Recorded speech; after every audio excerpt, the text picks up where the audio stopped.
Good evening, everyone. The City Council is still in closed session. If you'd like to speak tonight, please go ahead and fill out a speaker slip. And if you're online, feel free to raise your hand during the item. And if you need any translation services, please let us know before you start speaking, and we'll go ahead and select your preference language. Thank you.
Good evening, everyone. Council is still coming back from closed session. We'll start this meeting soon.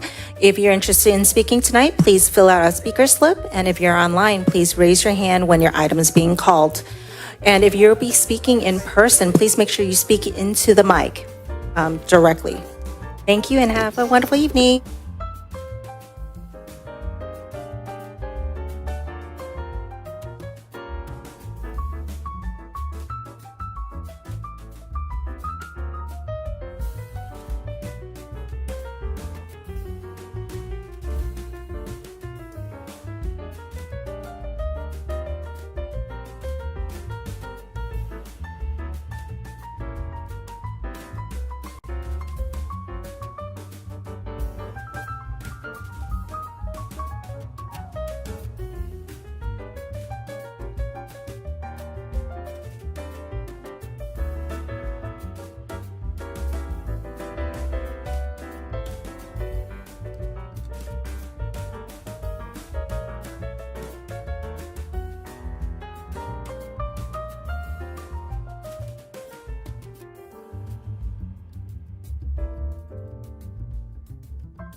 MCTV, how are we? Thank you.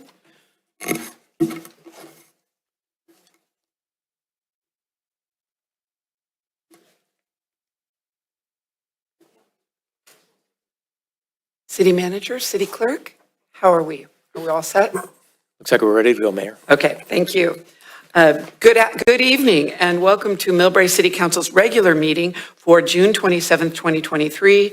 It is 7:08. To the public here and watching on Zoom, my apologies. We had 3 issues at closed door session, so we're starting a little bit late. And again, you have my apologies. With that, if you could all please join me in rising for, oh, I'm sorry, roll call. Oh, you're so good. Roll call, please. Councilmember Pappen. Here. Councilman Kalen. Here. Councilmember Fung. Here. Vice Mayor Goodman. Present. Mayor Snyder. Here. All members of the City Council are present. Thank you. And now may we all rise for the pledge. I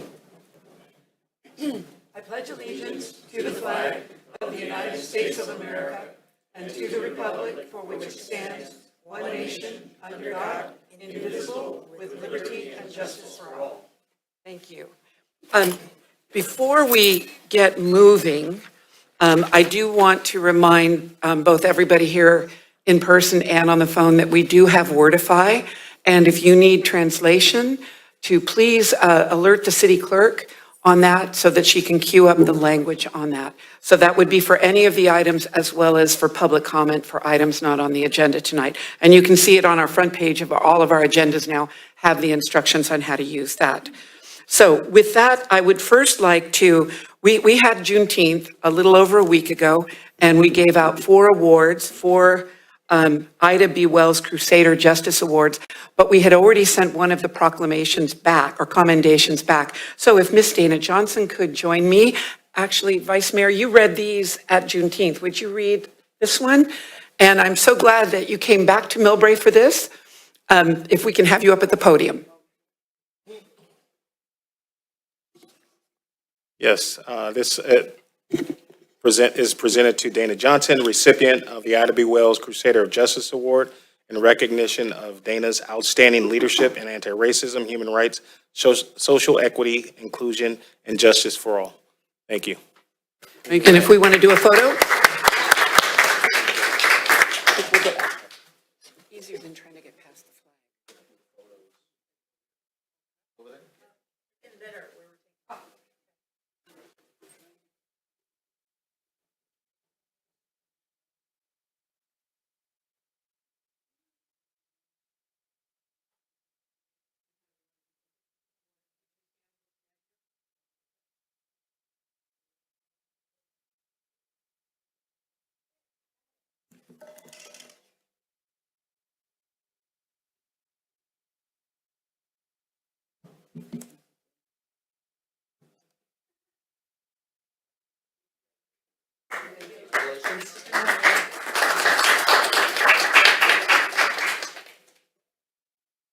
And for everyone, we see Dana on all of the flag raisings. She comes to MILLBRAE very often. Thank you for everything you have done for the county and for all of us.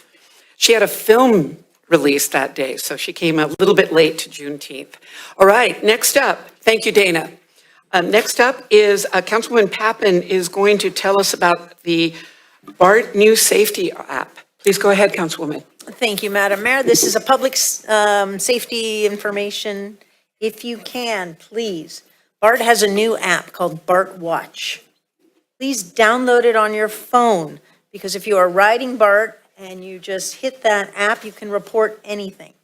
Any incident that occurs, it instantaneously goes to the BART police. So it is the fastest way to have all of us help keep the public safe and BART safe. So again, the app is called BART Watch, and do we have it? A little tiny presentation, which is really short.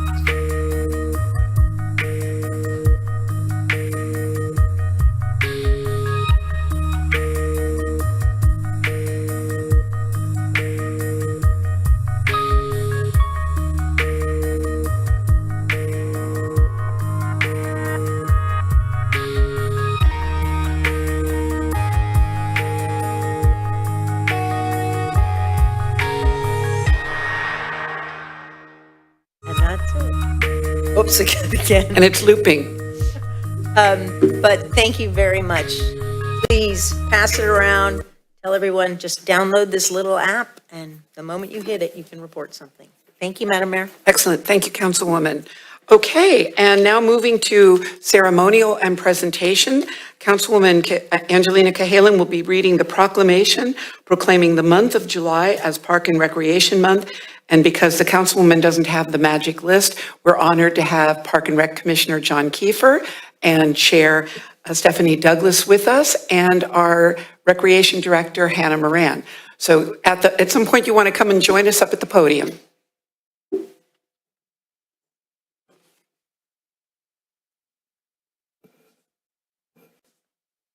And I'm sorry, it's Vice Chair John Kiefer.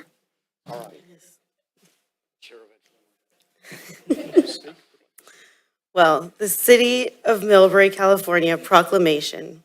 Whereas parks and recreation is an integral part of communities throughout this country, including MILLBRAE, California, and whereas parks and recreation promotes health and wellness, improving the physical and mental health of people who live near parks, and whereas parks and recreation promotes time spent in nature, which positively impacts mental health by increasing cognitive performance and well-being and alleviating illnesses such as depression, attention deficit disorders, and whereas park and recreation encourages physical activities by providing space for popular sports, hiking trails, swimming pools, and many other activities designed to promote active lifestyles.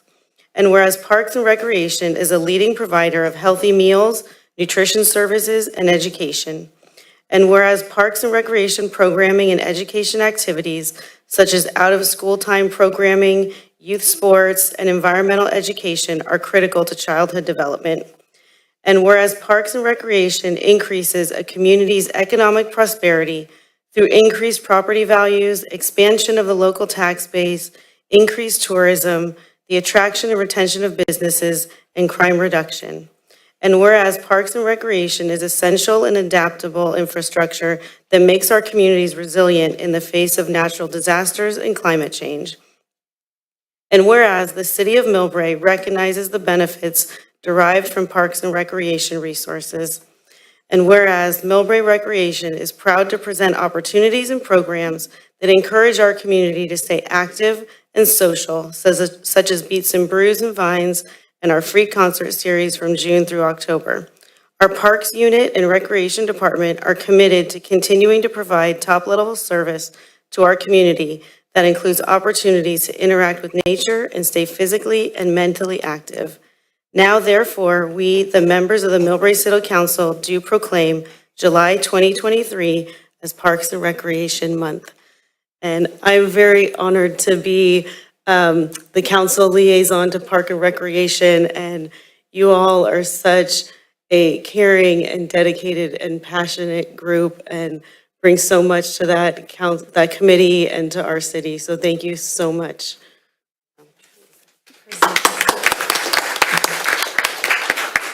Chair, Vice Chair, anything you'd like to say? I'll just speak for everybody and say that mostly standing up here today, I just feel very grateful. Grateful how much the community supports the Recreation Department, grateful for Public Works, who has parks under their department, grateful to council for supporting us as well, and just echoing what is in the proclamation that Parks and Recreation is essential for every community. So thank you for the support on that. Thank you. And I understand that we're losing Commissioner Julie Turner is retiring, so give her my best on that. And we'll have some new applicants coming in then. All right, thank you. Oh, photo. It's like, we don't have to. Almost got out This of way? it. Over there.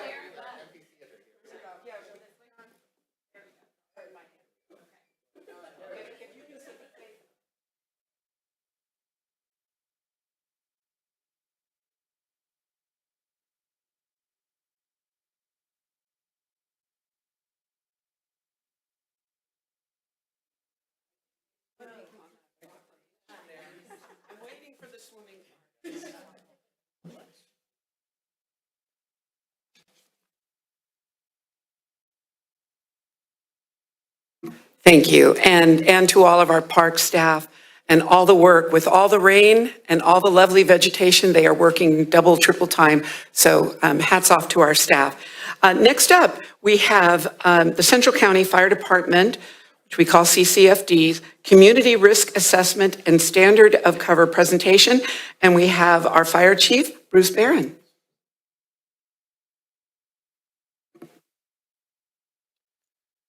I got to talk into this or Elaine will get really mad at me. Is that good? Okay, perfect. Good evening, Mayor Snyder, MILLBRAE Council, and Manager Williams. My name is Bruce Barron, and I'm the Fire Chief for the Central County Fire Department. After an in-depth presentation to the CCFD Fire Board, the board requested a brief presentation of the Standard of Cover study to MILLBRAE, Burlingame, and Hillsborough councils, and this is the first of those presentations. Next slide. This study is called a Community Risk Assessment Standards of Cover. CCFD contracted with AP Triton, a neutral objective third party. Community risk assessment takes a look at what are our community risks. Then based on those risks, standard of cover is how we address them with staffing, station location, special equipment, codes, etc.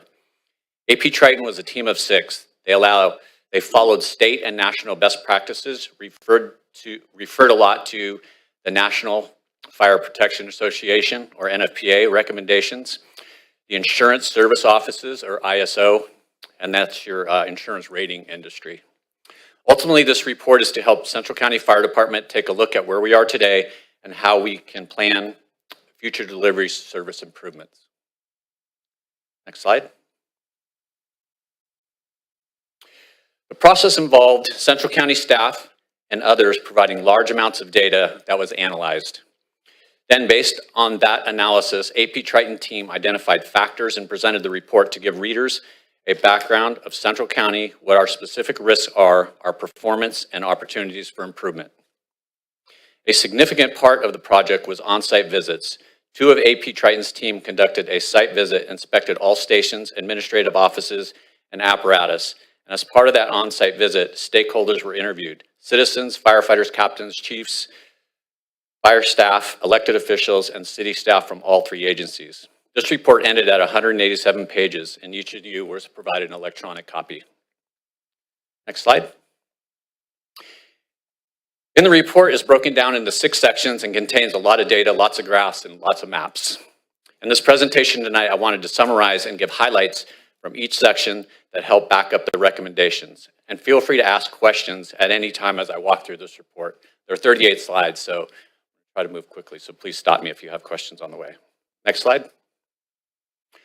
Section 1, overview of the Central County Fire Department. Next slide.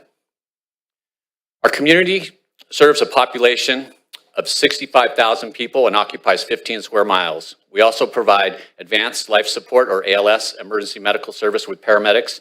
Over half, 64% of our firefighters are paramedics. That's important as Central County works to provide paramedics on every apparatus on every call. Not all communities can do that, and that's exceptional service to the public. Our ISO rating is 2. This is the rating that the insurance companies use for rating premiums. The lower the number, the better. This is a significant accomplishment for us. This map shows Central County Fire Department jurisdictional boundaries. Each of the 3 cities, MILLBRAE in red, Burlingame in blue, and Hillsborough in green, each have 2 fire stations in their geographical boundary with 1 administrative building in Burlingame. And stations are evenly spread out throughout the jurisdiction. Next slide. This is the current CCFD organizational structure, headed by a board of directors, oversight by a chief administrative officer or CAO, and managed by a fire chief. Within CCFD, we have 3 branches: administrative services, fire prevention, and operations, and each of the 3 branches have staff and programs underneath. The largest branch is operations. It has 3 shifts, A, B, and C shifts, 4 battalion chiefs, 6 engines, 1 truck for the 3 shifts, plus training and fleet mechanics. Overall, looks very good for a fire department our size, and that was from AP Triton. Next slide. Central County's daily staffing model is a minimum of 22 on duty per day, 24 hours a day. 7 apparatus, 6 engines and 1 truck, and 6 stations, plus 1 battalion chief on duty. One of our stations, Station 34 in Burlingame, has dual companies, an engine and a truck company. And dual companies are a huge benefit when you have the ability to attain them, because if one of those rigs is out on a call, you have a backup right there if they're not on a call. Next slide. Click twice, Elaine. One more time. Perfect. Central County shifts are 48 hours on, 96 hours off. This schedule allows firefighters to commute from farther away due to housing costs in the Bay Area. Our staffing is 3 minimum on each engine and 3 minimum on our truck. It is noted that the NFPA 1710 staffing recommends 4 firefighters minimum on each apparatus. It's a best practice standard based on factors including safety, efficiency, fireground tasks, and other factors. Even though it's a recommendation, most departments in our region staff engines with 3 and ladder trucks with 4 to meet those NFPA recommendations. The bottom chart there, one of NFPA's statistics is staffing comparisons throughout the nation. For comparison purposes, NFPA looks at how many total firefighters per 1,000 residents you have. Our region is the West Coast, and the medium average is 1.0 firefighters per 1,000. The medium national average is 1.28. Local comparison, Central County is 1.06, San Bruno 0.72, San Mateo 0.75. CCFD is slightly higher than the regional average and slightly below the national average. Next slide.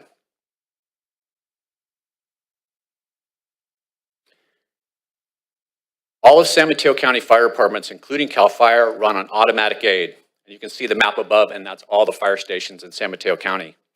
All automatic aid is delivered utilizing AVL, or Automatic Vehicle Location technology. Simply stated, closest company is dispatched.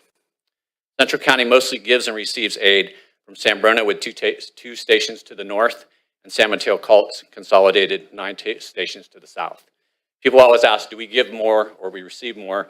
And it's about the same average when you look at it. We get a little bit more from San Bruno, but we provide a little bit more to San Mateo, so things just bump that way. So it's all even.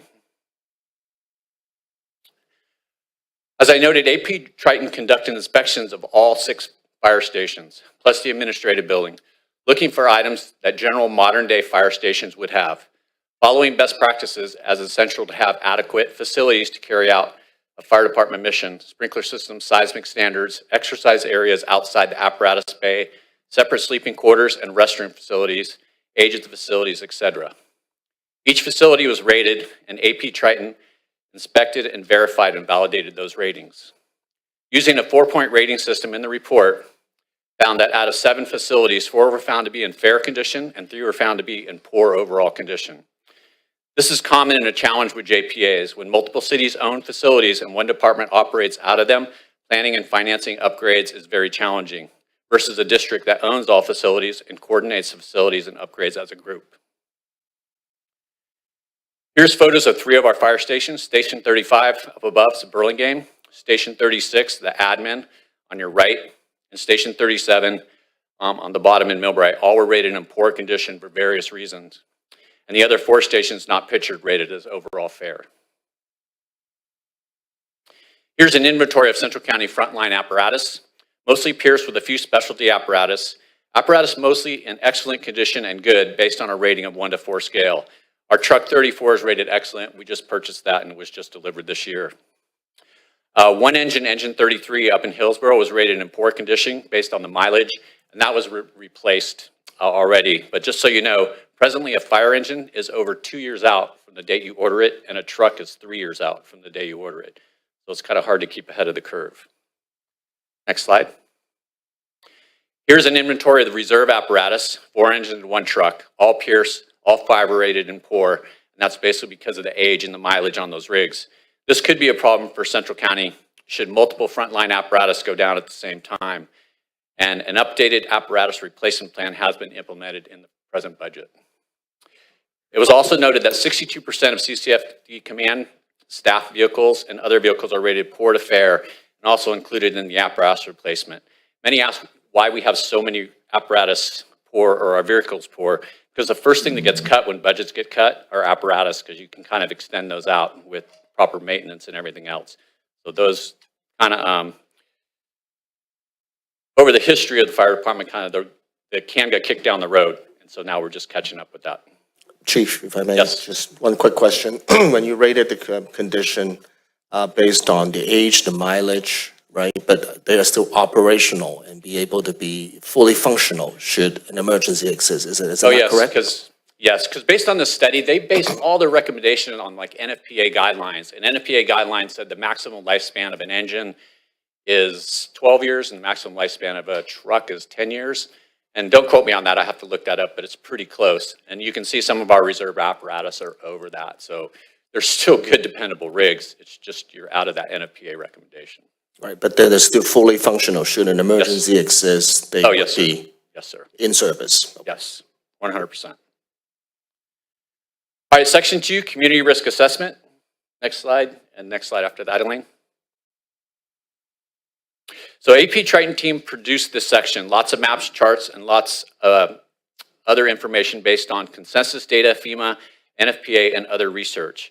They base it all on demographics, risk classifications, physical hazards, land use, physical assets, and critical infrastructure. Next slide. Here are a few examples of those risk classifications. Landslides, mostly to the hills, traveling west, and that's for all 3 agencies. Wildfire risk is probably our most prevalent, closer to the hills, and we call it the wildland urban interface areas up over past 280, and we call them WUI.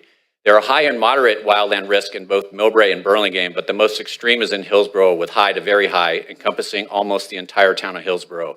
And Hillsborough has a WUI ordinance to help mitigate the high hazard to very high areas. Also, just for your information, we're expecting new maps from the state of California and CAL FIRE.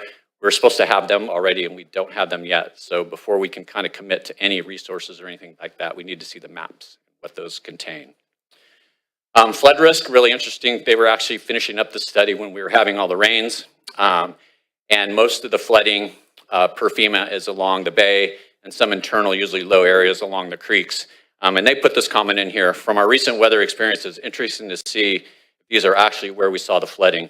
And I haven't done the research on that, but I will follow up on that. Other classifications that we look at are target hazards. That middle slide there, target hazards are places of public assembly, schools, multifamily dwellings, buildings and hazards that may require significant CCFD or auto aid resources during an incident. These are maps of physical assets that we protect. The other two are taken right out of that target hazard maps and just separated out. It gets narrowed down. So you have the schools as one, and then multifamily occupancies. The multifamily occupancies are mainly MILLBRAE and Burlingame along the El Camino corridor and just off of that. Next slide. As mentioned earlier, CCFD, including the city of MILLBRAE, is an ISO rating of 2. 890 fire departments in California, only 158 have an ISO rating of 2. CCFD is in the top 20% of California. Next slide. Section 3, standard of cover and deployment analysis. Unit workloads. Our crews actually have bragging rights to the busiest stations. Crews get the busiest unit bragging rights. For Central County, in second place was engine 37 in MILLBRAE, and in first place was engine 34. And I kind of anticipated the question now. This year, station 37 is ahead in that race for the busiest station. And those 2 stations are back and forth for that. And then all the other stations run about average. You can kind of see the graph. They all run about the same. Next slide. Chief, just Yes. for the public, could you tell where 37, 38, and 34 are? Yeah, so 37 is right next door on Magnolia. 38 is, I'm drawing a blank on the street. Up on the hill. Up on the hill. And 34 is on California Drive, right there. And there'll be an interesting map coming up here in a minute that'll illustrate the call volume in those districts. So this station is just kind of an example of every agency has a different method of looking at your station coverage. So the first slide there on the right, projected 4-minute travel time, that's an NFPA standard. And you can see that all of our stations are within that 4-minute travel time based on GIS and normal traffic patterns. On the right side, ISO has a few different comparisons that they do. So the right side ISO engine distance coverage, the highest rating received when most areas are within 1.5 miles of the station. So that means any call within 1.5 miles, it only takes like 4 minutes or less. And then the middle slide is every station needs to be within 5 minutes of a certain district, and you can see that middle slide, we're well covered there. And we even cover some of our neighbors, but they also cover us. So the county is well covered for that. Next slide. Here's that interesting slide I was talking about, the middle slide. The map shows all 30,000 calls plotted together. This study was based on a 4-year study from 2018, 1920 to 21, 30,000 calls. So this map is called the All Incident Demand Density Map. Obvious hot zones for calls, MILLBRAE and North Burlingame, with secondary zones in and around South Burlingame. Just like the previous population map, this map also shows overall generally good station location based on calls. Questions always come up about an additional station, and they mentioned it in here. If Station 36 admin were staffed with an engine company, would it be better served the area in between Station 34 and 37? And they said, yes, this could be considered for better overall optimized based on this map coverage. The other, the map on the left, this map shows all fires in a 4-year time period, and we average about 8 to 10. And these are not just fire alarm calls, these are full-blown fire calls, structure fire calls. Slightly higher concentration in Burlingame, but overall fires are spaced throughout all 3 cities. And the slide on the right looks very similar to the one in the middle. And the reason why, when you look at the EMS call density, doesn't change much from the overall, is because 30,000 calls, 60% of those are EMS calls. And those are kind of the areas with where the hospital is and some of our care homes and that sort of thing. Next slide. Section 4, findings and observations.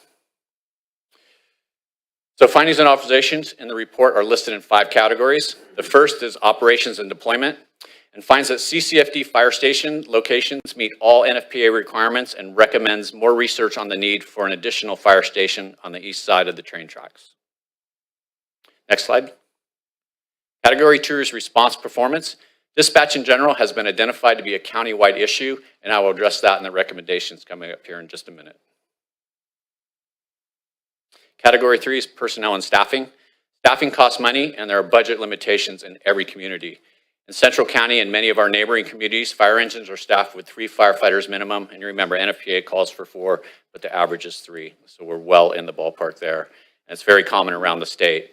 Many of those same communities prioritize truck staffing with 4, and I'll address that in the recommendation as well. Next slide. Category 4 is fire stations and facilities. Many of our fire stations are rated fair to poor and need attention. MILLBRAE, Burlingame, and Hillsborough should consider developing a long-term capital facilities replacement plan to go ahead and take care of those. Next slide. Category 5, miscellaneous findings. Many at all levels are very proud of Central County Fire and the progress we have made since the formation of the JPA in 2004. It was noted that the city leaders are very supportive of Central County Fire Department and excited for the future. Next slide. Section 5, proposed strategies and recommendations. This is kind of the nuts and bolts of the report. So recommendations 1 through 4 all address communications, and more specifically, dispatch and response. As we collected the data for this section of the study, it raised some questions. We are addressing all aspects of this section. First, we spoke to our firefighters and shared the data. After this discussion, we identified that the issue with the response and dispatch was not from the efforts of our team. Dispatch in general has been identified to be a county-wide issue. The county fire chiefs are working with county public safety communications, Versaterm, our dispatch system, and Tablet Command, our dashboard, to identify and correct these issues. In the short term, we've spoken with our crews. We have placed monitors in every fire station that display incoming calls, as well as we purchase software Continuum, because our report system right now is very difficult to get data out of, and this bolt-on Continuum actually helps us get that data quickly from that. Next slide. 6 in the recommendations address staffing. On the operations side, our ladder truck is staffed with 3. The National Fire Protection Association, or NFPA, recommends 4, and the standard in San Mateo County is 4. We have applied for a FEMA grant, Staffing for Adequate Fire and Emergency Response Grant, or SAFER grant, to increase our truck staffing to the NFPA in San Mateo County of 4. The grants are awarded from June 2nd, 2023 through September 30th of 2023 with the results. So we're just anticipating that. And the grant's about $1.8 million. And that would staff the truck for 3 years with a body on each shift. Bring that up to 4. In August of 2021, we conducted a study of our operations battalion chief, which recommended additional administrative staff needs, and this was confirmed with the standard of cover study. Recommendation 13 addresses the main need within CCFD. We should continue to evaluate the gaps in our staffing and address as needed. Next slide.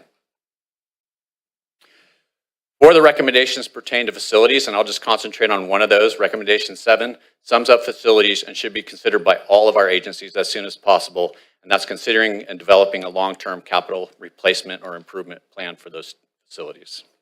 Next slide.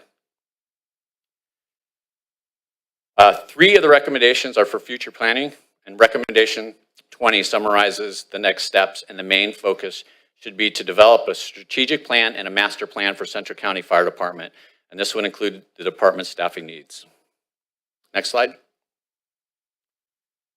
The last 3 recommendations have all been included in the upcoming 23-24 budget, and those, we talked about those apparatus replacement plan, a capital replacement fund plan, and we're looking at a digital records keeping system. We're busting at the seams with file cabinets, and we want to get rid of paper.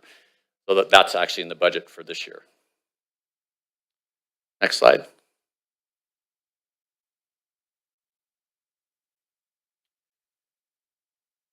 Oh, the last slide is, this is already being developed. With the establishment of our training chief and our training division, their first assignment was to go ahead and update our standard operating guidelines for that. So that's under work right now. Next slide.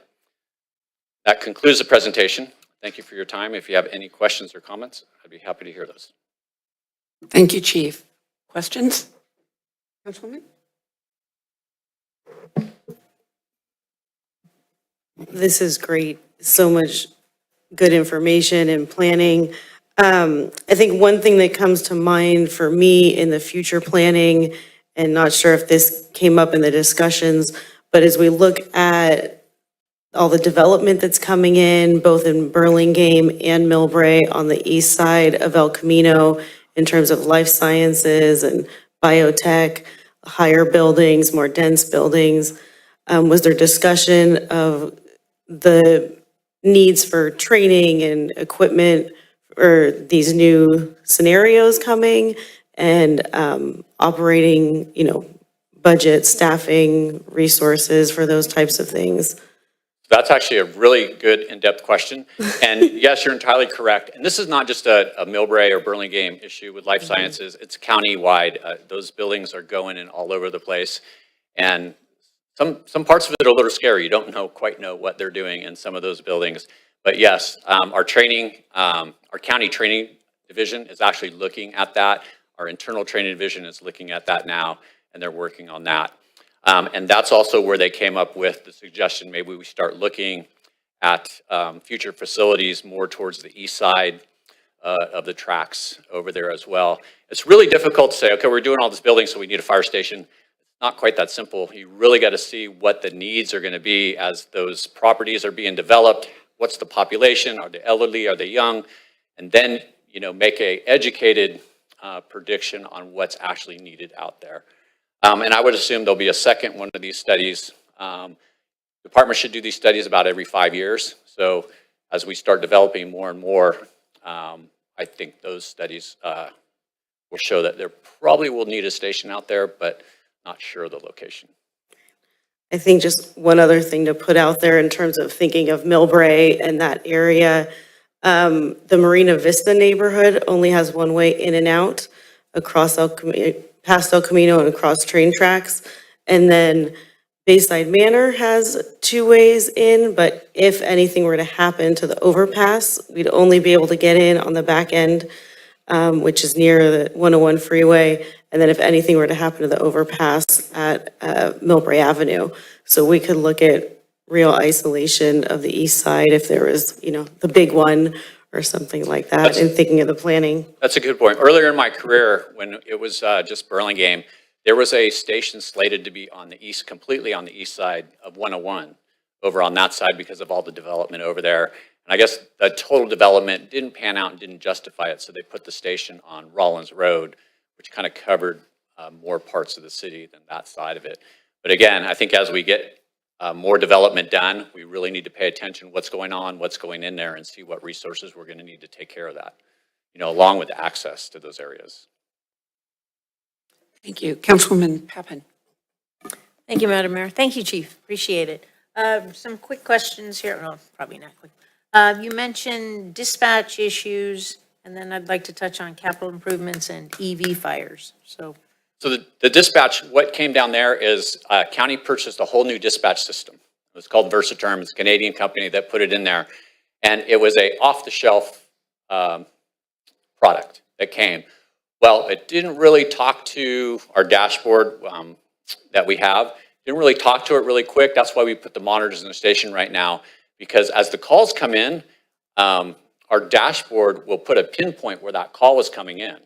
So you don't get any dispatch at the time, but you see where a call is coming in. You don't really know what the call is. So that gives our crews a heads up to start getting going. And again, county is working with, and the fire chiefs are working with all parties involved right now to kind of work out some of those bugs. And I think it's just because if it's a new system, it took 20 years to get the original system that they got rid of working properly. This one's not going to take that long. In fact, it's made huge strides in the last year. So I think those problems that I was discussing are going to go away. And what was your second question? Well, that's good to hear, because when people called in when the recreation center was accidentally on fire, everybody was like, what's the address? Dispatch said. And people don't know addresses. They just know locations. So that's very helpful. Two more questions here on, first off, EV fires, electric vehicle fires. Any special apparatus needing, or how are we training for those? So that is the flavor of the month. Right now, they're doing extensive training and planning on that. And right now, actually, a couple of the tow companies are involved, because if we do get one of those fires, apparently it doesn't go out for days because of the batteries. And what they're looking at is these tow companies having a box on it that they can load that car in and fill it with water and then put it in a storage unit to do that. And again, I haven't touched base with our training division, but that's the tendency where it's going with these. I'm surprised it's taken this long to kind of get the heads up on it, but I guess EVs are getting really popular. And, when a firefighter can't put a fire out, it's pretty frustrating. So, Yeah. Actually, what I've seen recently on the internet are these blankets they put over just to smother it. It's some sort of a big blanket and just. And I've heard of those, but apparently too, these fires in these EV cars with the batteries, you can't smother them and you can't soak them with water. You just kind of keep them cool, and that's why they soak them with water. Ooh, that's a little scary. Okay, the final question is on the capital improvements here.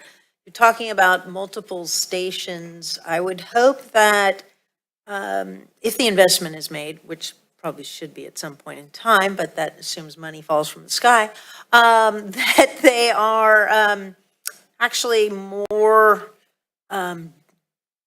like bigger perspective here. In other words, they provide maybe short-term housing for fire and police. I mean, we have first responders commuting massive hours in and out, and it's built into your plan that they have 96 off. But others, I hope that we can be more visionary if that investment is made, so that we can include first responders and really helping that situation so nobody's driving when they're tired.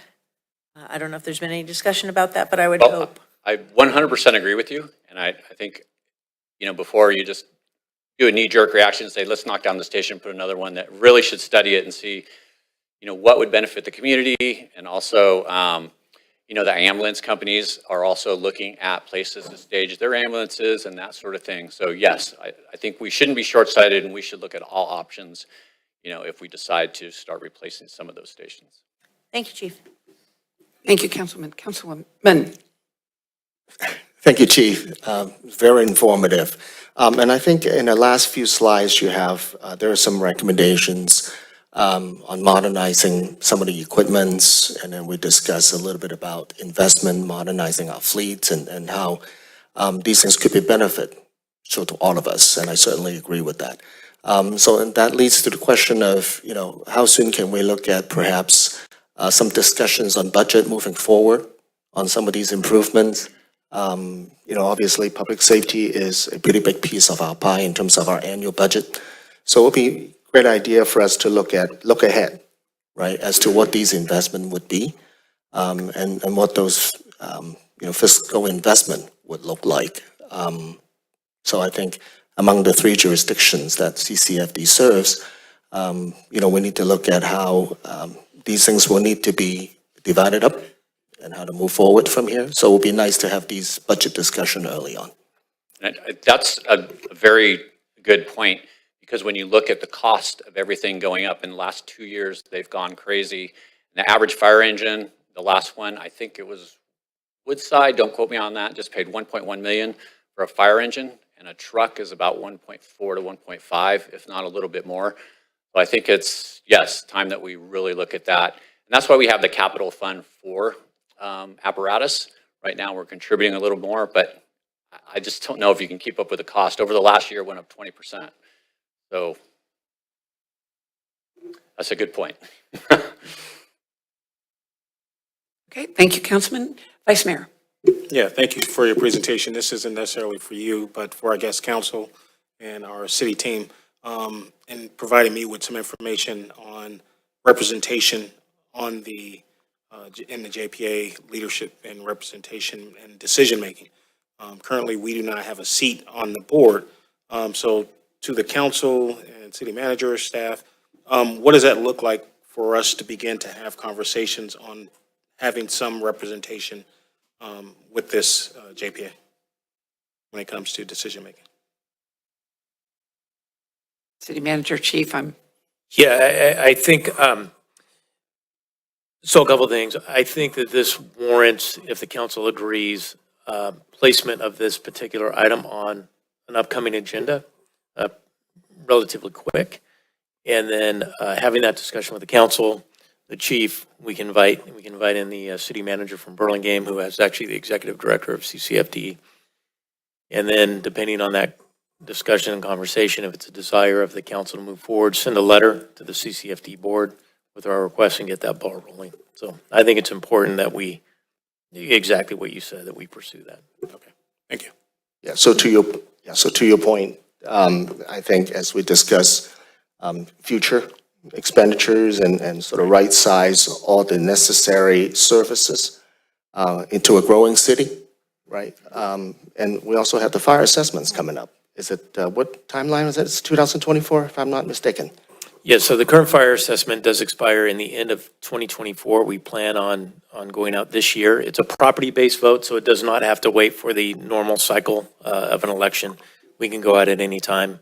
We're doing some research and some due diligence on that as we speak. Yeah, so, as I was saying earlier, the earlier we have these discussions about budgeting moving forward, as we look forward to right-sizing all these services for our growing city, and look at all of that together would be a valuable discussion for us. Thank you. thank you, Councilman. Yeah, Mayor, if I may, also, we can work to bring back those funding sources, because these capital items, a new station, obviously, station in disrepair, there are funding sources and mechanisms that we can all work together on, all 3 municipalities actually, to adopt those things. But gives more, credence and reason why MILLBRAE should be part of the organizational structure. Along that line, one of your slides talked about a study, I guess, of moving from a fire department to a fire district. What do you mean by fire district? So AP Triton and the gentleman that actually came here to do the site visits, they're from Oregon and Washington. And they were questioning, because they do JPAs up there, but they're put in place for temporary, to kind of get by to the next. So that's why they were like, have you looked into a district? Well, I just kind of arbitrarily Googled it and see what it took. And it's quite a lift to do that. But I mean, you have a lot of, including the state, to approve it. And I don't know if they knew the amount of work that it took to do that. But definitely, I think, there are different ways of doing business. And I think we could do it better. Right now, again, MILLBRAE doesn't have a place at the table. And I think going forward, I think MILLBRAE should pursue that. So city manager, when we come back, I think if that's the consultant, I was on a team up in Sacramento with a bunch of them coming down from Oregon. and I'll have to go check my notes, but let's look at what a fire district means. Let's definitely find out what we need to do for Station 37. I'm glad to see 38 is doing okay. It's basically smaller than so many of the other ones. And then what apparatus we should, I remember when San Bruno got their ladder truck a couple of years ago and how excited, but we have added a lot more tall, very tall buildings. I would point at Burlingame more so than MILLBRAE, but we're all adding a lot of buildings. So let's make sure we've got the right apparatus on that. To the public, we are going out for the fire assessment. That's how we pay for our fire department. And as someone whose mother has gone out in the ambulance twice in the last month, I am very grateful to the firefighters at 37 and 38 and the immediate response. And the ambulance too that took her to the emergency room. So we're getting great service on that. And I think we're not quite in that big dark red spot. But a lot of that, is that because we've got convalescent hospitals, so they're medical calls, or is it because we've got a growing unhoused population that is pulling a lot of calls? I think it's the first that you mentioned. A lot of our care facilities and everything are right around there, all in Burlingame. They're kind of on that north end. MILLBRAE kind of on the south end where you have Peninsula Hospital and that sort of thing. And that's why 60% of the calls that were medical, that's why that map looked the same as the total call volume is that, and it condenses. And of course, all the apartment buildings and all those things are along there. Usually run those more than single family residential. Great, very, very, very grateful to the calls that we've sadly had to have at our house the last month or so on that. I will say that I had an ER trip myself, and trying to get out of the ER that night, 5 hours later, an ambulance was trying to bring in somebody who demanded to go to Stanford on there, and how they had to try to talk him down and get him back in the... There's some issues we need to deal with, and I think we should throw in ambulance on top of that study. And I think the vice mayor is our representative on ambulance. Go ahead, Gina. Yeah, I have seen the ambulance up at our station on the hill. Are they using our station, and are they paying for that use? No, they were probably just dropping by to say hi. We don't have any ambulances. At our Social fire station. bunch, okay, thank you. I'm a former EMT, and I remember in my days trying to find a nice location for the ambulances and for these people that at the time weren't getting much more than minimum wage, that we treat the ambulance folks properly too. So thank you for that. Do I open this up to the public, or we move on? You can open it to public discussion, but that's why they call it Firehouse Chili, by the way. People run up there. But hey, on that point, just for the council, I mean, not to put Mike Conrad on the spot, but Mike has expertise in formation of special districts. So we will also put that on the agenda. I was just talking to see if Mike would be available. We'll try to bring this back on the July 25th agenda for discussion, and we'll also put in information on that formation, just due diligence on a special district and what that would mean and what the process would be if then Burlingame and Hillsborough would be so inclined. So I think that's a very good idea. Okay, so if there's any, I have no speaker slips up here. One last question. Are we better at our dispatch going down to San Mateo to Redwood City? Or do we want the Burlingame-Hillsborough model? I'm a little confused on the 911 calls. The countywide dispatch is a great system. Okay. I mean, lumping it all together. The one thing that the AP Triton did mention is the one deficit that we do have. It's called just CAD to CAD, computer aided dispatch, and that's from police and fire. Right now, we don't talk really well with police, and their suggestion was that we could probably up our level of service if we start bringing that in, and that all has to do on the dispatch end. So dispatchers don't have to ask all the questions again, they just get it. In fact, one of the advantages of MILLBRAE contracting with the sheriffs is when we looked at the call volumes overall, the MILLBRAE calls were processed faster because the 911 calls are going into Burlingame and Hillsborough separately, and they transfer them to county. So, and that's just not us, that's kind of countywide. A lot of departments do that. So, yes. Thank you, I'm glad to hear, and I'll bring that to Emergency Services Council on that. Do we have any hands raised, City Clerk? I gave them a little bit of time. Okay, seeing none, thank you, Chief, great presentation. To the public, you can see the full report, and I would encourage you to go through, just to read it. Thank you. Thank you, Elaine, for all your help. And Eduardo. Thanks, Tom. Okay, moving on to agenda item number 2. This is agenda overview and staff briefing. City Manager. Yes, thank you, Mayor. As you know, I waive the staff agenda overview as you go over that. And I know some of the council members will get into this, but I just wanted to take the liberty during my update to thank the Rotary Club for the Mayor's Cup fundraiser yesterday. I heard they did quite well with their fundraiser, and half of those proceeds go back to the city recreation department and for furniture, fixtures, and equipment, and solar panel installation for the recreation center. So I'd like to thank the Rotary Club and everyone that volunteered to make that a success. Also, we had a wonderful Juneteenth celebration on Saturday, June 17th. I'm very proud of the city and everyone that participated. Again, I know the council members will and the vice mayor will get into that. But the thing that was fantastic about that was not only the event, but it was the first time that the city and the community college district had come together to partner on something. And it really opened the door, and I hope that we have a lot more opportunity, which I think we do as a result of that, to work with the community college district. Fantastic staff. As you know, there are a couple of professors from each of the two colleges, Skyline and San Mateo City College, and it was great to open those doors and have that relationship. And then also, I'd like to thank the Lions Club for coming out and cooking and providing their time and helping out the community once again. In terms of upcoming events, Friday, June 30th, there's Coffee with the Chief. That's at 9 a.m. at our local Starbucks across the street. Thursday, July 4th, we have our Beats, Brews, and Vines starting at 11 a.m. to 3 p.m. So that's our concert downtown at the intersection of Hillcrest and Broadway. There are two great bands that will be performing. Local restaurants obviously patronize our local restaurants as well as our local merchants.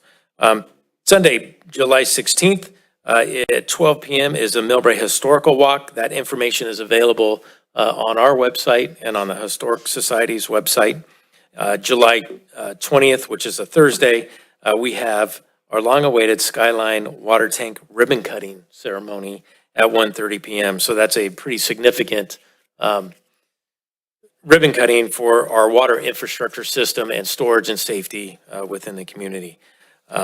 So, Mayor, that's a quick overview, and I know Council will go into more detail on some of these celebrations that we've had. And so I appreciate also the City Council and all of the time and hard work behind the scenes to make these festivals and everything that we're doing for the community a success. So, thank you. Thank you. And City Attorney, report out from closed session.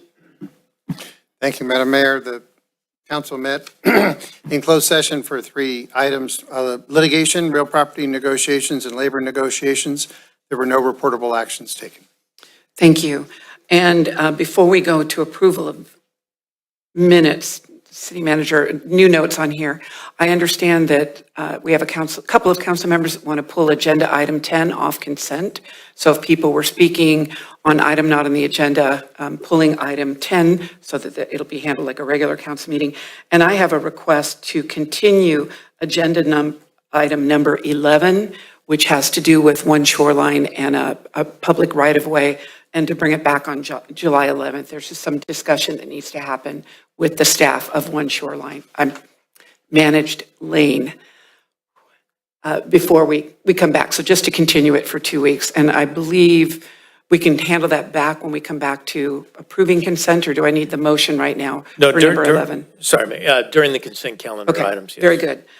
Next up then is approval of minutes. We have no minutes tonight. And then moving on to agenda item number 4, this is oral reports from city committees and commissions. I believe we've got, I know we have. This is for the adoption of fiscal year 2023-2024 Economic Vitality Advisory Committee work plan. And we have Chair Margaret Eng, who is going to present. Is that with staff? So if you would like to join us, if you're presenting, please come on up. Oh, okay.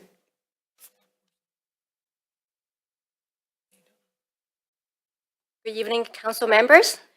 Thank you for having me. Sometimes that mic is funny so that you can get picked up. There you go. Can you hear me okay? There we go. Okay. My name is Margaret Eng, Chair of Economic Vitality Advisory Committee, AKA EVAC. Thank you for having me here. Elaine, next slide, please.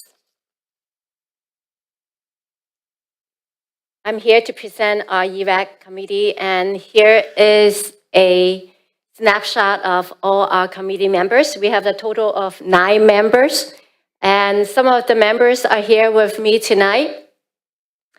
We do have 1 vacant seat, and for those of you who are interested in serving the city, you were welcome to apply. Elaine, next slide, please. Here's our mission statement. Our mission is to, EVAC is to act as a liaison between the business group and our city. And our goal is, we are sharing a common goal, which is to elevate our city's economic vibrancy and build a robust business climate in the city. Thank you. Here are the recent accomplishments we have.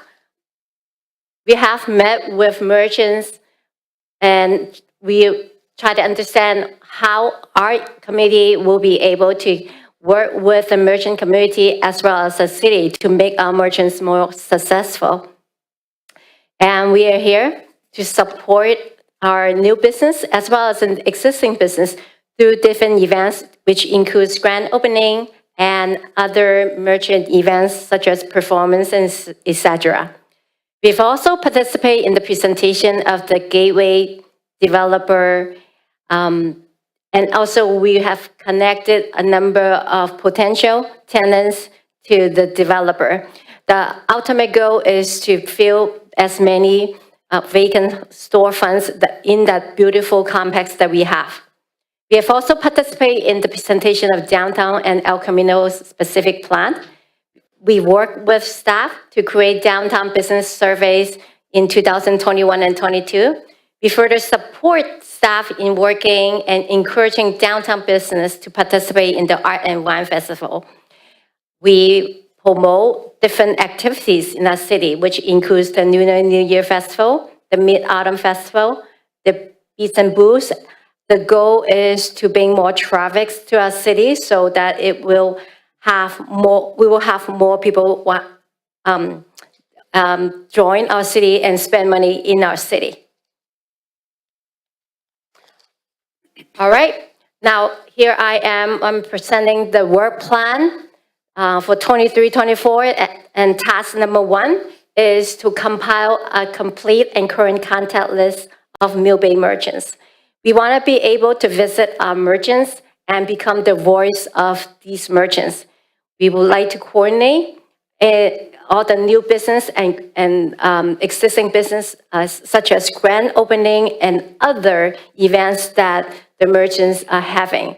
Through these activities, we would also update our staff and notify the city that if there are upcoming events coming, we would like the city to help share that information if appropriate. We further wanted to research on the interpretation service, as we have noticed there are a number of non-English speaking merchants that are currently doing business in our city, and we want to be able to help them become their voice. So these are the tasks that we wanted to accomplish as part of task number 1. Next slide, please. Task number 2, we wanted to support the downtown BID development. So we want to provide recommendations and feedback about the partner program and the parking management program. There are times we understand parking can be challenged during busy hours. So we want to focus and help get the ease of the parking management plan. And we also want to serve as a resource to facilitate feedbacks from the merchant. That's why we will be ongoing. We'll be having ongoing quarterly meetings with merchants to understand how we can help them to be more successful. We also wanted to help support the recent initiative, which is the study of the storefront. We wanted to serve as a resource for the building owner and also help improve the building storefront, also how to improve the storefronts. And through our meetings with the merchants, there are a number of them have actually mentioned that they do want to have an association that they can work and collaborate together. So we told them about the chamber. However, they did mention that they don't know where the chamber is and they don't know who to contact. So they feel that they need to have a certain support from the business association. So as a result, we do want to review the chamber's role and see where they can support the business community. So that's task number 2. Elaine, task number 3. Okay, so the third task is to help promote a city to SFO. We did talk to a number of merchants and they mentioned about having a bus pilot program from SFO to our downtown. Now we know that in Burlingame, they have such program exists already. And we wanted to see if this can be implemented in MILLBRAE. A number of the merchants did mention that they can have the shuttle be at a pickup location at their storefront or their parking lot. So we will make some study and make a recommendation to council down the road. Now, knowing that this pilot program can be costly, we do want to do some research about the funding opportunities. There are thoughts that we come up with. Maybe we could go into seek fundings from PCE, MTC, or private entity like Lucent Park. We can do some partnership with them. We'll do further study and we'll do further research and come back to council about this. Besides marketing to MILLBRAE to SFO, we also wanted to market to other travelers in BART station. So we would like to put some signage or banners around SFO or BART station so that more people would know about our city. Overall, our goal is to really promote our city to SFO or others in different cities. And this concludes my presentation to councils. Thank you for your time. Do you have any questions? Thank you. Councilwoman Pappen. Thank you. As the liaison, Madam Chair, this is a very hardworking group, and they are very engaged in the businesses, as we know from downtown here. I did, because I missed the last meeting due to a conflict, they teamed to schedule them at the same time. But I would like to encourage our organization to reach out. The car show is coming up, and engaging the businesses during that time frame, I think, is really important, so that they can make some more revenue as this progresses here. It would be really beneficial to all those who show up for the car show too. So that would be a great opportunity for all of us. And I know, when is it? Just a few weeks or about a month? August 19th. August 19th. So that would be great. And I want to thank you all for your hard work and efforts. Of course, thank you for the suggestion. Councilman? Yes. Thank you. Lots of work has gone on last year with the EVAC. I personally have witnessed and also attended, some of the organized community meetings with the business community. You bring all the business community together. At least participated in 2 of those meetings earlier this year. Have an opportunity to listen to the business owners, how we can be more helpful as a city, between all the services that we offer, between safety and permitting and just enabling folks to be more successful in MILLBRAE. So thank you for all you do there. Also, thank you for the effort in bringing additional business to our city. Participated in the grand opening of Golden Bank just last week. They've opened for a little while now, but they have a joint grand opening between the San Mateo here County, which is MILLBRAE branch. There's one they opened in Fremont in Alameda County, and also one in Cupertino, which is in Santa Clara County. It's nice to see new businesses flourishing here in MILLBRAE. So between Golden Bang, Yen Peninsula, new music studio, Music Land, and Upon You Food. I mean, all these new businesses that just keep coming up here in MILLBRAE as we continue to ensure everyone has a pathway to success, within our business community here in MILLBRAE. So thank you very much for all you do, and keep up the good work. Thank you. Thank you. Okay, go ahead, Angie. Thank you. I will echo, as others have said, that you can tell a lot of hard work and thoughtfulness went into this plan. One suggestion I had is task number 2 is around the building and supporting the business improvement district. And there's a lot of wonderful actions under there, but maybe some actions specifically working towards the business improvement district. Some of the things might be, facilitating the engagement. This is something we'll need the businesses to vote on. So getting their involvement, assessing how much interest there is from our businesses, and getting a sense of what they would really like the district to focus on, maybe some type of survey or focus groups around what their priorities are, whether it's safety, marketing, sidewalk improvement, things like that. That'll really help us develop that plan and support the city's work on that. Yes, thank you for the suggestion. Actually, we've done that. We had a survey in 21, 22, and we've actually, like our committee members, a few of us walked through the entire city just to get an idea from the merchants, how they would want to see if we were going to have a new BID. So that has been undergoing, and it's an ongoing effort that we're working on. Wonderful, thank you. Thank you. I had one other question. There was just a couple differences in the bullet points in the slides from the version we got in the staff report. So as we vote tonight, is it matter which one we're focusing on? No.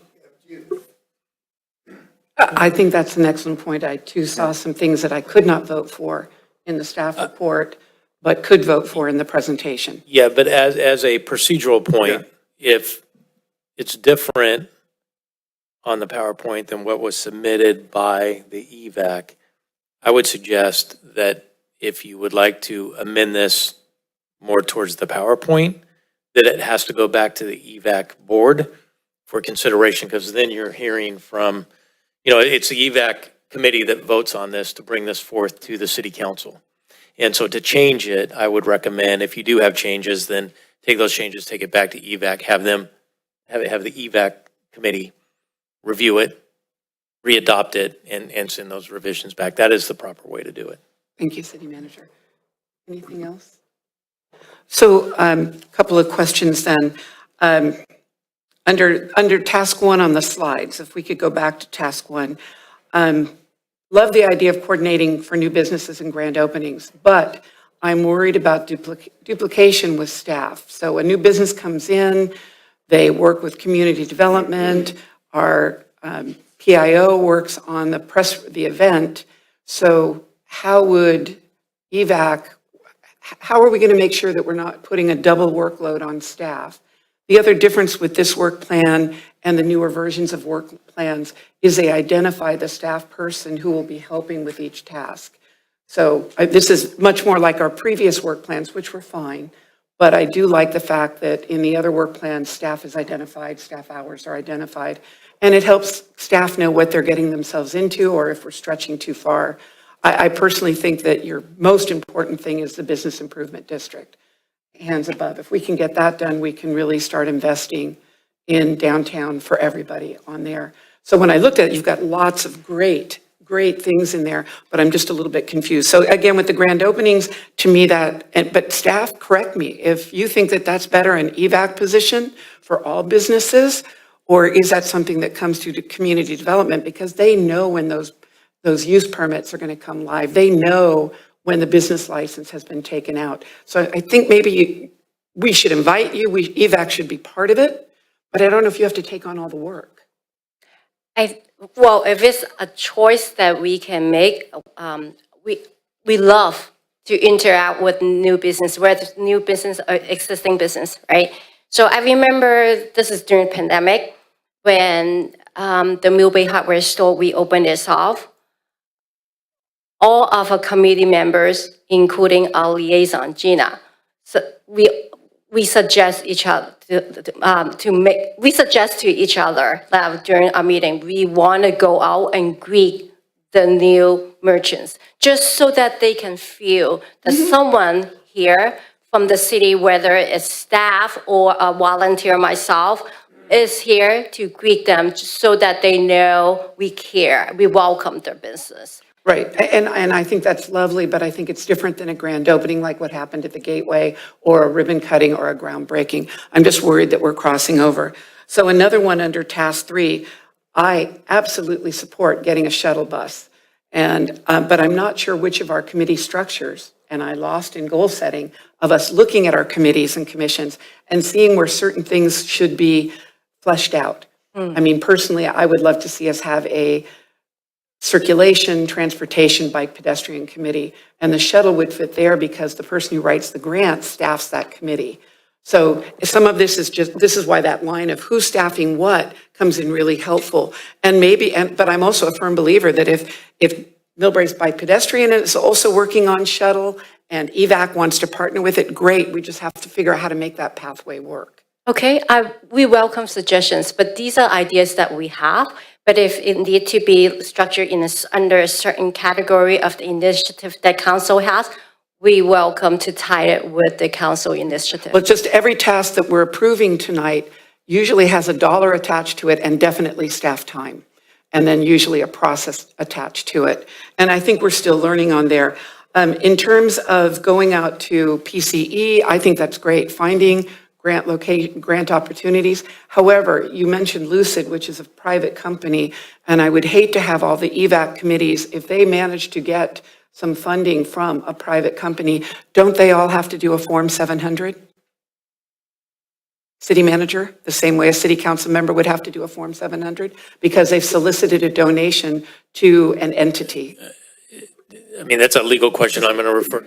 So this This is not a Form 700. There's a concern with a behested donation, so yeah, we could advise on that. So We'll work with the committee and Yeah. make sure that. okay, so, and again, with the banners, I think that's great. Having been through SFO, a lot of their banner opportunities are gone. They've redesigned their airport so much that it's not like the old days where you came out and they had every hotel listed and you could press a button. But I think it's definitely worth looking in there.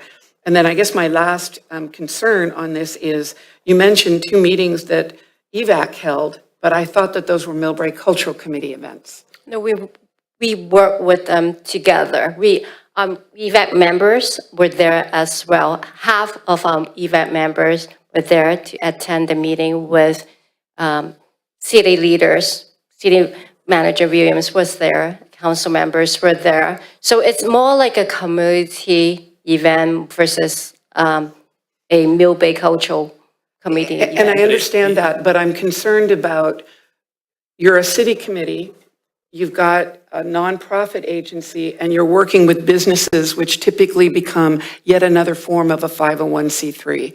So I would love to support the work plan. There's lots of great stuff in it, but I can't vote for things that don't seem to have a staffer assigned to it, a dollar amount, and understanding if Form 700s have to be done, which is a financial accounting form, or if you're partnering with the C6, if we've made sure that that's legal, that none of you are going to get in trouble for that. The city's not going to get in trouble. There's just a lot, to me, a lot of gray areas here.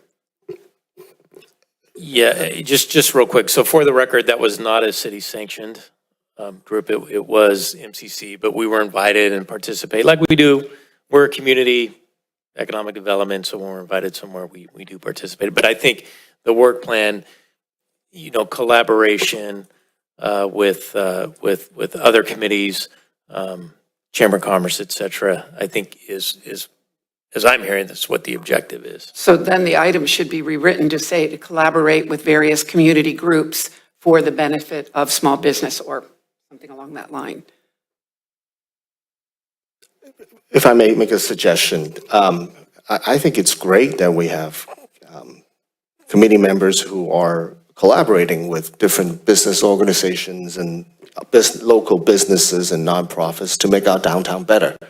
I think perhaps one suggestions or takeaway is to try to identify resources that's required as part of your work plan, whether it's staff or budget. If there is a budget that you need, ask. Let us know how we could be helpful as a city to help improve and make your job a little bit more easier. Sometimes it takes just extra time from either our staff member or budgeting perspective to make your job as a committee more successful. So don't be afraid to ask. Thank you. Thank you for bringing that up. We do have a budget that we wanted to present. I don't know if this is the right time to present because when we have ongoing meeting with merchants, as we're gonna have quarterly meeting, we will need to have certain, say, refreshment to invite the merchants here.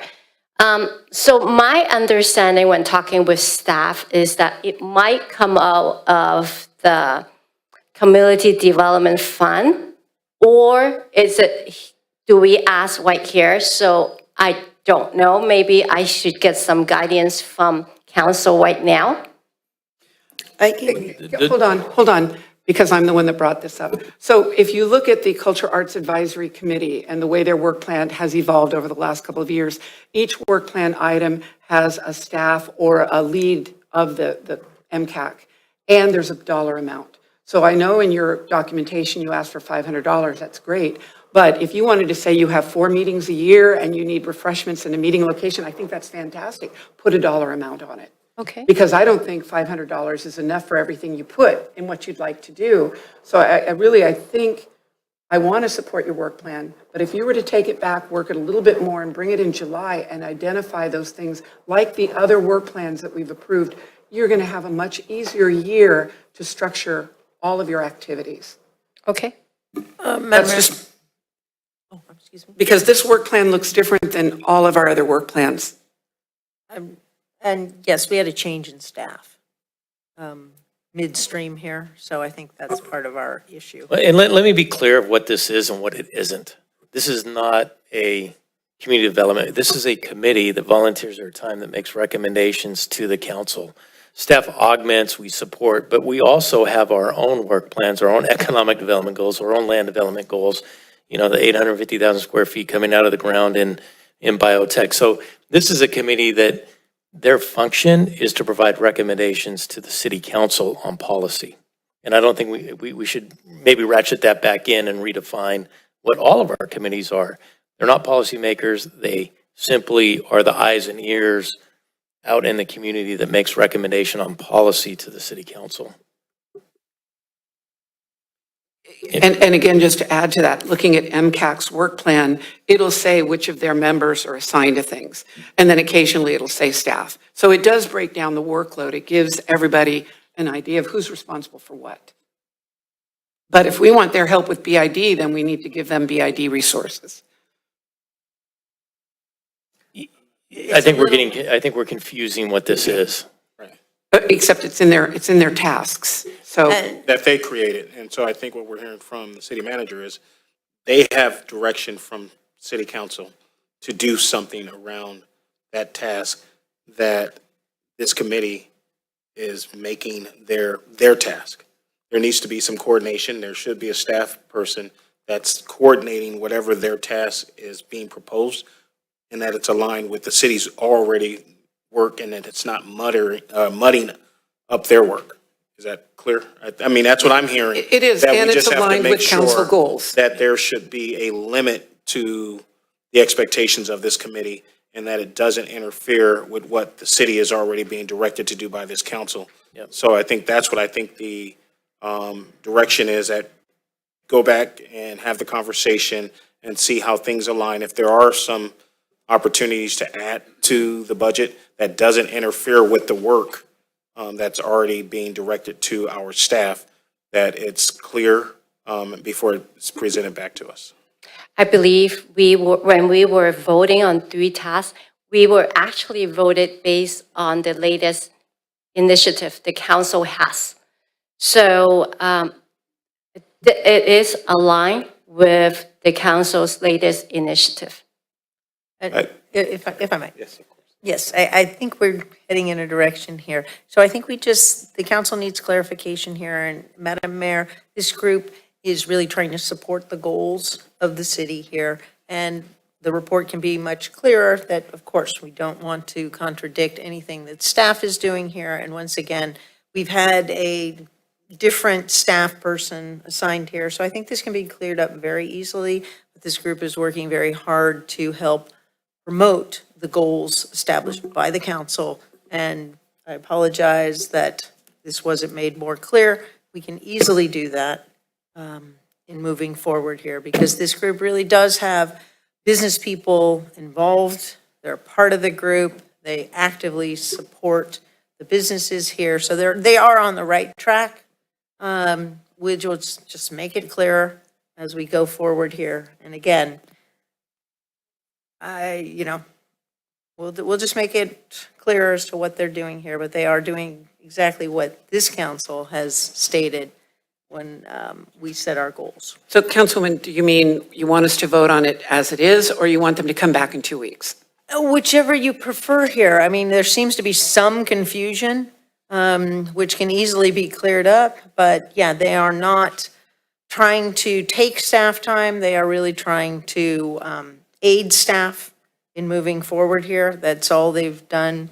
It really hasn't taken up staff time.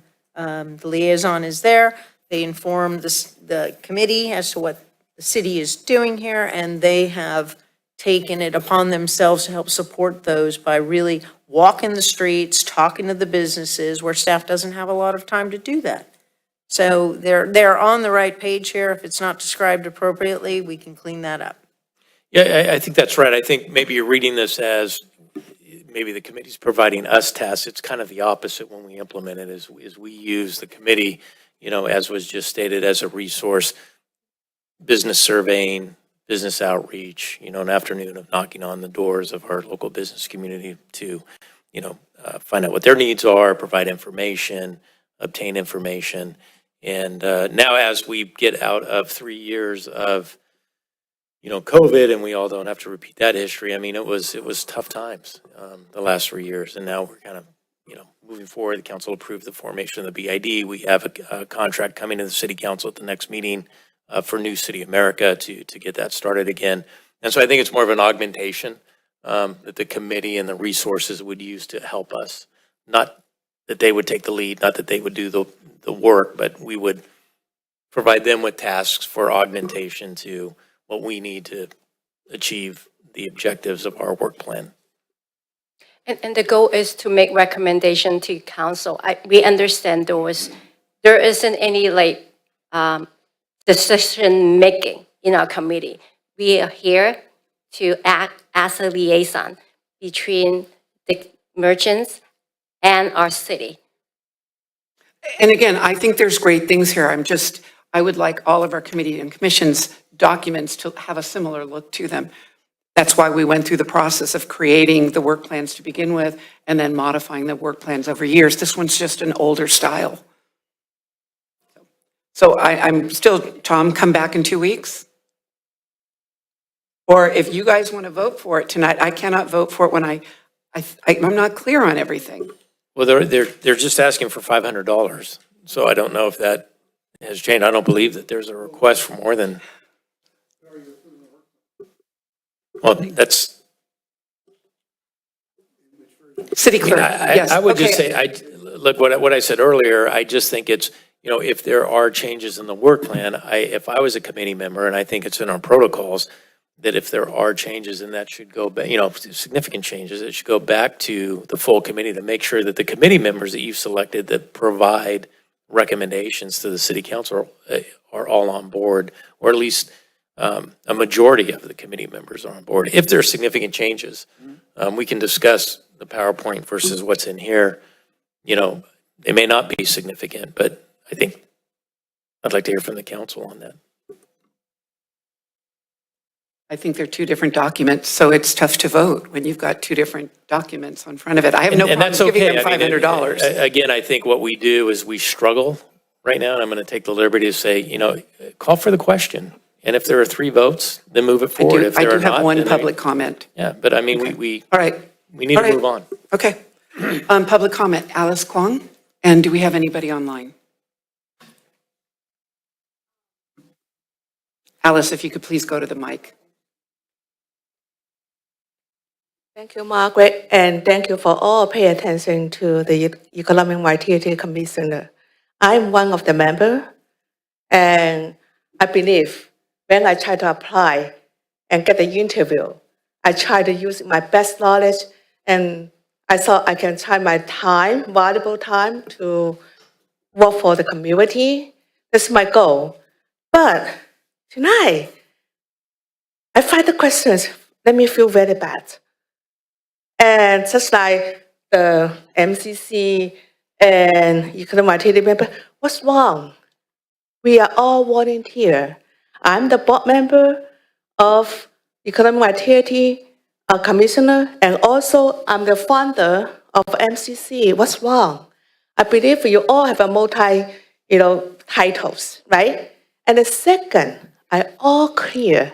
We are the communicator between whatever the message, the agenda from our members' meeting, and try to share and clear if any possibility to help our community merchants to improving and do the better business. And all those will be create more tax to the cities. That's all about. Please understand that. And it's all volunteer. I believe, I always say, I can say loud, no people can hire me by hourly rate. That's my personal value. But I can do volunteer without any pay. Thank you.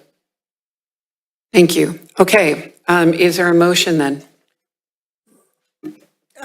Yes, I would like to move approval of this proposal, the plan proposal here. I mean, they're absolutely, support market. I don't see anything that's inconsistent at all with our goals. And I would love to see the committee move ahead as quickly as possible here, because we do need outreach to our businesses, and that's exactly what they've been doing. So I would hope that, although it's not the standard which the mayor is used to seeing here, believe me, the next one will be, and we'll have to standardize that with the city. But It has been standardized. Every other committee is like that. well, again, Gina, I'm sorry. I'm going to rely on staff here, that there was a changeover, and I'm sorry that that happened. So I would like to move approval of this plan. Motion? Is there a second? I'll second the motion. Discussion? I think just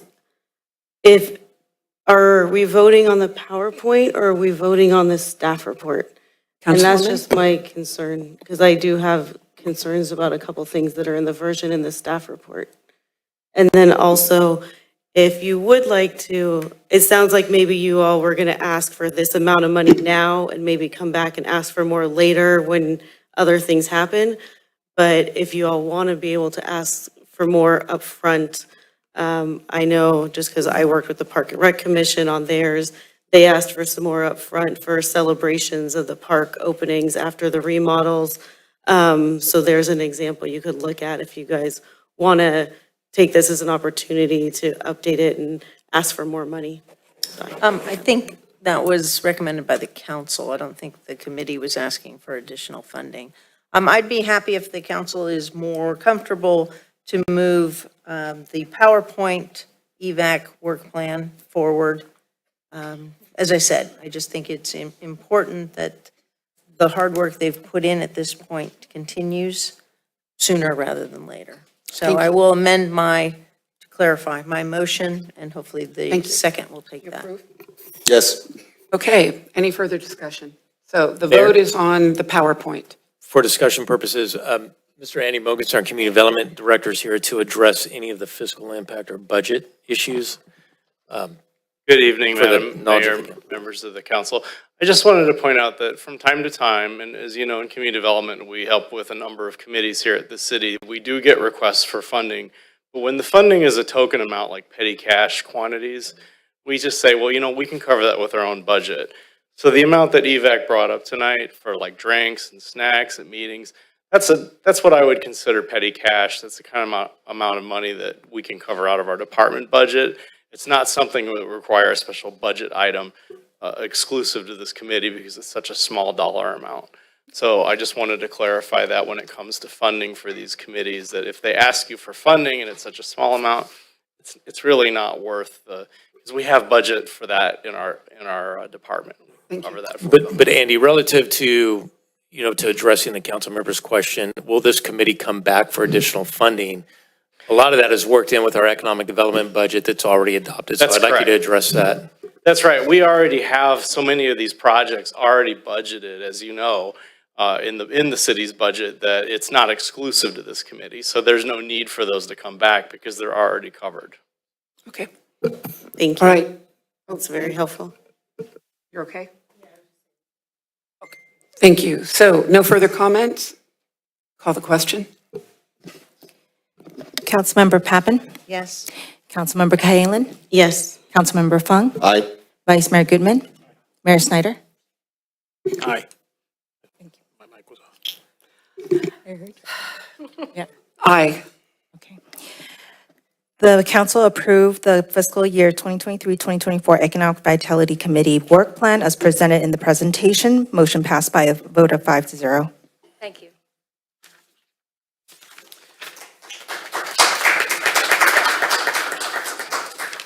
Okay, next up is public communication for items not on the agenda. I do have one speaker, John Muniz.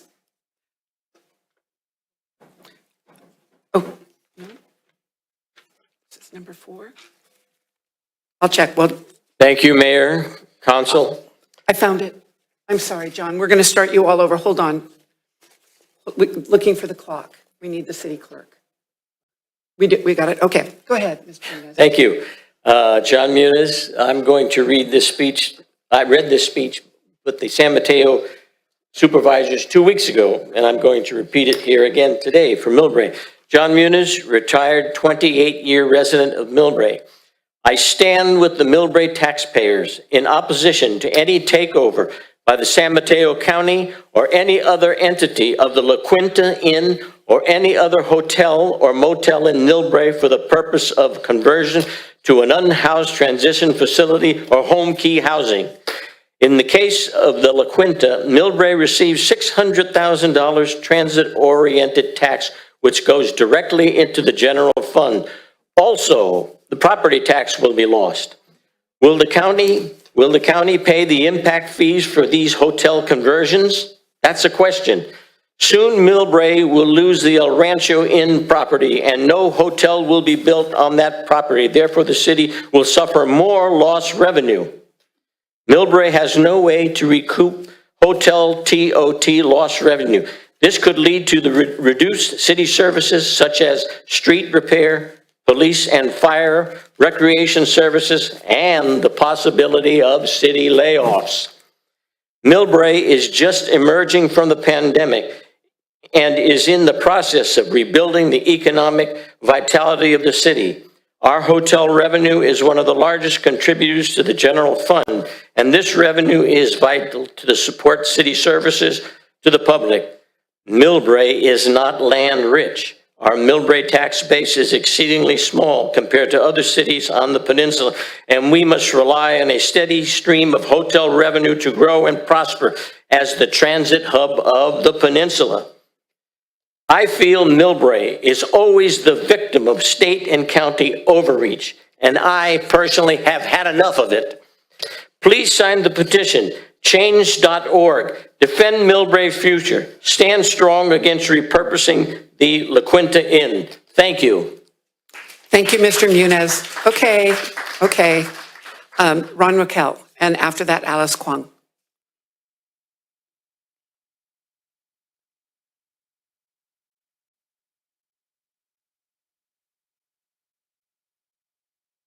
Good evening, City Council members. Ron Raquel again. Thank you for letting me speak. Hopefully this will be the last time I address this issue of MILLBRAE Avenue.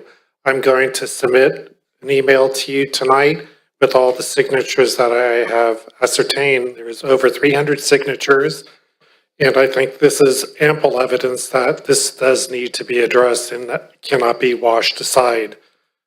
Public safety is of great concern and it is, I've heard from many other people in the general area that safety along the MILLBRAE Avenue corridor going up towards Ashton is also a hot spot. But first things first, I believe that MILLBRAE Avenue and Magnolia is of utmost importance. And I would like to thank Armando for his support, and he's going to be submitting his grant appeal this week, and he will be getting the signatures in his email too. And I hope to engage with you later with this topic. And I appreciate your help and concern. Thank you. Thank you, Mr. Raquel. Ms. Kwong.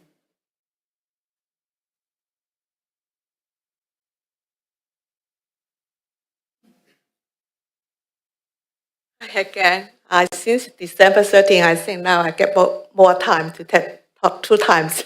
But anyway, the same subject. Thank you for John.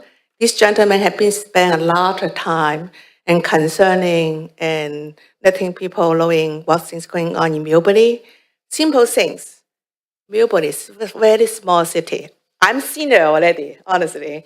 And we want our city to continue strong and safe. But without money, how we can say our city can be strong? MILLBRAE is LLC, the same age as mine. So if MILLBRAE doesn't have enough income, we can get bankruptcy, right? Then who's lost? We all here. We all living here, right? And 1 year, they can simply forcing the board supervisor to buy the property in MILLBRAE. Next year, they're still off. Who's going to be responsible for MILLBRAE? Nobody. But I've been living here for a long time. Please. And we have a petition on the side of, please, I want to see you guys' signature. If you do want to protect MILLBRAE, because there's income. Without income, will be another hunky person. And MILLBRAE, the whole MILLBRAE with bankruptcy. Nobody offer it. I'm old already. I cannot move to any other city. So here's my hometown. Please protect our hometown with very small cities. All our labor, include all you, it's like negative. We need to work together and help our community. Because it's not just hotel tax. Also, those people come to visit and spend money on the property tax. Person go to the school, and school will be not enough funding. Who is suffering? It's another generation. Honestly, I can get enough for my meal, but it's not just myself, it's the whole community. I would like to see if you guys want to sign for the petition, but otherwise, share your opinion in the petition. Why you don't sign for it? Thank you. Thank you, Ms. Kwong. Any further, I have no other slips. Anybody online? Let me see. Sorry. There is One. Michael Kelly, you're being unmuted. Please go ahead and start speaking. Hello and good evening. Michael Kelly, I am one of the co-founders of the MILLBRAE Anti-Racist Coalition. I had the opportunity to speak a couple of weeks ago at the event around what MILLBRAE ARC is and what it isn't. And on that topic, I wanted to clarify a couple of things. In my position that MILLBRAE ARC is not a political organization, I went on and used a reference referring to Councilwoman Pappen that was mistaken. I implied that she was personally responsible for the banners that were placed on City Hall celebrating AAPI Heritage Month for being pulled down. And I came to realize, I came to understand that was not an accurate statement. So Councilwoman Pappen, I would like to apologize to you for that inaccuracy. It was not intentional, but now that I realize it's wrong, I want to own that and let you know that that I do apologize. My concern is that the partnership that Millbrae Arc has had with the city historically was so positive, and it's not in the same state now. So that was just something I wanted to, again, be consistent in setting the record straight. If I get something wrong, I'm absolutely going to own it. So I hope you accept my apology. The next item I would like to ask of City Council, I brought this up about 6 months ago when this council formed, is that we still in Millbrae do not have a land acknowledgement of the Ohlone Ramaytush people whose ancestral land we live on. It's unceded land. This is such low-hanging fruit. I can't think of anyone that would object to this. I don't understand why it hasn't happened. If we can make some kind of formal request of council to put this on the agenda to have the discussion, I think everyone would benefit. Our current residents, the people that lived here before us, time immemorial. It just is something that I'm going to ask one more time, because it's been 6 months.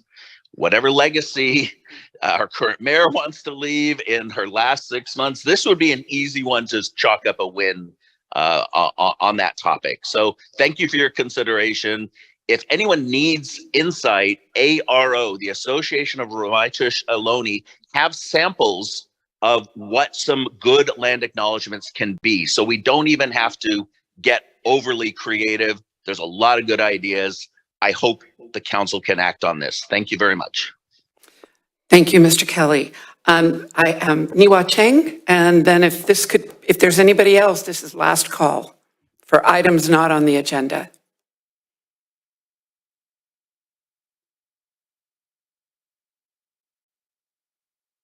Hi, Mayor, Vice Mayor, and the council members. How are you? My name is Nianhua Chen. I'm the MILLBRAE resident for about 23 years, 24 years.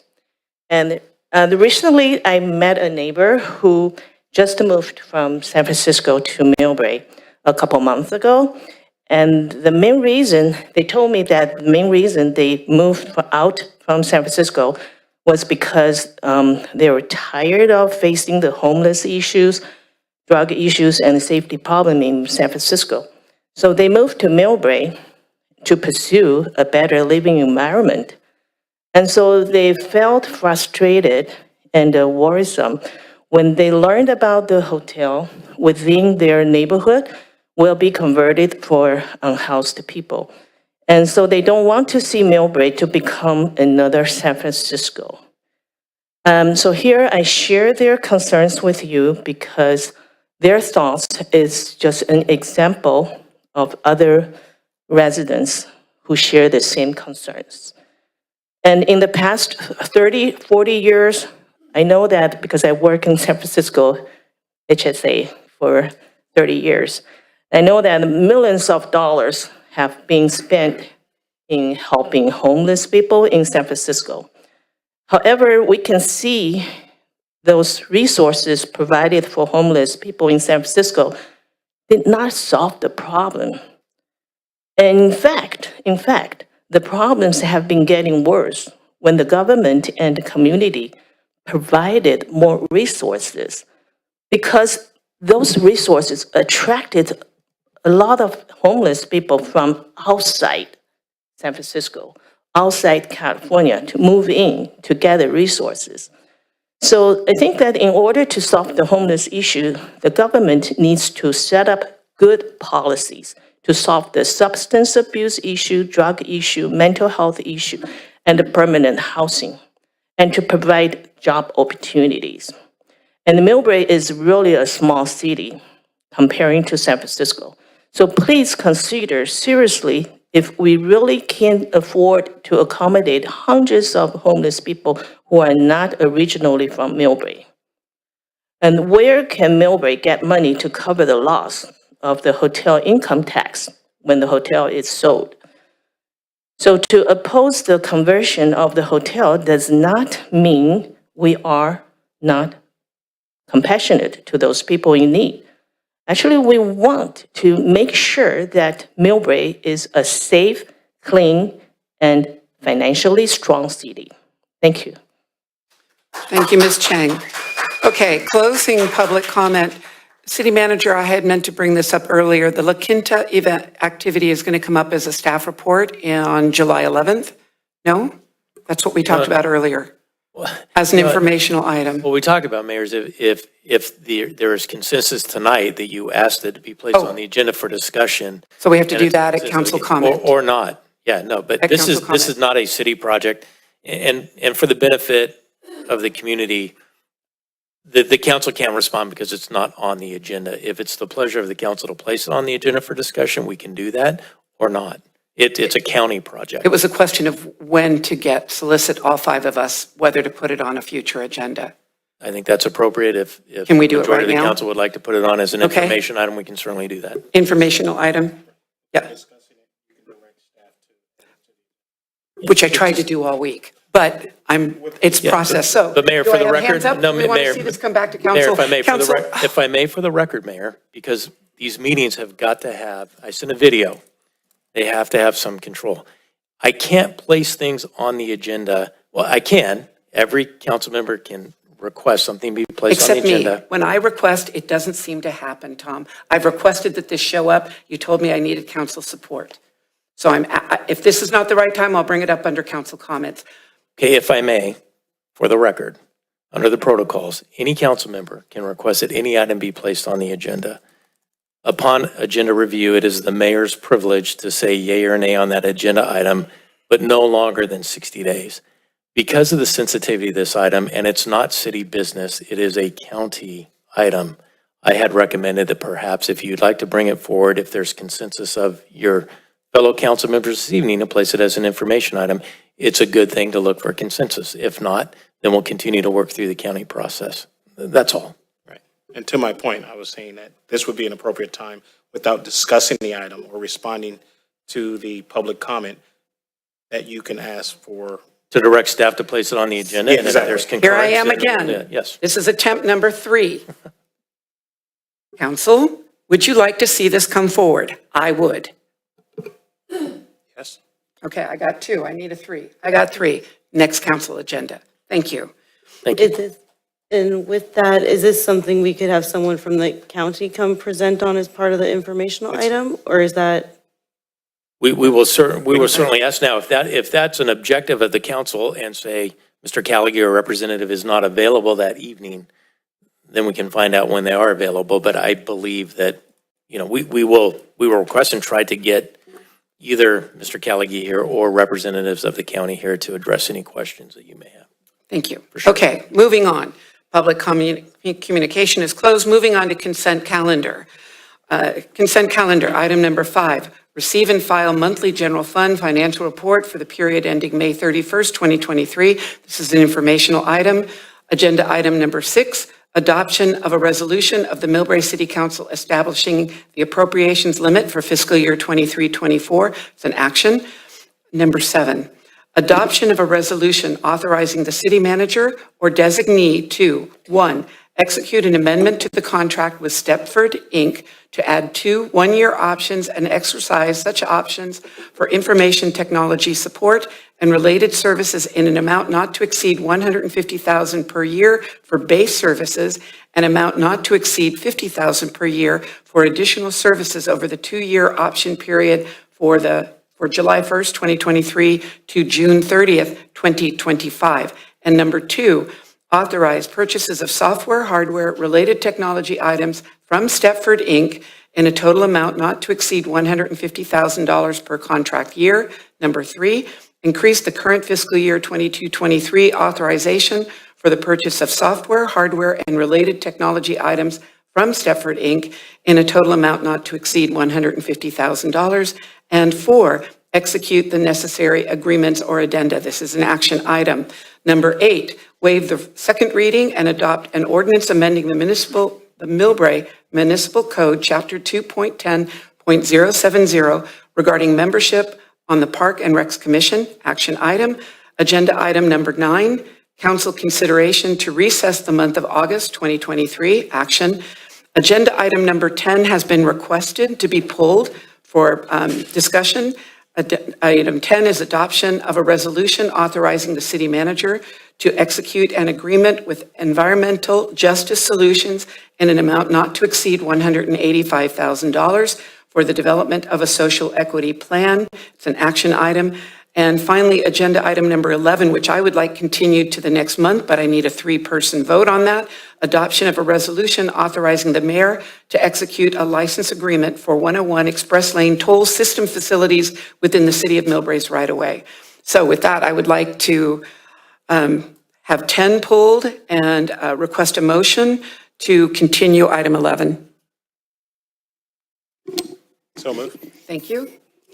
Just want to clarify, the motion is to pull 10, continue 11, and then Come back and approve the other consent items. just those two, just 10 and 11. Correct. Yep. I'll second the polling of number 10 and continuing number 11.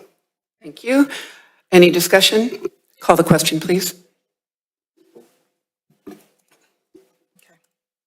City Clerk, up for 10 and 11. Councilmember Pappen. Yes. Councilmember Cahalan. Aye. Councilmember Fung. Aye. Vice Mayor Goodman. Aye. Mayor Snyder. Aye. The motion to pull consent item number 10 and continue item number 11 to July 11th, 2023 City Council meeting approved by a vote of 5-0. Thank you.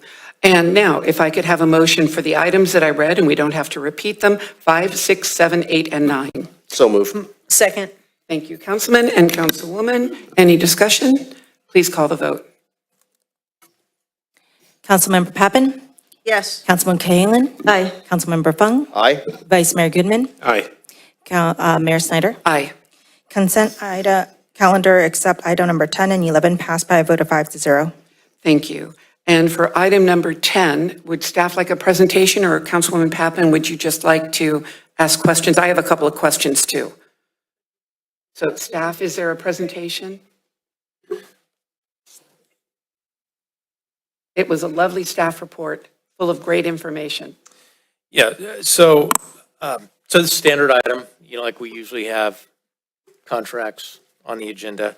But just very briefly to brief the city council, this is a request to enter into an agreement with Environmental Justice Solution to prepare a couple of things within their tasks. One is formation of a committee that will help identify needs and form a strategic plan for social equity within the city.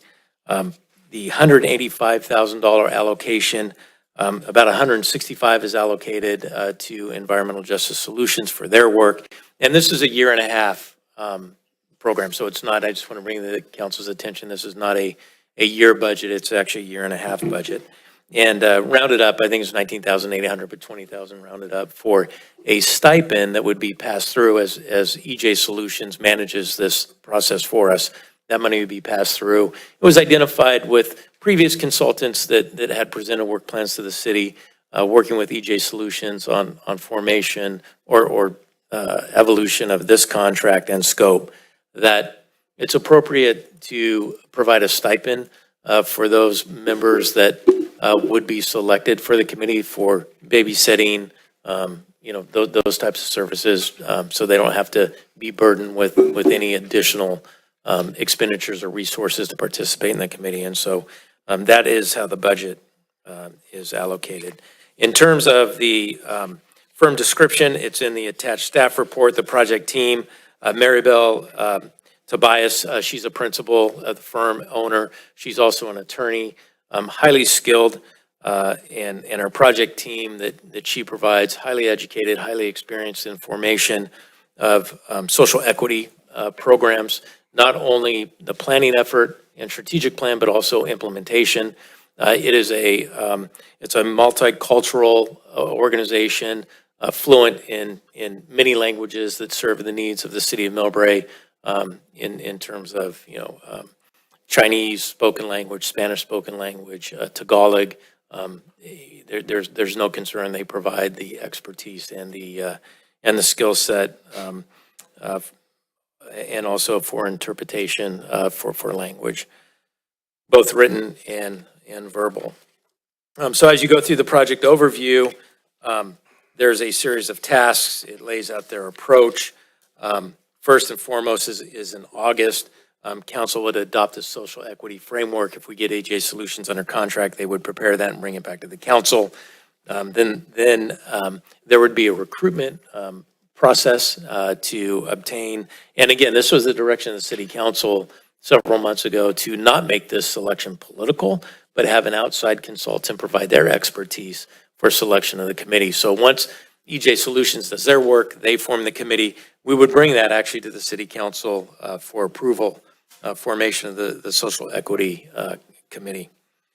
And then there's visioning and goal setting. There are 2 meetings per month in the scope of work for community engagement and formation of what will become the strategic plan. So a lot of data collection and analysis, the solution development, so very community-based, solution-oriented. Then the first draft of the plan, there's a town hall, a couple of town halls that not only the committee, we would bring that out to the community for review and feedback, and then ultimately develop the final plan. So, you know, in a review of the task, the scope, the project team, I don't think there's anyone better out there than EJ Solutions that we could recommend. Getting to know the principal and the firm over the last several months, actually going on almost 6 months now, I'm you know, very confident in recommending this firm and this work plan, and I think it meets the direction of the city council back in February of being independent, not being political, and staying focused on what the charge is. Thank you, City Manager. Councilman Pappen. Thank you very much. No doubt, highly qualified group here. Love the fact that it's a women's own group too. Clarification on Exhibit A. I'm hoping the vision doesn't take till 2035. I would say that's a typo. For the record? Yeah, for the record. So this a 1.5 year contract. So it should be Vision 20. Let me just double check, because this is a future forward-looking, you know, decades document. So specifically, Councilmember, are you looking on what page? It's on. It's the your cover page. Picture page here, Exhibit A, number 1. You've got Vision 2035, and then down below it says August 2023 through March 2025. No, I don't think the Vision 2035 is a typo. I think that is forward thinking on the strategic plan and, you know, the decades plus that it would be implemented. So I think that what the vision here is that it's forward thinking. It's not just a 6 month or a 1 year or 2 year or 3 year. It's short term, midterm, and long term objectives within the plan that the team would be putting together. Okay. Just didn't want to give the impression you were going to take that long.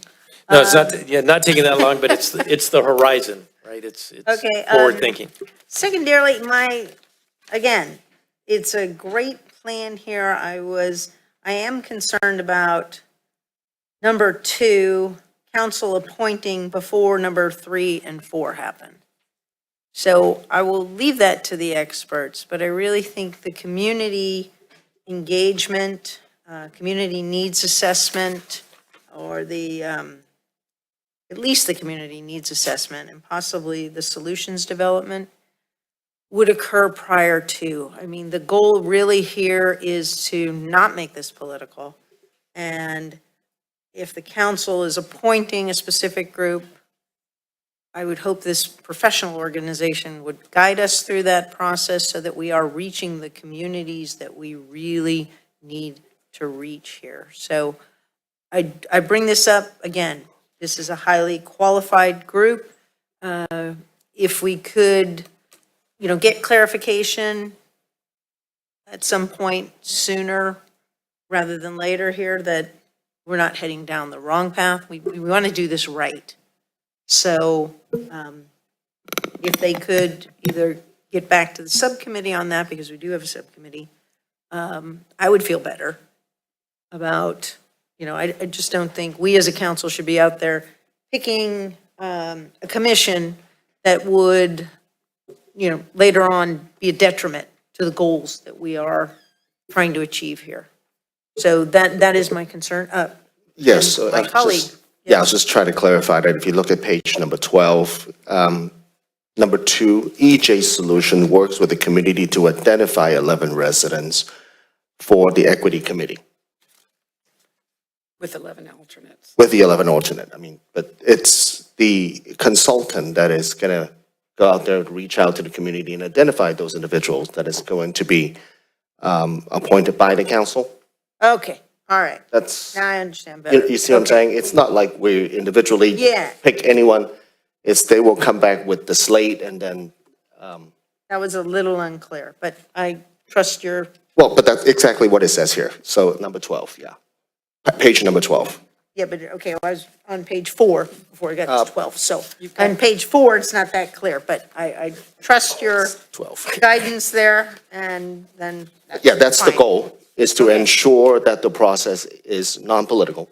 Right. And that EJ Solution will work with the community and identify those individuals to share their experience. Right. As to, because equity is a very personal thing. Right. It's about people's experience. It's about how they feel. It's about how they live and how they are being served. So to that end, I think having EJ Solutions with their expertise, and they would help identify those individuals to help guide us through the process of ensuring that our process moving forward is more equitable and more inclusive, and that's the goal of this work. Fantastic. I feel better about that now. Thank you. That was everything? Yeah. Thank you. Okay, hold on.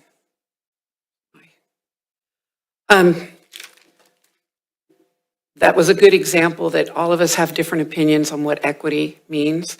And I've been pretty vocal all the way along, even though I'm not on the subcommittee of here, that it is my personal opinion that the city of MILLBRAE has been treated badly by regional agencies. It doesn't matter what race we are. It doesn't matter our socioeconomics. It matters that the county, including San Francisco City and County, including the Bay Area, have used MILLBRAE to basically carry the weight for regional entities like the airport, like high-speed rail. So I went through this report, which I want to thank the subcommittee, and I want to thank staff, and I want to thank the consultant whom I have not met. I think it's really good, but I will tell you, I went through it word by word, looking for the word environment. Because again, professionally, I do work in this field, and it hurts me to see how badly we have been hurt.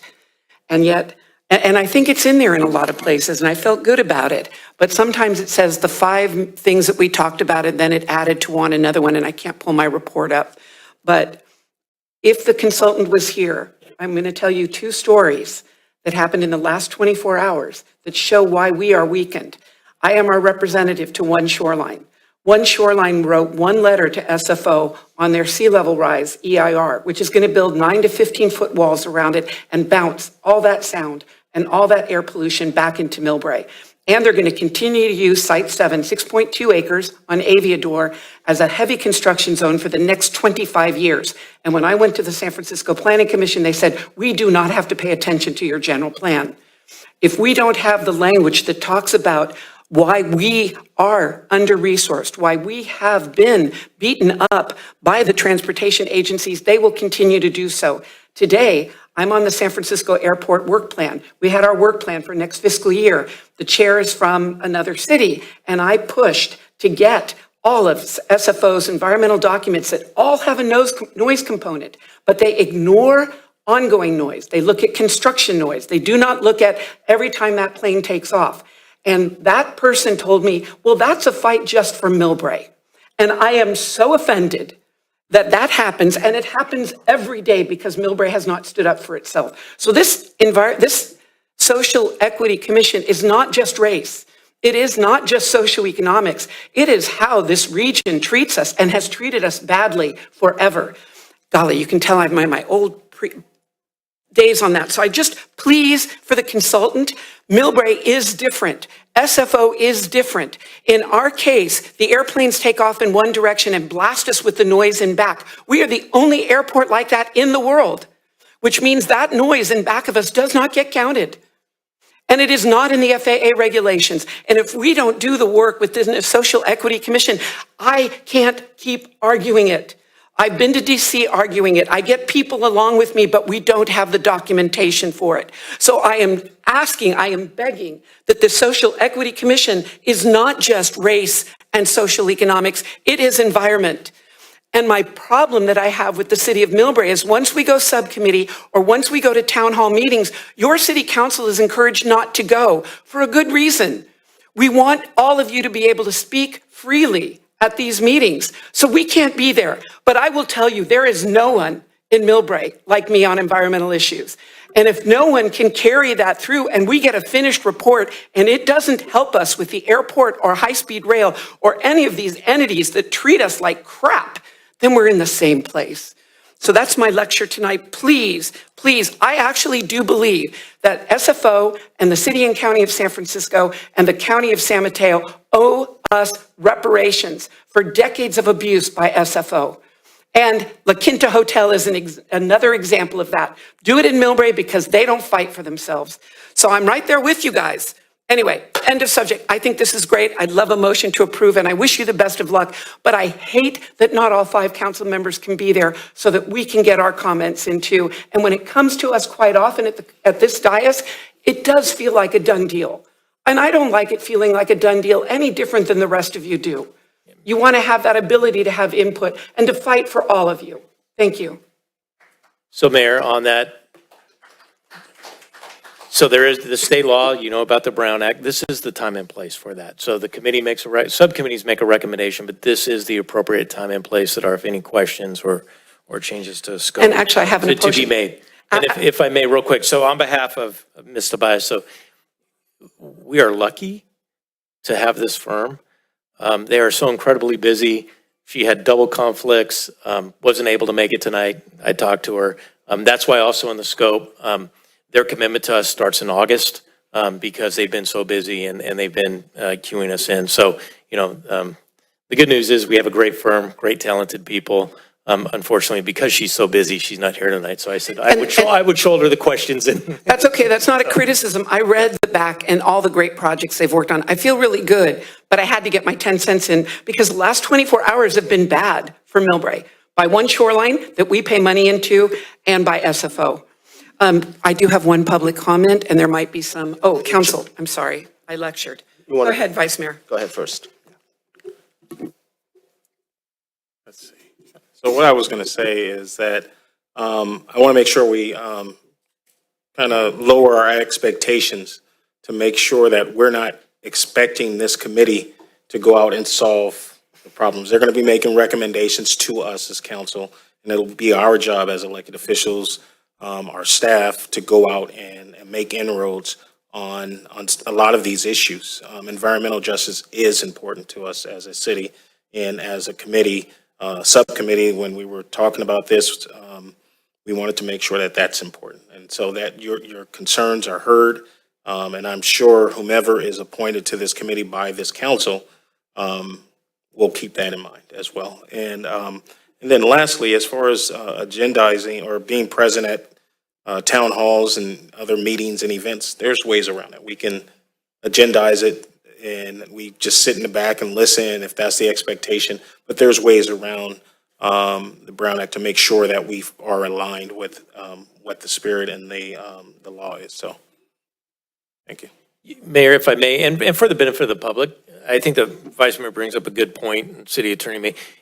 Council members can attend, you just can't speak and you can't engage. And if the public is there and it's a community meeting and they start asking you questions, that's where you're prohibited by law from responding. So you can attend and observe and get information, you just can't not participate.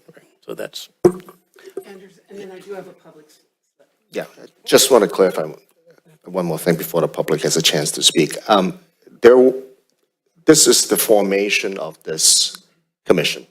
And then their work plan will come back to this council for approval. And there'll be plenty of opportunity for us to guide them in a direction that as we see fit. Now, and I obviously appreciate the passion for the airport noise and how we need to obviously stand up for ourselves. There's no question about it. And absolutely, this commission can address multifaceted problem, and equity comes in many different forms and many different ways. Like I said a moment ago, this is a very personal issue. Everybody has an opportunity to share their experience living in MILLBRAE, what equity means to them. And as you rightfully pointed out, environmental justice is one of them. So, and it would more than likely to be part of their work plan as well.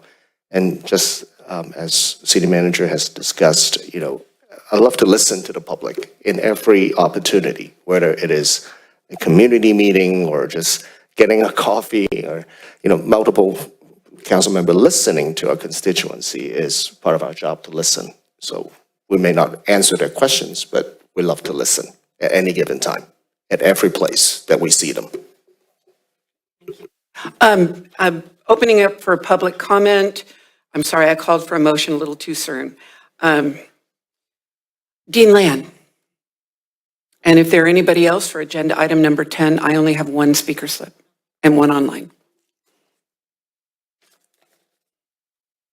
Hello, Mr. Land. Good evening, Mayor, honorable members of the council. I'm going to be very brief. I came here just to say hallelujah, one word, in terms of this particular motion.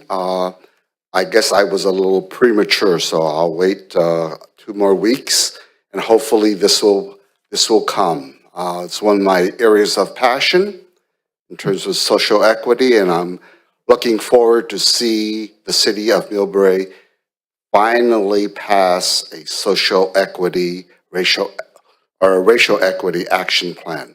Thank you very much. Thank you, Mr. Land. And before we go to, well, depending on the next person, I just tell the public, when I became mayor, I actually had a meeting with Dr. Cordero, who is a Ramai Tushaloni, and asked him about the land acknowledgement because I would have been happy to bring it forward. He asked me not to.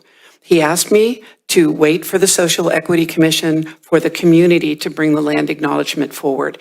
And that's why I have not pushed it. I would love to do it in my time as mayor, but at the request of Dr. Cordero, he wanted the public to learn about what it means and to bring it forward from the ground up. Next up. Next speaker is Gina Miranda. Please unmute yourself. Hello, can you hear me? Yes. Great, thank you so much for letting me speak. I had a comment regarding the social equity planning process that I saw. Thank you for including all of that detail from this consultant in that so we can get an idea of what they're looking at. Like some of the council members, I was confused too as to how they were going to choose the social equity community members. It looked to me like they were saying they would be choosing them. And I thought that's very, very weird. How in the world would they do that without knowing the community and the community needs? But I do think it's more of a collaboration between them who know the business and our leaders who know MILLBRAE and who know the needs. I was super happy to see in their overview and in their ideals that they want to address the equity gaps, and that's the priority, and that is the most marginalized folks in our community. It may not be all MILLBRAEans that are affected by this, and it may be that their work is going to identify the practice. In fact, this is what it says here: identify the practices that have a disparate impact on certain communities, and then work with the affected residents to create the better communities, what it is specifically that their lived experiences that hasn't been working. that needs to be fixed and needs to be improved. So I hope that they will work together with our leaders who know the residents. And it looks like I may not have to worry about it, but I'll still say it. East MILLBRAE residents need to be represented well here. And that includes folks that are on the El Camino corridor, because they're very much affected by all of these things. Thank you. Thank you, Ms. Miranda. Any other comments? I have no other speaker slips. City Clerk? Okay, There's no other. bringing it back to City Council, this is an action. Move approval. Thank you. Thank you. Motion, Councilwoman Pappen, second Vice Mayor. Any discussion? Call the question. Councilmember Pappen? Yes. Councilmember Cahalan? Aye. Councilmember Fung? Aye. Vice Mayor Goodman? Aye. Mayor Snyder? Aye. Consent item number 10 passed by a vote of 5-0. And congratulations and good luck. Okay, moving.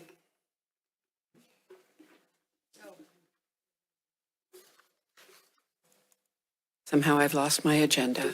Item number 12, Mayor, under new business, under existing business.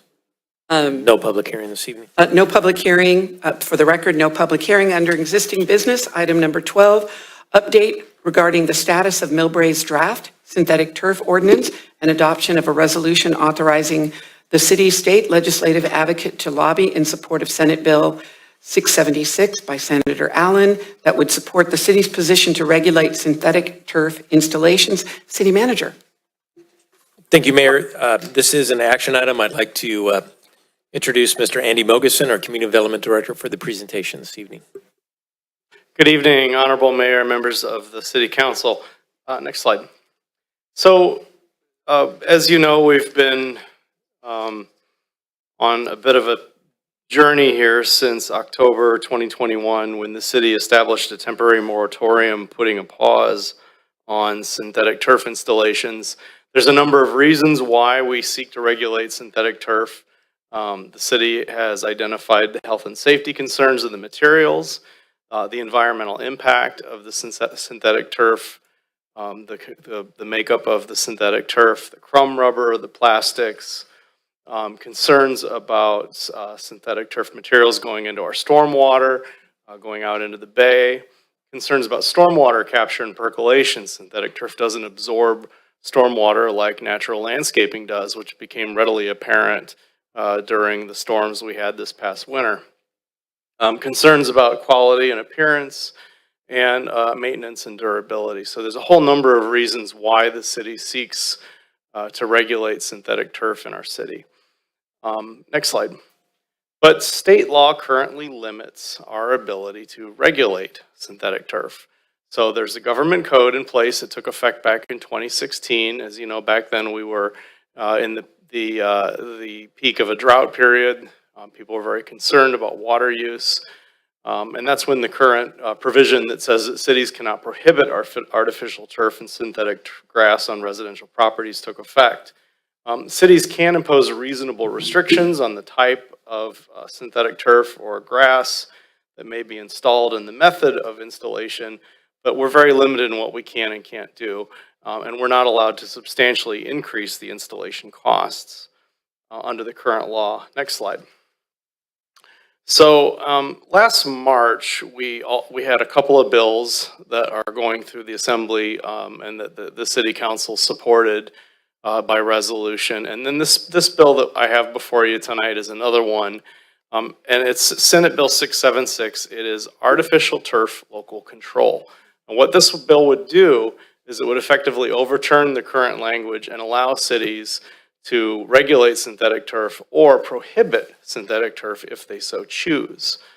And the adoption, if the governor signed SB 676, if it passed both houses, as currently proposed, it would fully restore the city's ability to establish standards, specifications, and regulations on the installation of synthetic turf to accommodate our local environmental, safety, and aesthetic concerns. Next slide, please. So just to give you a background on where we're at, the council put in a moratorium on synthetic turf back in 2021. It was extended twice. It's in effect through October 26, 2023. So over the past year, we worked with a landscape consultant at Gates and Associates, a landscaping firm, to develop a draft synthetic turf ordinance. We brought that draft ordinance to our Community Enhancement Advisory Committee and our Planning Commission, and they both reviewed it and made recommendations to City Council. But with this new bill, SB 676, in play, which has a potential to pass the state legislature, that would enable us to do even more. And it would enable us to go further with our current draft ordinance than we currently do. Next slide. So September 14th is the last day of the current legislative session for SB 676 to be passed by each house. It's currently going through committee. And October 18th, if it was approved, it must be signed or vetoed by the governor by that date. And October 26th is the end of our current moratorium. So what we're asking tonight, next slide please, is we've got a few, I just want to summarize this. We're asking the council tonight for a wait and see approach to see how SB 676 goes forward. And we're recommending that the city council support a resolution tonight authorizing the city's legislative advocate to lobby in support of Senate Bill 676 and related legislation that would support our position to further regulate synthetic turf installations. So what we would like to do is get that approval from the council to support, to authorize our legislative advocates in Sacramento to lobby on behalf of the city in support of this bill. Have a wait and see approach. If it does pass, if the governor does sign it, then we come forward with a draft synthetic turf ordinance that meets the city council's needs, because again, this bill would unlock our ability to further regulate it. And so with that, I'm happy to answer any questions. I'm sure there's a lot of questions about this. I'm here to help. Thank you, Mr. Mogensen. Comments, questions? I have one public speaker card. John Marshall, we'll open it up for public comments.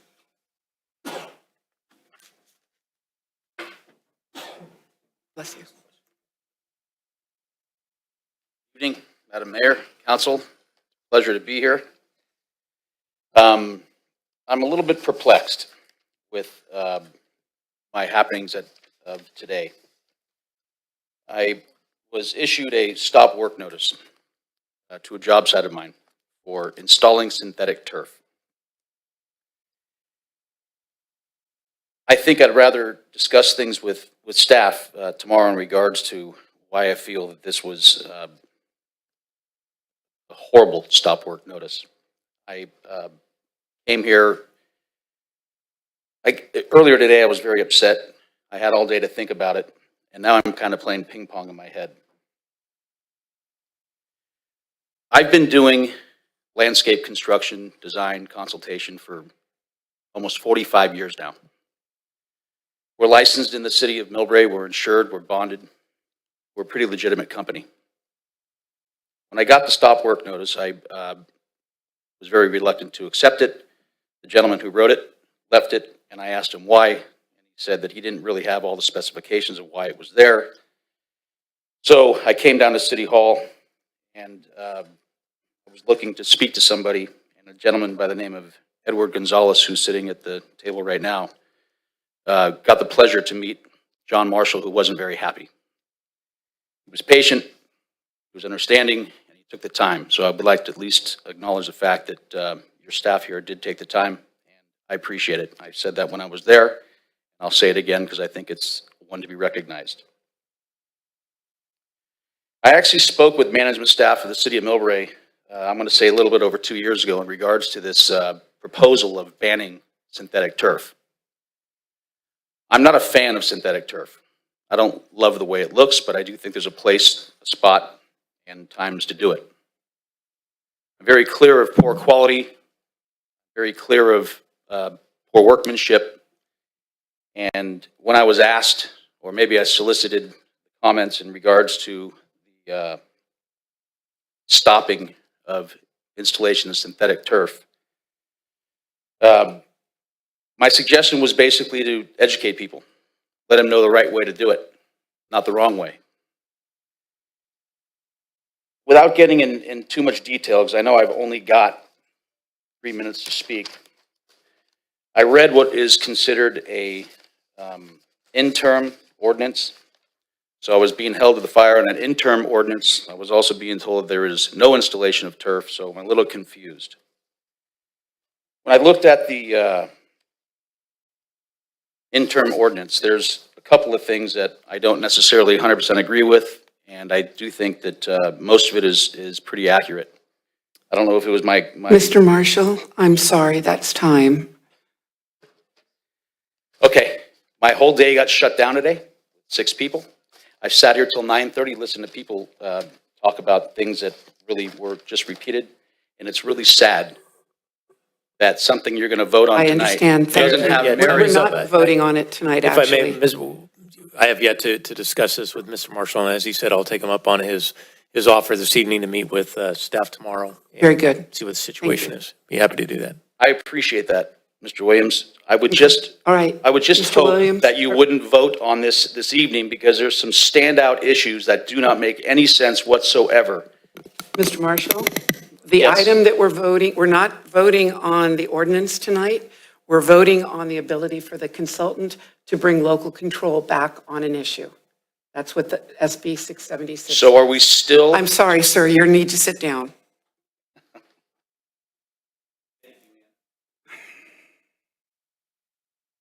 Okay, anybody online? I have no other speaker slips for item 12. All right, bringing it back to staff. If I understand, we are, this was an update on the status of the city's ordinance, which is simply a moratorium, the best that we can do right now, but a resolution to give our lobbyists the ability to work on 676 and related artificial turf ordinance, legislation moving through. That is correct. We're authorizing our lobbyists to lobby on our behalf in support of Very SB good. 676 tonight. I would add to that I was down with the lobbyists at Cal City, since I'm on one of the lobby teams, and worked a little bit on 676, and I believe they're still looking for one piece of information, but we also have multiple partners. I had a lot of cities coming up to me saying, we're really curious. Yeah. And the flip side of this is, I hope city is getting ready, regardless of what the governor might do or where the bill might go. We still need those design guidelines for drought tolerant landscapings and the things that we hired the landscapers with. So I hope that we will take an action tonight. But city manager, do you have an idea of when the landscape will come back with some of those planting guidelines? I'm really looking forward for my own house of what to do with the parking strip. I want to do it the right way. Just tell me what plants to put in my parking strip and I will do it. So if we could get those and get it to us probably before mid-October. It'll fit in nicely regardless of what we have to do with our ordinance. Mayor, on that, I was looking at the timing relative to SB 676. The last day the governor can act on it, either sign or veto it. And then the effective date of our moratorium, which is October 26th. We do have a city council meeting scheduled for October 24th. So we will be bringing either another urgency ordinance to adopt or recommend adoption of SB 676 or the ordinance that the landscape architect is working on for drought tolerant that includes some limited installation of synthetic turf. So to the public. Quick timing. It'll be a quick timing there, but we can fit it in. One comment, just understand that unless it's adopted as an urgency statute, the 676 won't go into effect until January 1st. Your moratorium would expire in October, so you may well want to put something in with the new guidelines and, just not put a total stop to things, because otherwise you're not going to have any regulations from the date that the moratorium expires. I don't think you can do another moratorium on the same topic. So I think you should go ahead and proceed and adopt those. And then if the law passes, we can see about making an adjustment that reflects the provisions. That's it. Yes, we will listen to the city attorney because that's a good point that we will. That is we'll work- exactly so- our plan, is to bring you something before October Right, 20th. but to go along with it is to how to help our public, at least how I'm envisioning the landscape architect contracts that we approved a year ago, was that they would have, you're on a hilly slope, here's some guidelines. You've got a parking strip, here are some guidelines. You have tree coverage, you don't have tree coverage, here are guidelines of plantings that will work. So that we also don't get the other flip side is nothing but a gravel front yard on that. The goal is for quality work. And Mr. Marshall, I'm happy to meet with you offline and talk about all the environmental damage, which is significant, and health damage. So, and I know. Mayor, Council, I'm just saying offline. So Andy, on that subject of timing, is there a date that you have that ordinance will be brought back to the council? It will be on or before October 24th. Okay, with some designs. Madam Mayor? Go ahead, Gina. Okay, I think the one thing we're hearing tonight is whatever we have on the books is not clear, and hopefully you guys can resolve that tomorrow. We don't need frustrated anybody if we can avoid it. So I would like to move this motion that our lobbyists can proceed to support these efforts at the state level at this point. Thank you. Second? Second. Thank you. Any further discussion? Call the question. Councilmember Pappen? Yes. Councilmember Cahalan? Aye. Councilmember Fung? Aye. Vice Mayor Goodman? Aye. Mayor Snyder? Aye. Item number 12 passed by a vote of 5-0. Thank you. Item number 13, approved by motion, the multi-jurisdictional electronic bicycle sharing program, additions and removal of corral locations, provide city manager or designate authority to add or remove corrals, designate spur trail as a no-ride zone, and receive an update on usage. City manager. Thank you. I'd like to introduce our environmental programs manager, Ms. Andrea Papajohn, for a staff presentation. Thank you. Mayor Schneider, Vice Mayor Goodman, I'm Andrea Papajohn, City of Millbrae. So the purpose of the presentation tonight is for City Council to consider adding 4 corrals, removing 1 corral on the bike share program, also providing the city manager or designee to authorize addition or removal of corrals in the future, and to also designate the spur trail as a no-ride zone. I also give a very high-level snapshot of the current usage to date. Next slide, please. So on this slide, City Council has approved 16 corrals at the March 14th meeting, as shown in the maroon markers. The requirements for the corrals were 3 things. 1, not take up a parking space. Secondly, good lighting. And third, not to interfere with a parked car. So as if a door opened in a car, it wouldn't tip over the bike or the bike wouldn't tip onto a car. Staff would like to recommend 4 additional parking corrals as designated in the blue markers. Next slide, please. I'll go over each of these 4 locations. The first location staff recommends is in front of City Hall, as designated on the picture on the right. There have been requests from the community and some employees that this would be a convenient place. We think that it also provide a nice orderly place for bikes to be parked. It would be designated on the app so people could find the bikes and then also return them there. And this also serves the commercial district on the other side of Magnolia. Next slide, please.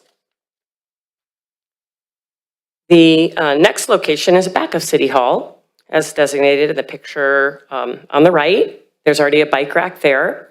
And we believe this is an ideal location for visitors, employees, anyone in City Hall. There are corrals up at the library parking lot. However, we feel like it's less convenient to walk a bike up and down the stairs. So this location would be convenient for people just coming in and out of City Hall or in the area. Next slide, please. The third location is on the frontage road near the Bellamore. There's plenty of space there, and it's not taking up a parking space. And we feel that this has a potential for high rider usage. And the fourth one, next slide, please, is on, again, ECR and Chadbourne. It's on the frontage road and great visibility. You know, ideally, we'd like to add more corrals in the bike share program. Again, it provides, you know, on the app, people can find the bikes and places to park them. They get incentivized for parking in the corrals. And so, you know, like I said, ideally, we're trying to find more locations for corrals. Okay, so the next slide is regarding the spur trail. It's currently a slow ride zone. And what that means is bikes can go up to 3 miles an hour. So you have to walk the bike. They're not really able to ride it at 3 miles an hour. We have heard some feedback from community members that they'd like to make the spur trail a no-ride zone. So on this map, actually, Spin can use a programming method called geofence, and they can designate the entire spur trail. So this map is a little deceiving because it doesn't show the entire spur trail as a slow ride zone, but they can designate the entire spur trail as a no ride zone, which would mean the bikes would be inoperable on the trail. So as I mentioned, we have received some requests from the community to prohibit bikes on the spur trail, electric bikes. And so we would recommend changing it from a slow ride to a no ride zone. Okay, next slide, please. Now, further on the spur trail, there is a corral. It's the only one on the spur trail. This one is on Minorca and Taylor.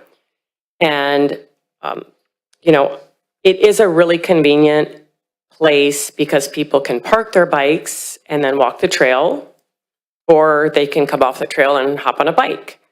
It's the only one in the area. And also it can serve teachers and the school district from Taylor Middle School across the street. So, you know, that's the positive side of having a corral there. That's why we put it there in the first place. We have received some feedback from community members that they would prefer to remove that corral. They feel that it sends the wrong message. If it's on the corral, then people are going to want to ride bikes on the corral. We don't really have a lot of data to support whether that's happening or not yet. The program has just not been launched for that long. So I'd like council to consider whether you'd like to remove that corral or not. Sure. So I'm seeing other electric bikes on the spur trail. And do we have signs up that they're not allowed? Because I think it does send the wrong message by having it there, and people's personal electric bikes or scooters and stuff are flying down the spur trail. The city will be putting up signs on the spur trail in mid-July that says no motorized vehicles and no electric bikes. If I may, I don't want to get, if the council takes that action this evening, because right now they are permitted on the spur trail. They're geofenced to go no more than 3 miles an hour. 3 miles an hour. So part of tonight's action is to prohibit electric bikes on the spur trail. So I just want to clarify that. Yeah. But people have personal vehicles that we can't, personal scooters and personal electric bikes. But a ban No, would be no electric, except for maybe. If I may, we can, you do have the right to ban, not just, you can ban private bikes, e-bikes, motorized Exactly. vehicles, yeah. Except for wheelchairs. Okay, Of course. Vice Mayor. And then let's No problem. finish her presentation. And go ahead, Well, Vice I just Mayor. want to be clear, when we say electric bike, these aren't electric bikes, they're pedal assisted assist. bikes. So there's no electric, unless you can pedal that fast, they're very heavy. And so I think unless we're planning to transition to electric bikes, we're using the wrong terminology. I think, because I had a question about it when I tried to attempt to ride these bikes numerous times, that they're not electric, that they are pedal assisted bikes. That's So I just wanted to correct. make- They are pedal assist. They're class 1 bikes, and they, yeah, so they are, when you pedal, then you can accelerate. But they can be limited in speed, and they are very heavy. I think they're about 70 pounds, at least 50 or 60. I think 70, I'm quite sure. So yeah, they are really heavy when you're carrying them around. Okay. They are battery operated though. No, They are, yes. internally battery operated. But Correct. there's no charger on it if. The batteries need to be charged. Right. Correct. But the spin operates the bikes. But it's internal operated. Like the charging happens as we pedal. There's no. No, they charge the battery. So they take the bike somewhere and they charge the bike? Yeah. Free of charge? Yes. Okay, that's, I don't know how that happens. I've looked at the It's been bike. free I of didn't charge see to it. the, free of charge to the city, but whoever has the app, they have to pay per. No, I get that. Yeah. But I didn't see an electronic mechanism. I saw a pedal assist system, and so maybe that's for a question down the road. But to me, and as we've seen electric bikes used in other cities, this is not an electric bike. It's a bike you hop on, pedal, and if you have to walk it, you're walking 70-plus pounds. So. I believe in a previous presentation, they said that there's batteries. So they take the batteries out, charge them, and replace it at the corral. To be assisted, but it's, To be- like I said, it's yeah, not to be electric. It's not going to assisted, get to be you assisted. up the hill unless you have the pedal power to push it up the hill. Like I said, I tried. Yeah. Can I just ask a clarification question, Ms. Papajohn? Has there been any report that trail users are being, either in danger or accidents with regards to e-bike users? Andrea, do you want to hang on to that? Because in the staff report, you go on to talking about the data collection. I think it's a great question. Let's let Andrea finish and then bring it back. Sure. Okay. Be happy to answer that. Yeah, so just then, so the consideration is whether to make the spur trail a no-ride zone or a slow ride zone, or leave it as a slow ride zone. Apologies, and to leave the corral at this location or to remove the corral. Okay, and then the next slide, please, is a snapshot of the daily ridership. This is as of June 7th when we worked on this report. There have been over 1,700 trips and close to 600 users for a distance of over 2,000 miles. And the average trip is about 1.4 miles. So this really effectively addresses the last mile gap, which is the intention of the program. I looked at the data this morning, and as of today, there were over 3,000 trips, 3,017, and over 900 users. And so, so that's just a snapshot of the data. I don't have a lot of drill down on this yet, but we'd be happy to come back and share more. Kind of the purpose of the presentation was to talk a little bit more about the corrals, but I thought we'd throw in a little bit of data since you might be interested in that. We've also had promotions for $10 rides and credits since the launch, and our PIO, Justine Bleeker, has been incredibly helpful and creative in getting out promotions to help publicize the program. Next slide, please. And just to talk about customer support, there have been a total of 80 support requests since the launch through June 7th. And when you consider 1,700 trips, that's about 4% of all rides, so that's generally low. These customer support requests this is what SPIN has received. It shows very positive responsiveness from SPIN to address the issues, and the community members have generally been utilizing, understanding, and accepting of this new program. So we recommend approving of the 4 corrals and removing the 1 corral on the spur trail. We also recommend providing the city manager or designee the authority to add or remove corrals in the future, and designating the spur trail as a no-ride zone. And just for reference, the Half Moon Bay is also looking at prohibiting electric bikes from their trails, and to my knowledge, also San Francisco. So we'd be consistent with what other jurisdictions are doing locally. Okay. Thank you. I'm happy to answer any questions. And I did cut off Councilman Fung's question. We did talk about it at MILLBRAE BPAC. The data being collected both about incidents and about the kinds of complaints coming in. And at least at BPAC last week, it was the data's still coming in. Yep, and Eduardo, if you could kindly, I have a couple backup slides. This one. So this is the different categories of the 80 customer support questions that have come in to SPIN. And just to answer your question, I think you asked specifically if there were accidents or if people were complaining about the trail. Is that correct? Were there any incidents where trail pedestrians were being in danger or been in an accident by e-bike users? We have not heard of any incidents or accidents, and nor has SPIN. And I would also just like to mention that Derek Stelline from SPIN is also on this meeting remotely, and so he's also available to answer some of your questions.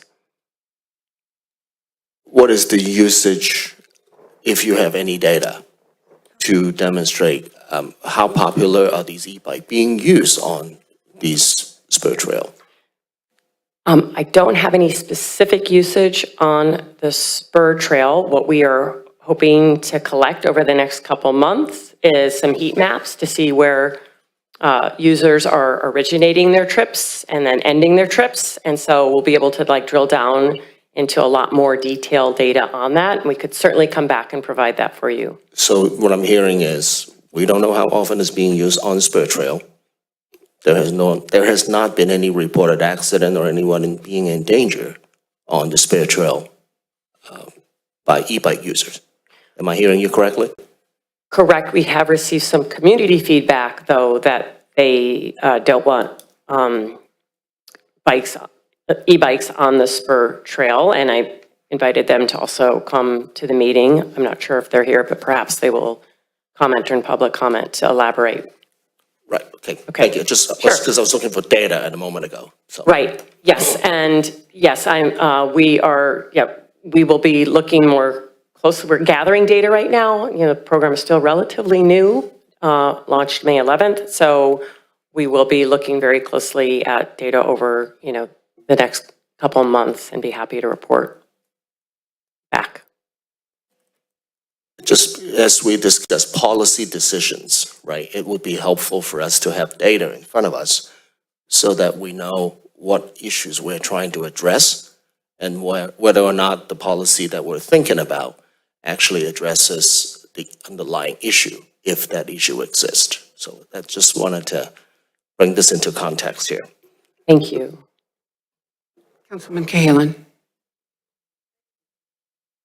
I just had a couple things, not in regard to the specific decisions tonight, but about spins, since we're on the topic. There was great discussion at the Park and Rec Commission meeting, and there was some questions as you guys look at future data and future presentations. I know we're still so early in it, but some of the things that came up that folks were curious about were just percentages of bikes left in corrals versus outside corrals. Bikes picked up and left in which cities, MILLBRAE versus Burlingame in our usage, and also bikes being left outside of MILLBRAE and Burlingame. And then the turnaround time of rebalancing and returning bikes to corrals was something that came up. Many folks had said they'd seen bikes left in locations for, several days. I know we spoke about staffing, but just sharing, since we're here and it's on the agenda, those are some discussions and items that came up. Thank you. We will definitely take note of those and collect that data. And I believe we'll be able to get, most of that data to let you know, where bikes are being left, when they're going back to corrals, who's leaving them in corrals, et cetera. So I'm happy to answer those, when we do collect more of the data. And SPIN did let us know that when we launched, they are trying to find 2 local hires, and they were having some challenges finding local hires. So we broadened the search to the county of San Mateo, not just MILLBRAE and Burlingame and they have since assigned 2 members from their, I think, San Francisco warehouse or San Francisco area to cover MILLBRAE and Burlingame service area. And I don't think they were dedicated when we first launched the program, so you should see that's probably an improvement now since they've been assigned. Thank you. Yes. Thank you. We have 2 public comments. Just for your FYI, and we have Chief Allen in the backyard. At the next City and County Association of Governments Bike and Pedestrian Committee in our July meeting, we're going to be talking about how we record incidents. So the kind of data, I think Councilman Fung was also looking at just people who don't want to see them on the trails, whether they like them or not, or whether they're causing a problem or not. But really the incidents, scooter person, scooter bike, scooter dog, any of that kind of stuff. And we recognize that a lot of people don't want to call the police and say, you know, a bicycle ran over my foot. But without that data, it's hard to make those data-driven decisions. It also came up at Cal Cities. I'm on the Transportation Committee. It came up, and there is a bill, AB 744 by Carrillo, that is looking at collecting more transportation data, spending $20 million a year for 3 years to help get the data to cities to make better data-driven transportation decisions. And hopefully it will be including cut-through traffic and bike pedestrian issues. And then there's this really nasty bill. It's AB 825 by Brian. And this bill would allow, if there is no bike lane, an electronic assist bike or battery bike can ride on the sidewalks. So this is on a do not support level. They would be restricted to 3 miles an hour if you could keep them to 3 miles an hour, but no bike lane, they can be on the sidewalk. So it's a watch bill and an opposed bill, I believe, by Cal Cities, AB 825. We should keep an eye on it. With that, I will open it up for public comment, and we have Marilyn Cooney, followed by John Cooney. Mayor, and as the public's coming up, I have a little bit of information on, the great thing about my job is you do learn something new every day. So e-bikes technically are bikes that have a throttle. And so the pedal assist bikes are known as pedelecs. And so in terms of terminology, as the council formulates an action tonight, I think it would be prudent to decipher what you would intend to perhaps not allow on the trail versus allow on the trail. So I will help the council in that definition as you get there, because if you don't define it, I think the Vice Mayor brings up a good point. Mr. and Mrs. Cooney, did you want to come up? Come on up.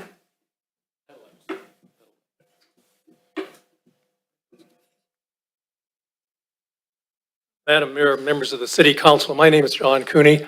I live on Taylor Boulevard, 871 Taylor Boulevard, have lived there for a long time. I'm one of the people, together with my wife, who is identified in the papers as community feedback. So I thought that I would give that to you firsthand. We have 2 points. They're very simple. First, electronically or electrically boosted vehicles do not belong on a walking trail. They're a menace to the people that walk there. And secondly, appropriate signage should be posted to make clear what's allowed and what's not allowed on the spur trail. E-bikes are heavy, they're fast. My wife and I have experimented with them, and we know this for a firsthand fact. They're dangerous and intimidating to people who walk on the spur trail. We live near the spur trail. We've observed a great increase in the use of the spur trail, by the way, since the pandemic, during the pandemic and since then.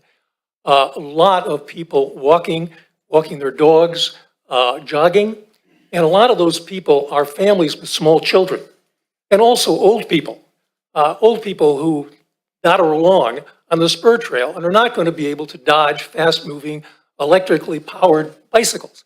Now, there are 2 points that I would take issue with that have been raised here. First of all, there already is a sign on Hillcrest at the spur trail that says no motorized vehicles allowed. That sign's been there for a long time. That's all it says. And that's the only one that I know of on the spur trail, but it's on the spur trail. Secondly, what is an e-bike a motorized vehicle? I would submit to you that it is. It's power assisted by an electric motor. That makes it a motorized vehicle. It's fast, it's large, it's intimidating, and we have had reported to us, I can't say that I've experienced this myself, people being intimidated by these bikes on the spur trail. The reason why we have suggested that the one corral that's at the entrance to the spur trail by Taylor School be moved is because it's an open invitation for people to use electronic bikes on the spur trail. It could be put somewhere else. We have no issue with e-bikes as such. We have no issue with spin as such, as a company, as an enterprise. We only think that e-bikes should not be on a walking trail. My understanding is, by the way, that Half Moon Bay has prohibited electronic bikes on their coastal walking trail. That's my understanding from the public press. So I endorse the measure that's been put before you to the extent that it outlaws electric bikes, electronic bikes, electric bikes, whatever you call them, that have motors on them, from the spur property. That's not what the spur property is for. Thank you, Mr. Cooney. All right, thank you. Thank you for your attention. Thank you. Okay, I have no other speaker slips unless, Mayor, you do want, okay. Ms. Cooney.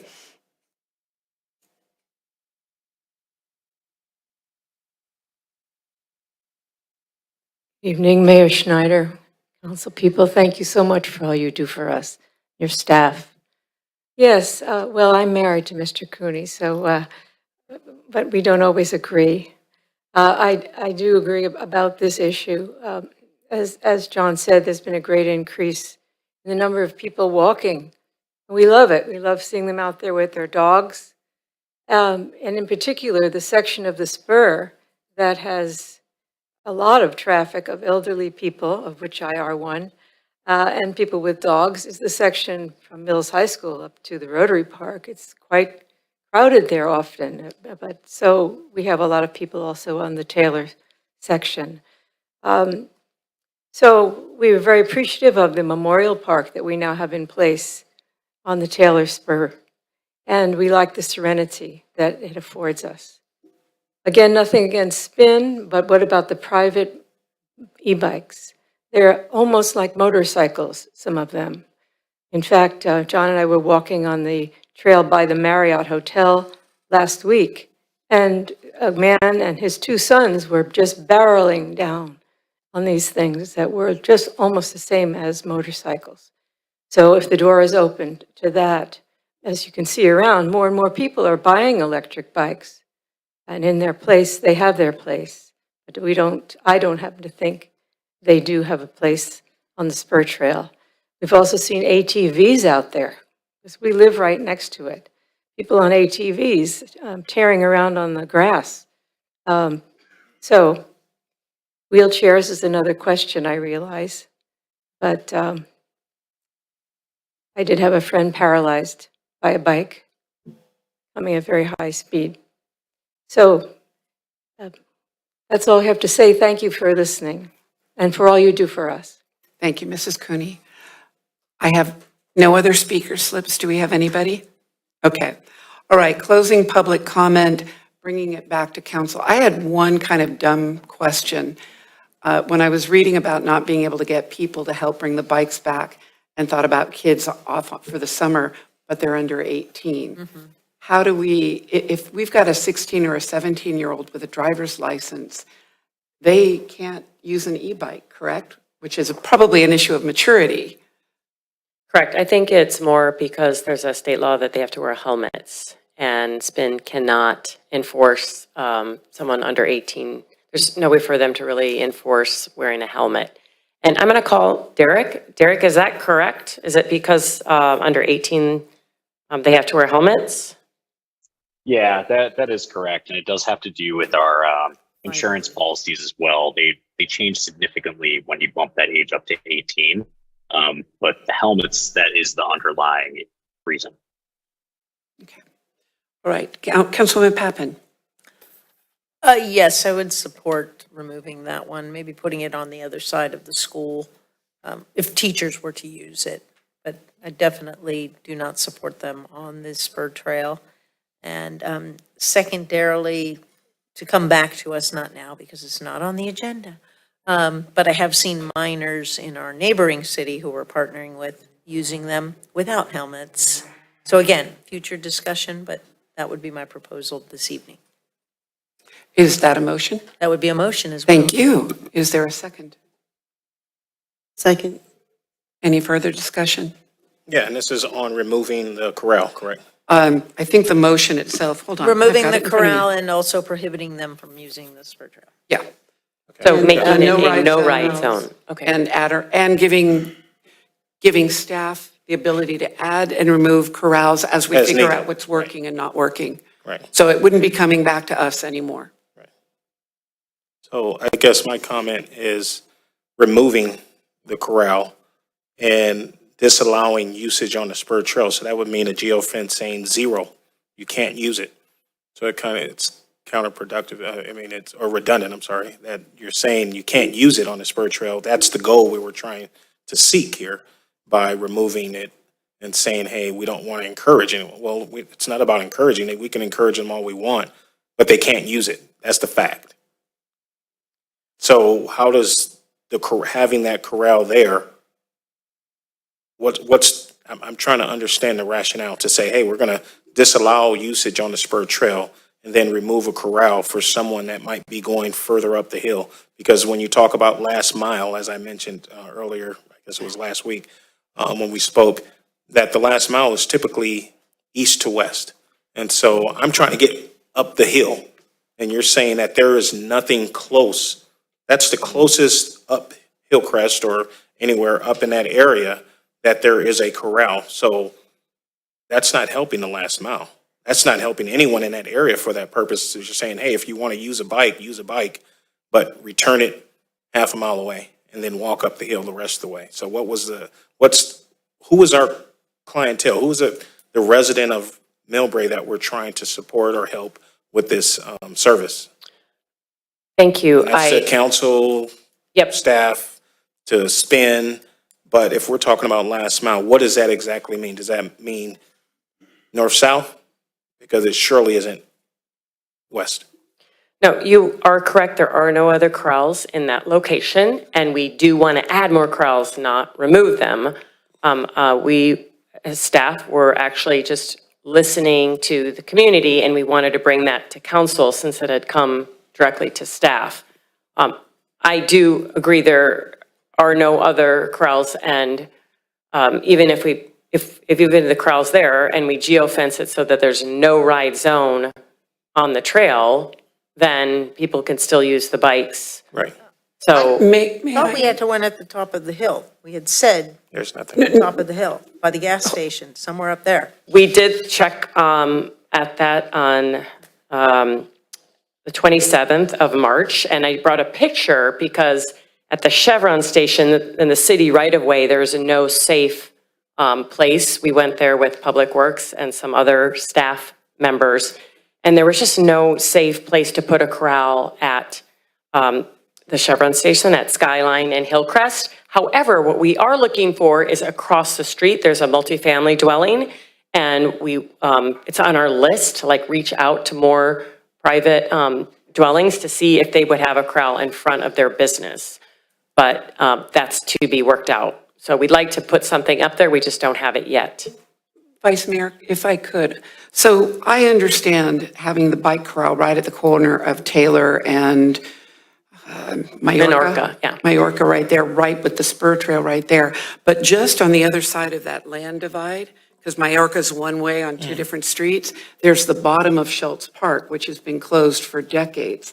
It's still really close, but it's not on the school, which would imply middle schoolers could use the bike. And it's on city property, and it's a little bit away from the spur trail, but it's on a road. Is that possibly an alternative? I think we do need better signage to say motorized vehicles, unless you're in a wheelchair that's motorized, shouldn't be on the trail. But maybe that's that compromise? Yeah, I think it's not just about finding alternatives. It's about, as Councilmember Fong said, following data. If we don't have data, if we have 1, 2, 3, 4 individuals saying, hey, move it, our response as a city should be, thank you, let's document it, and we continue to track it, not just making decision overnight just because individuals are saying, hey, I don't like it. There has to be a process. We cannot get in the habit of saying, okay, well, so-and-so doesn't want this here, so we moved it, and taking it away from bringing it back to us and putting it back on staff, then that can happen overnight. We're going to be just playing musical chairs with these corrals. So there needs to be a process. There needs to be data collected so that we are making decisions that are based on the data. If it makes sense to say, hey, the purpose of having this here is to address the last mile, let's make sure that if we do remove it, we have an alternative location.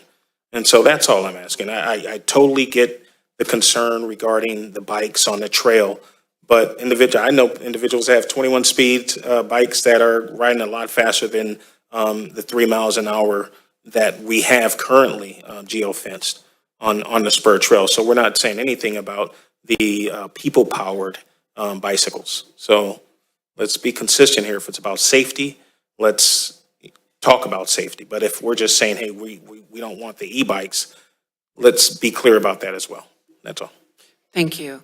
Councilman Pappen, Councilman Fung. Yeah, first and foremost, top of the hill was always important here. We have a fire station up there. There are so many things up there that I'm very disappointed that staff hasn't already established something up there.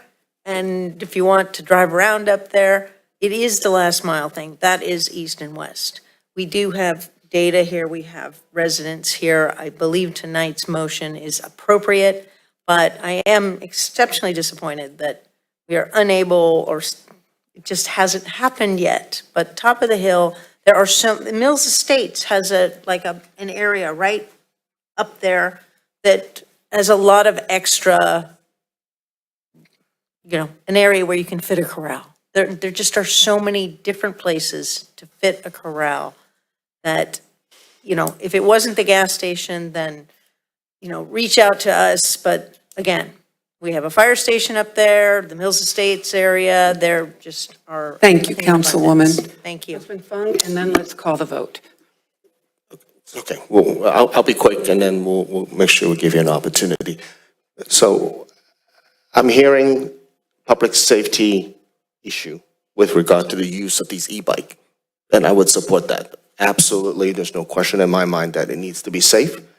And if, we have proven a lot of users on the spur trail and these e-bikes are intertwined with these, the experience of those who are using the spur trail, then yes, there's a good reason to have a policy decision to prevent these intertwining from happening, and I would support that. Now, given the fact that if we decided to not allow these e-bikes to be used on the spur trail, then the corral that is close to it serve the purpose of accessing the middle school, and there's a purpose for it to be there. And then the e-bike could be used on other road where e-bikes would be appropriate. It's just so long as we don't intertwine these e-bikes with the spur trail users, then I guess that issue is resolved, right? It's not so much, and if we post a sign up and say, yeah, there's no motorized vehicles on the spur trail, period, right? Then there's no appearance issue as far as putting a corral next to the spur trail. And if the discussions leads to the understanding that there is a value of having that corral at that location that's currently there, then it should be there. If there's no value to be there, then it should not be there.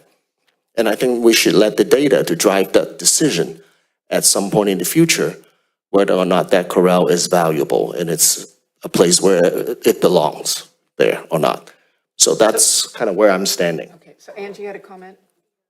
You guys, it's 10:17. We've got 3 more items. Okay, Including parks. I'll be very fast. Just one thing came up about sidewalks, and I have several times seen people on the e-bikes on sidewalks on El Camino. So just putting that out there. Yes, thank you for talking about the location of the corral at Taylor and it being one of the westernmost points, and having the lockdown on the spur trail. Maybe we make a motion to pass this with the exception of the removal of the corral on Taylor. I'll make that motion. But actually, the motion also allows flexibility. If you can find a location, not right at the trail, but nearby it, that implies riding on the road as opposed to riding on a trail, wouldn't that serve the same purpose? Just just across the street is Schultz Park, which is doing nothing right now and is on a road. We'd be happy to I think- look at that I think the motion location. is to give staff that ability. They've heard us. They heard that we want to make sure we're doing east-west. If we can pass this tonight, staff go work it out. And you're saying work what out? I'm sorry. Work out the locations that, from a messaging point of view. So To it me, won't- that so- corral right there is a messaging point So of view. staff takes from that direction that we will not remove it unless we have an alternative, even if that means across the street. Yeah. Okay, then that's what I'm asking clarification on. Yeah, actually, that's not my motion. My motion is to prohibit them on Spur Trail, remove this one, find another location, which you have said that they are open to do, Angie, you're- and really emphasize not on, just another location in that area. I agree with the mayor, this just totally telegraphs, go ahead, write them on the trail here. So I think it's easy to find another location, and I'm trying to assist, I'll talk to you after this in finding some at the top of the hill, because I think that's very important. So that's the motion as I've made it. So we've had the motion, we had a second. Was that, who was the second? I'm sorry? Oh, Angie? Can you accept this version of the amendment, of the motion? That was my original motion. Yeah. That she's asking for me to amend it, and I just don't think it's appropriate at this time. So if I'm remembering my Robert's rules, we have a motion and a second. There was an attempt for a friendly amendment. It was not accepted. So the motion that stands is the original motion. Mayor, I have a point of clarification and question on the motion. So Councilmember Pappen, is your motion, I hear removal of where it is, but also is your motion to find a place in that location that serves the purpose for the east-west midway up, either Hillcrest or Taylor, so people can actually get that last mile up the hill? My motion is that staff has the alternative to find a motion, or another place in that area, but I'm just frustrated that we don't have any at the top of the hill. And I think that has to be a must. No, I hear two things. One is get one up at Top of the hill Skyline, and but the one's other halfway. is, The midway point. but how do you get up to Skyline? You know, you're either going to walk or ride the bike up there. And so I hear what the council's saying is, so find another location, not just here, but somewhere that's accessible, that's visible, with signage, that we can get people Up the hill. up the rest of the hill. But it's not, what I'm saying is it's not clear that we're saying, here, we have a corral. So does the corral disappear tomorrow and then there is no option for that westerly area of MILLBRAE? No, Or is the question, is it the motion going to be to find a location prior to removing it? That's all I'm asking. So I know what I'm voting for. I kind of already And have I in my think mind that- several locations, both on Hillcrest at the Spur Trail around Taylor, as the mayor mentioned, and Schultz Park, that we will quickly make sure that there's no downtime. Right, okay. Okay, so we, And more importantly, that particular corral that is now being discussed to be for removal, it serves Taylor. Is that correct? That's correct. Middle school. And the staff and, the school district staff. So there is an intent why their particular corral is there. There's a purpose that it's trying to serve. So if we were to remove it, we need to make sure that the new corral location also serves that purpose. Schultz Park is only about 25 feet away. Yeah. It's across the street. I hear, It's right I there. hear, that's a very good point, and I hear the direction of the council, and we will, Okay, we will. let's call the we will motion. make it happen. Okay, come on, guys. All right, City Clerk, could you please call the vote? Councilmember Pappen? Yes. Councilmember Kalen? Aye. Councilmember Fung? Aye? Vice Mayor Goodman? Aye. Mayor Snyder? Aye. All right. Agenda item number 13 passed by a vote of 5-0. Ms. Papajohn? Yes. It is incredibly exciting how many people are using them. So congratulations. Thank you. Thank And you we'd for certainly your, love to Okay, see. sorry, Dana. sorry. My prerogative. Moving on to new business. This is Bayside Manor Park and Marina Vista Park upgrades, project update, and it is an action item. City Manager. Thank you, Mayor. I'd like to introduce Mr. Sam Batista, our Director of Engineering and Public Works, for the staff presentation. Good evening, Mayor, Vice Mayor, and City Council members. Sam Bautista, your Director of Public Works, late night. Tonight we have Rebecca Flanagan and Eric Gellerman of Gates and Associates to give you an update on the Bayside Manor and Marina Vista Park Upgrades project. A lot of work has been done to get us to this point for this project, and the presentation will highlight the various community engagement events, their results, the planning and development of the park upgrades, and take consideration of public input and incorporating it into the preferred designs, which will be showcased tonight. At the end of the presentation, we will ask council and the public for any last comments we can incorporate into the preferred design and also receive any direction from council. So at this time, I will pass the floor to Rebecca and Eric to conduct the presentation.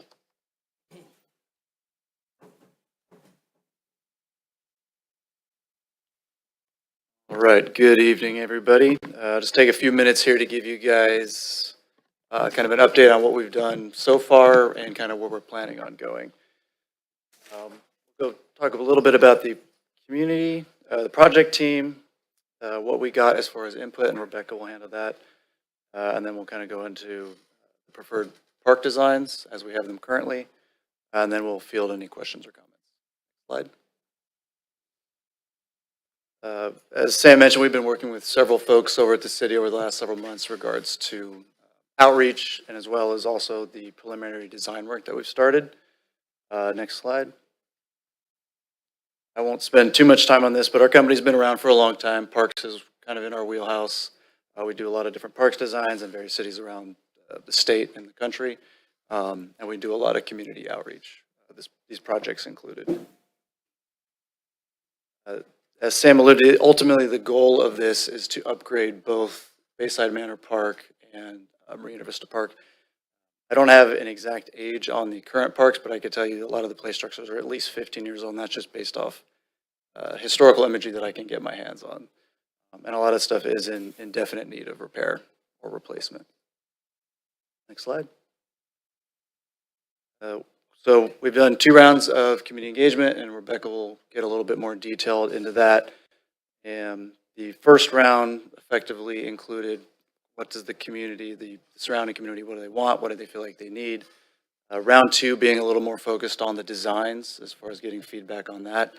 And then where we are now is trying to get approval so we can move forward with those preferred designs. Slide. About the existing park, Bayside, it sits at the dead end of Loretta Avenue. Both parks are pretty similar in size. They're about 3/4 of an acre. Similar amenities for both. You have playgrounds, basketball courts. Bayside Manor does have an existing sand volleyball court, and they do have lawn areas. This one does have kind of a token table, but no barbecues. Next slide. And then Marina Vista, again, similar size. Its layout is a little bit more linear. It's a lot more narrow than Bayside. But again, similar amenities, at least on this aerial image that you're seeing here, far left basketball court. To the right of that is kind of a flexible open lawn area. There is a small picnic area located in the lawn. And then as you work all the way to the right, you have the play area. Next slide. And I'll turn it over to Rebecca to go through some of the community outreach.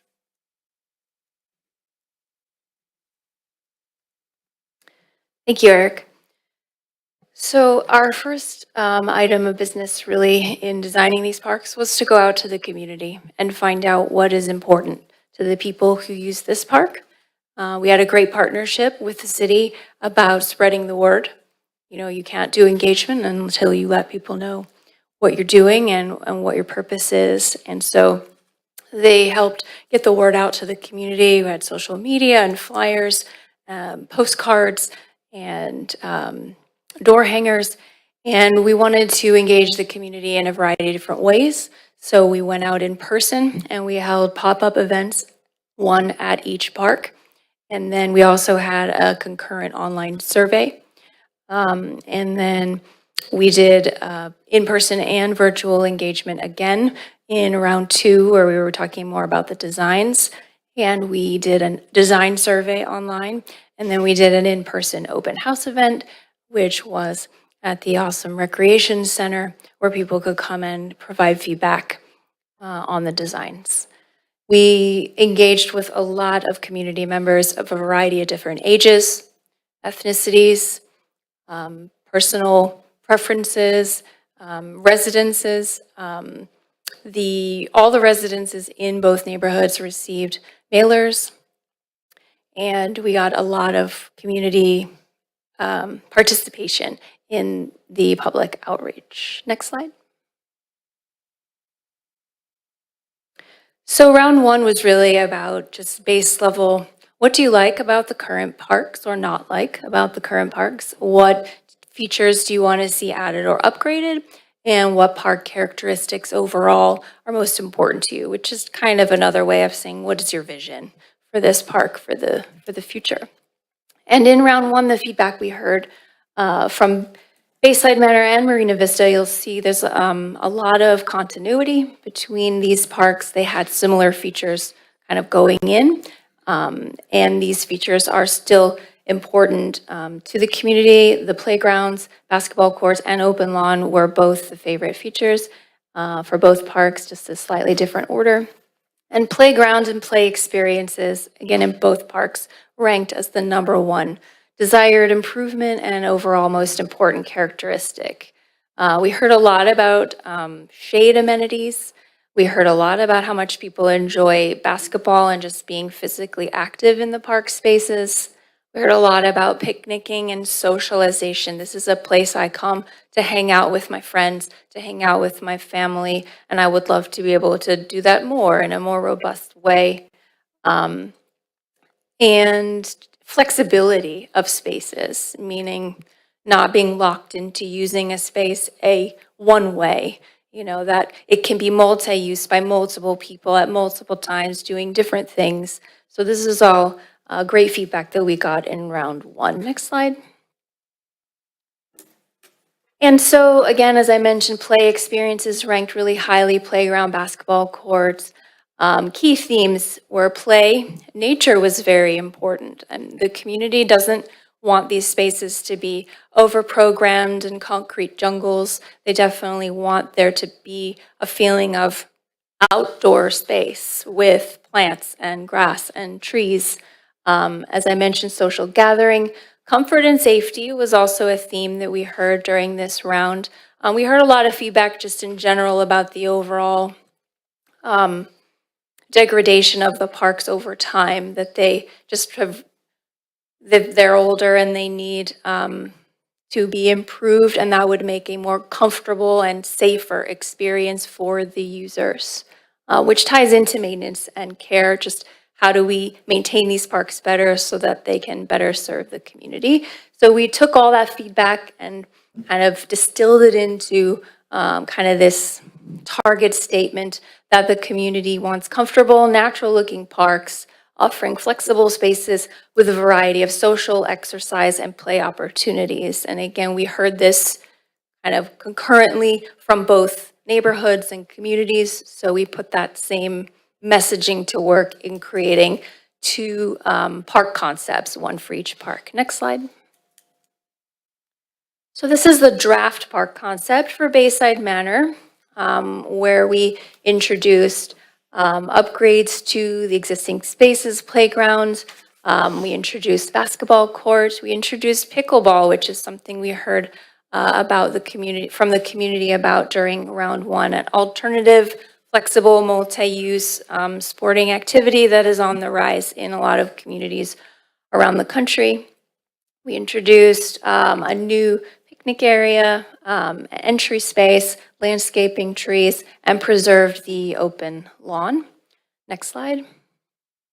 And then the draft for Marina Vista Park, again, preserves the same general layout that the park is showcasing now, with the sports courts on the far left, the flexible open lawn space in the middle, a picnic area more formalized in this design, and the playground to the far right.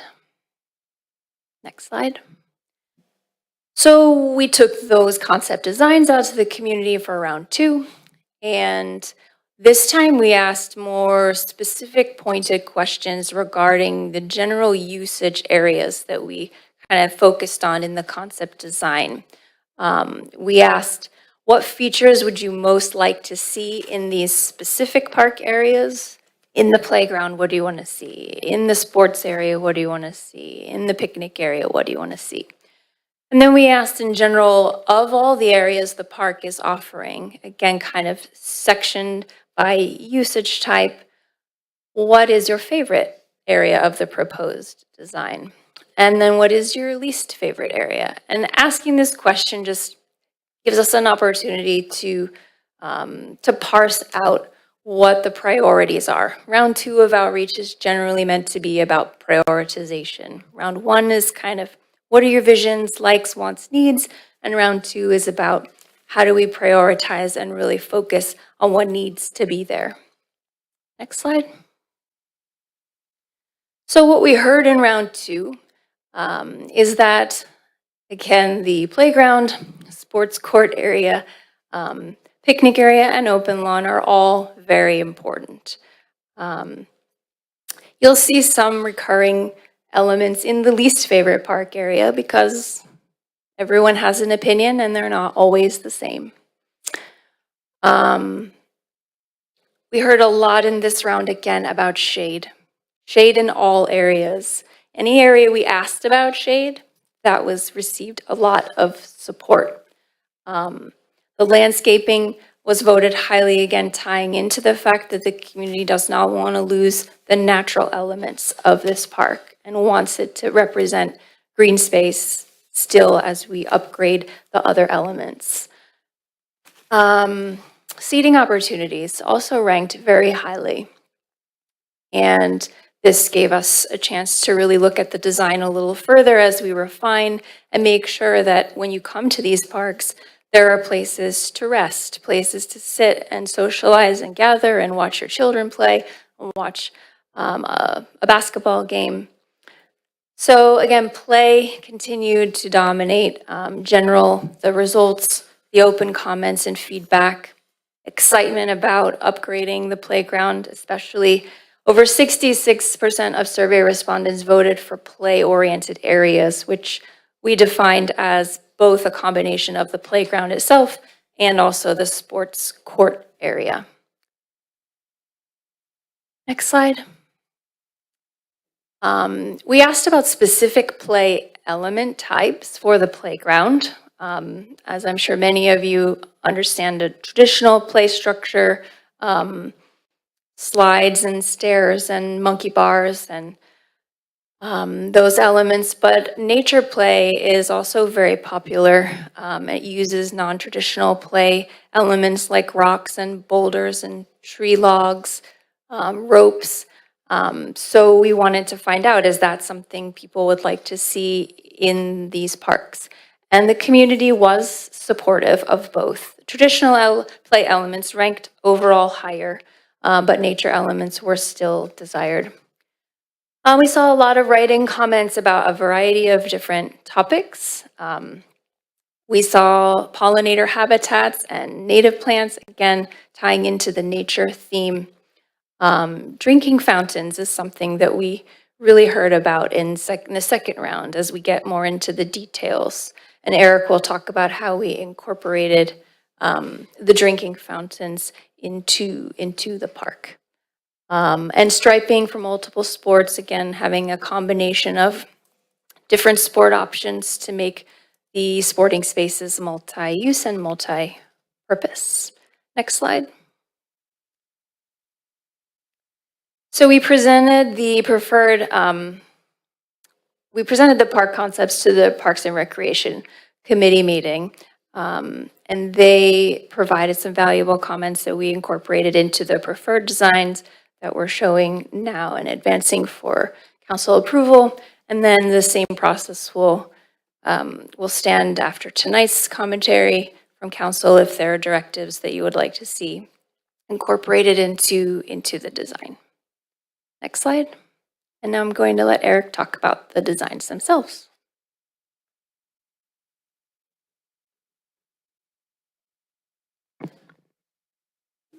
So I'll just kind of briefly kind of walk through what you guys are seeing on the screen, kind of what elements are what and what the intent was for that.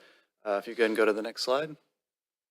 So for Bayside Manor, starting towards the bottom right of the screen, so again, this park is at dead end, is somewhat expanding that entry so people either one have a chance to either sit down or kind of decide, hey, I'm going to go to the lawn, am I going to go to the play, or am I going to go to the picnic area?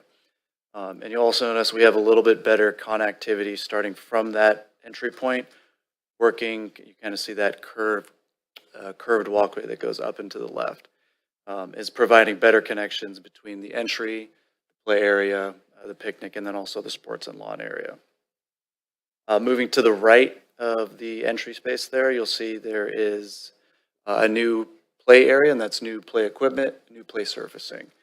The area is nominally the same as what's there currently. You'll notice in between the curved walkway and the play area, we have this landscape buffer. And as part of the outreach for both parks, there was both positive and negative sentiment for dogs as far as making sure dogs kind of stay in dog areas.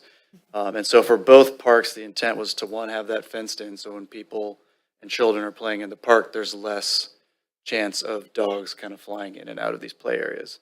That particular landscape buffer there is just an additional layer of separation between people with their dogs and then people using the play area. More or less going straight up, you'll see we have an expanded picnic area, whereas before I think this had one table.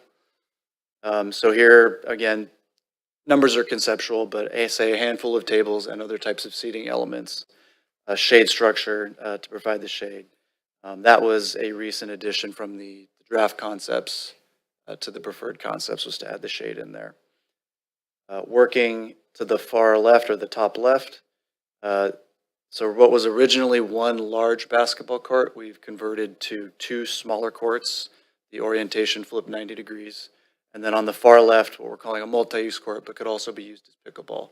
And that would be fenced in, and there'd be two of those. And below that, a flexible lawn space. People can take their dogs, they can picnic there, kids can run around, frisbee, whatever people want to use it for. And we've also tried to place as many trees as we can, one to kind of define spaces of different areas of the park, provide a little bit of shade, and just generally beautify the area. Next slide. For Marina Vista, again, very similar programmatic elements. It's just kind of how they're arranged. So starting kind of middle right, just to the left of the play area. Again, a slightly expanded entry. There are several utilities that can't be moved. I believe there's a large backflow. There's an electrical cabinet that have to stay there. So as a way of still having a decent looking entries, we would screen that with landscape. Again, nothing so tall that people couldn't see through the park, but enough to soften those utilities.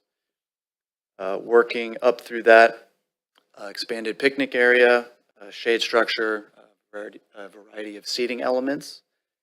Working to the right, again, new play area, new play surfacing, again fenced to one, just help separate the users of the play area from the users from the rest of the park, but allowing obviously permeability through all those. Going to the left of the picnic area, a large open lawn lined with trees. There are some existing trees that are in decent condition along the road edge that we plan to keep. And again, far left, the basketball court. So again, what was one large basketball court, we've converted to two smaller courts, flipped 90 degrees. There are gates that SFO needs to access to go to that property that's planned north of this. So having any basketball standards or basketball posts would be a vehicular hindrance there. So in lieu of a formal court or a formal sport, we're showing things like foursquare, hopscotch, painted play elements that again wouldn't impact a vehicle trying to move through there, but it does add a little bit more value to the space where we do need clearance. Next slide. I believe that was it for the designs. This is just the explanation. I can go to the next slide. And we can field questions or comments. Great, thank you. Council comments? Go ahead, Councilman Babin. It's great to see these because we've been working on them for a while, and thank you to the public who participated in the whole process, because I know this has been a priority for the council, previous councils moving forward here. My questions are, so safety-wise, the hours of the park, are we going to have solar lighting? I just want to make sure there's safety comes into play here so that there's no kind of hidden areas that we need to worry about children, that kind of thing. Is that, I didn't see that in part of this. The general intent is that visibility will be throughout the park, so you could be standing on the street or in the park and be able to see other parts of the park more or less unimpeded. Where lighting comes in, that was discussed, but my understanding is that I won't say no other parks, but most other parks in MILLBRAE do not have lighting, and that was a cost and maintenance item that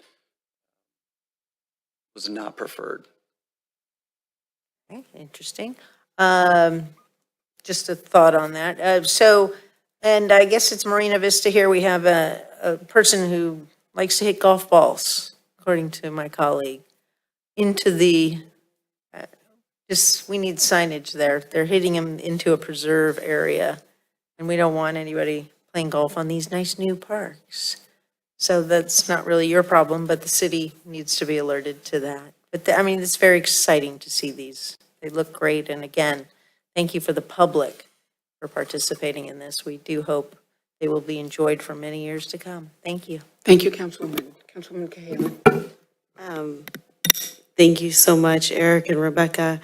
Y'all are part of the community with all the work that you've been doing here, and I think folks who've been involved in this process probably feel like they know you guys well.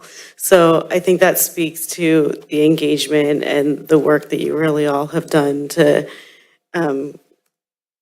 really make sure this is a community participatory process for the residents in these neighborhoods using these parks. So thank you. With the airport access on Marina Vista, just because there could be large vehicles going over that court, does it have to be like a special surface, or there's different things we're doing to make sure that's a surface that's going to hold up over those vehicles? And then at the same time, are there ways to, maybe we need to work with SFO so that that becomes like a backup entrance and not a primary entrance? I don't know how much they're using that entrance now, but. Yes, Councilmember Cahalan, we will be forwarding these plans to SFO for their review, but we're going to make sure that that area of the court can accommodate the weights of the equipment that they'll be using. And since it's going to be painted surface, that's a pretty easy maintenance feature. Yeah. My other question, and I don't know at what point in the planning and design this comes in, but I think many of us in MILLBRAE know about the Gophers, and yeah, no matter how much you tell them, they're not invited. It's my house and then the train tracks, and I keep trying to let the Gophers know they have all that land out there. This is my square. But yeah. Is it in the plans, or how do we formally make it that like maybe we really work to have gopher wire and protection for these new lawns and make less maintenance for our public works and preserve that lawn? Yeah, it was definitely something that came up for both parks, as I think currently there's a lot of gopher potholes and other things of that sort. There are things you can do. It always comes down to maintenance. You can spend $1 million, and if you slip up for a month, gophers will be back. So there are things that we're looking at. There are different types of effectively wire that you can place underneath that does provide some deterrent. It is obviously a cost item. You might double or triple the cost of the particular of the lawn area itself by doing that. But if that's something that people want to pursue. We are currently thinking about that.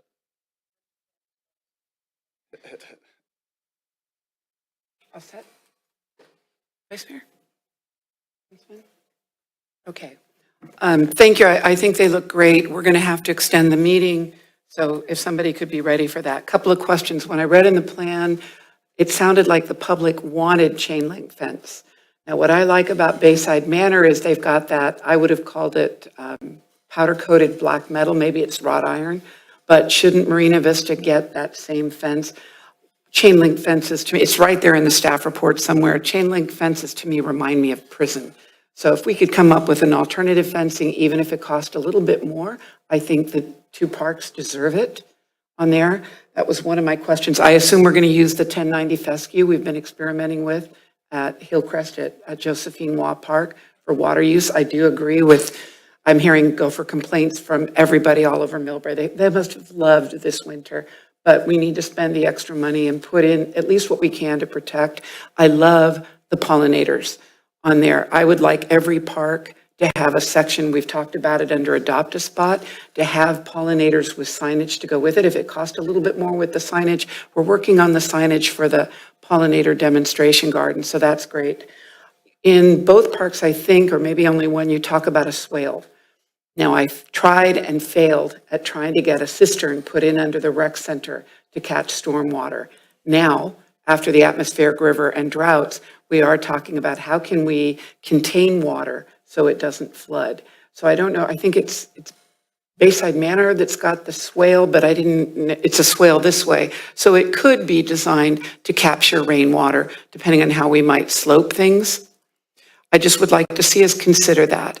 In my perfect dream on the east side, especially on that lovely SFO line, land that to me is very denuded, it will have retention ponds. So the next time we have atmospheric rivers, that water can be kept there. We don't have to pump it out to the bay, especially when we can't pump it out to the bay.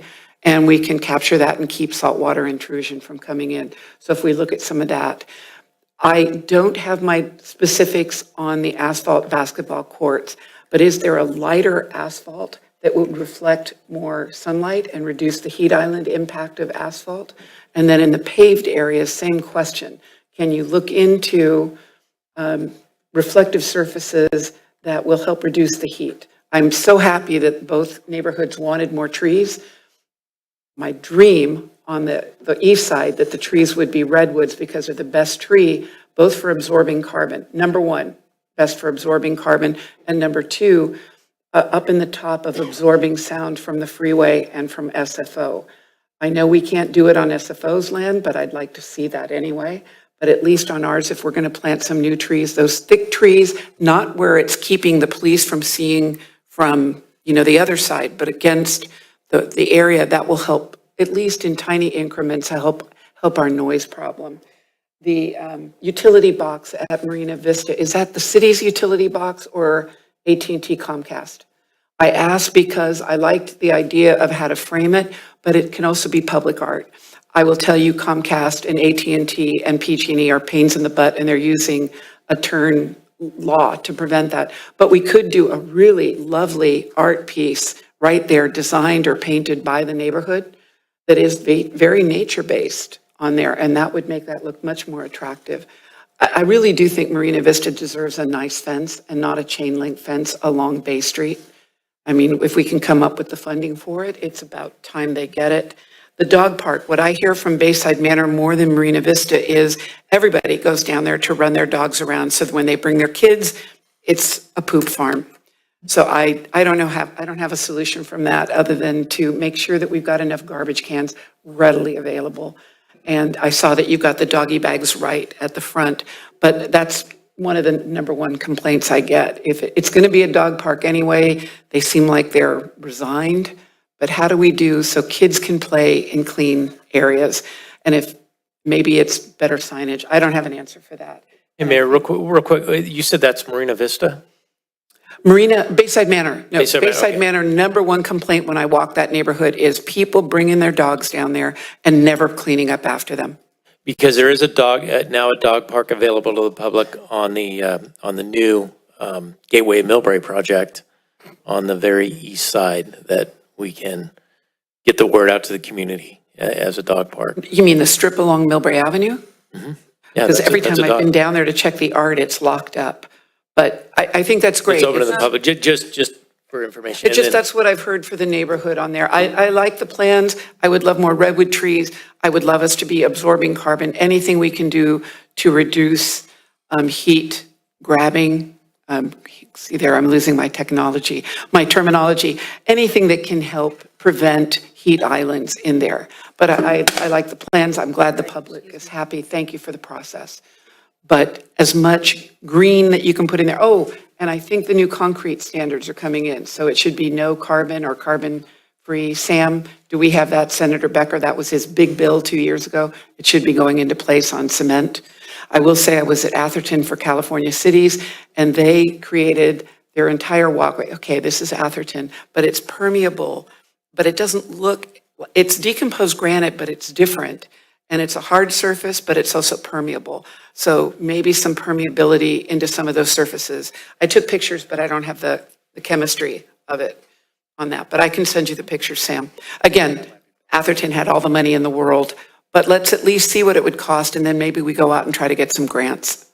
So great job. We do have one last slide. And just to give you the next steps for this project. So today we're having the final meeting. I wrote down all your comments. These comments are going to be incorporated into these plans. We're going to be going into the construction documents and design phase, and it'll begin next month. We're looking at completing the plans and specs by November of this year, and a bid opening in January of 2024, and then construction will begin in February. It'll take about a year and a half. Okay. Actually, you made me remember one thing. So at Marina Vista, those doors are there because SFO used it to clean out the canals, which is very important. And then they used the basketball courts to pile up debris, lovely organic debris, didn't they? Isn't that what they Equipment, used? they use it for equipment storage. Okay, which is going to be really hard on the asphalt. I know that our staff now meets with San Francisco Airport planning staff. They've got many other accesses into that area. They do not have to use that park. We should be keeping an eye on that and get SFO to stop using Marina Vista Park for maintenance, period. Yeah. Let's add it to our to-do list, and it nothing ventured, nothing gained. We hear you. Okay, thank you. Move approval with the comments? What?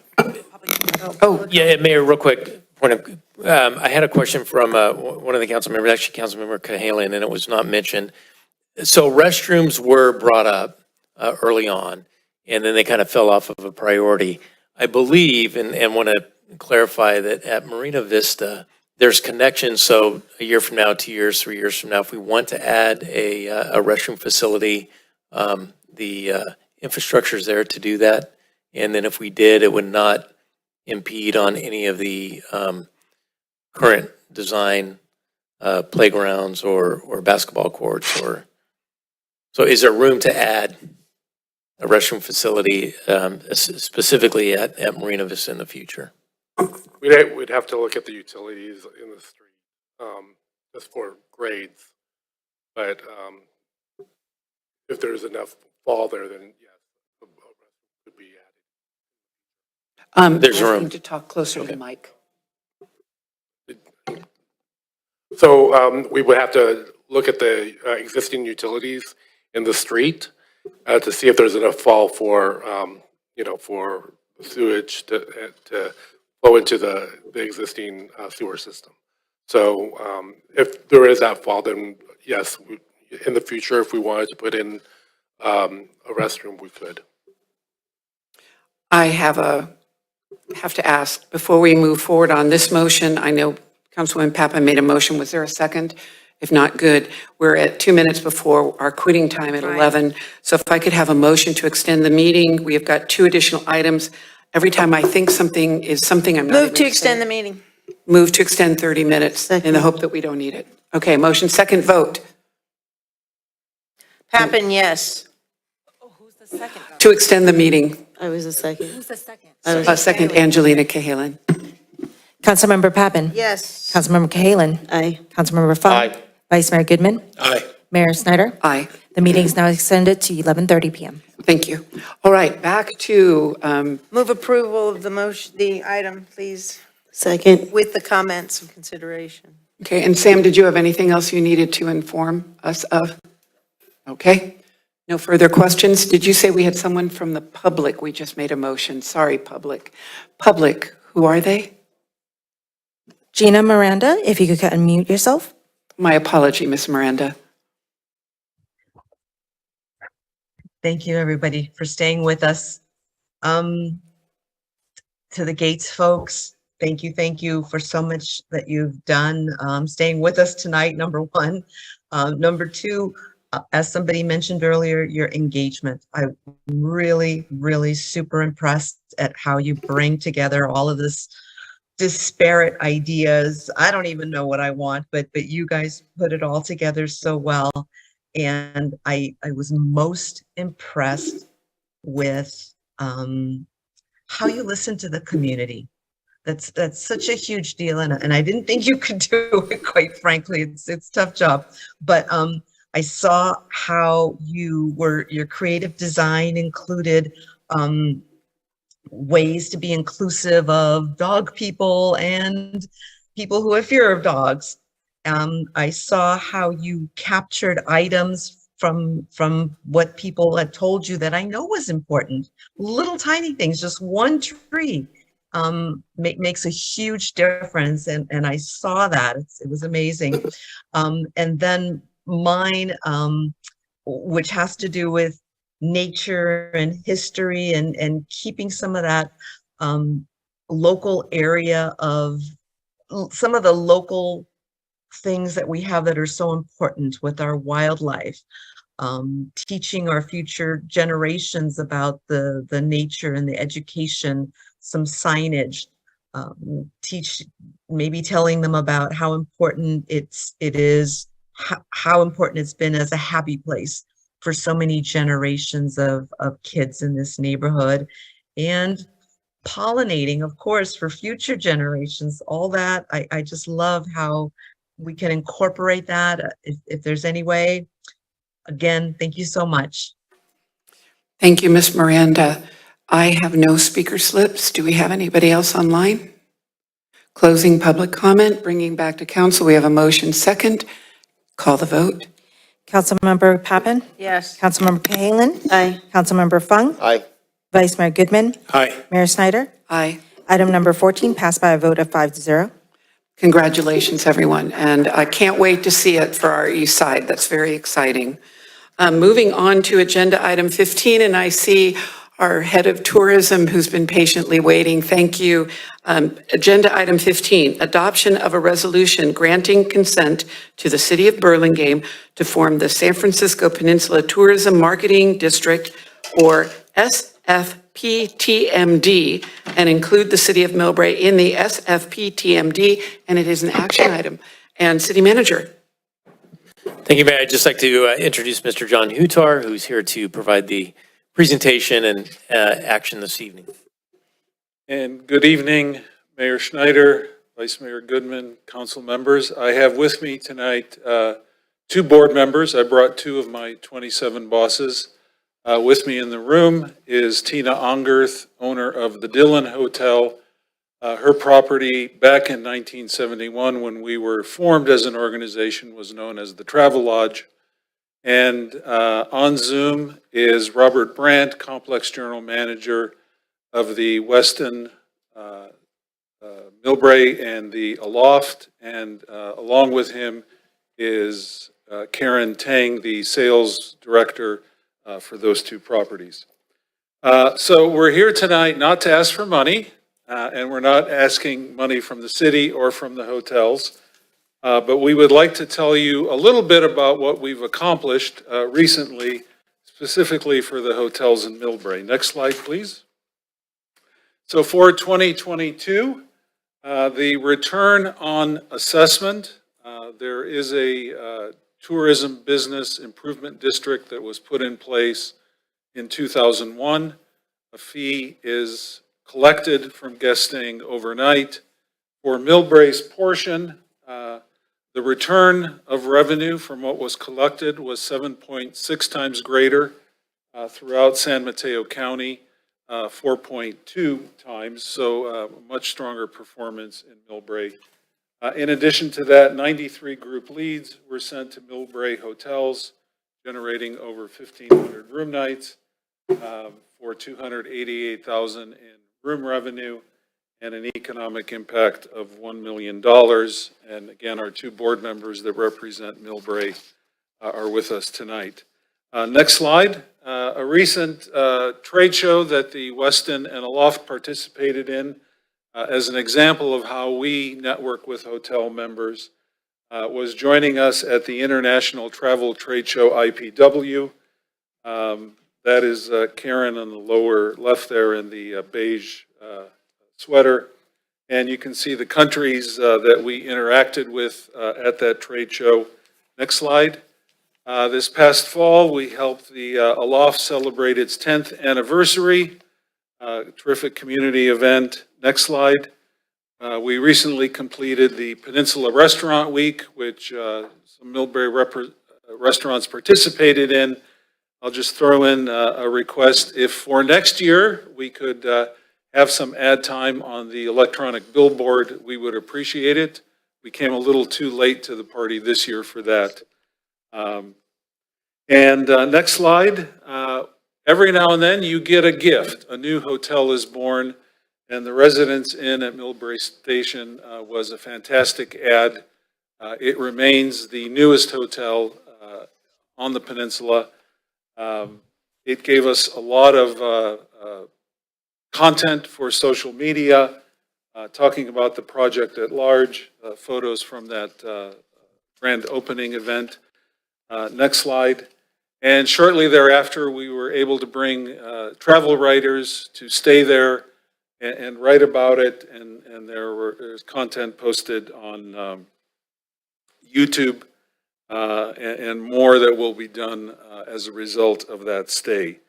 The next several slides talk about all of the content that we've promoted about events happening in MILLBRAE. This is just sort of a data dump.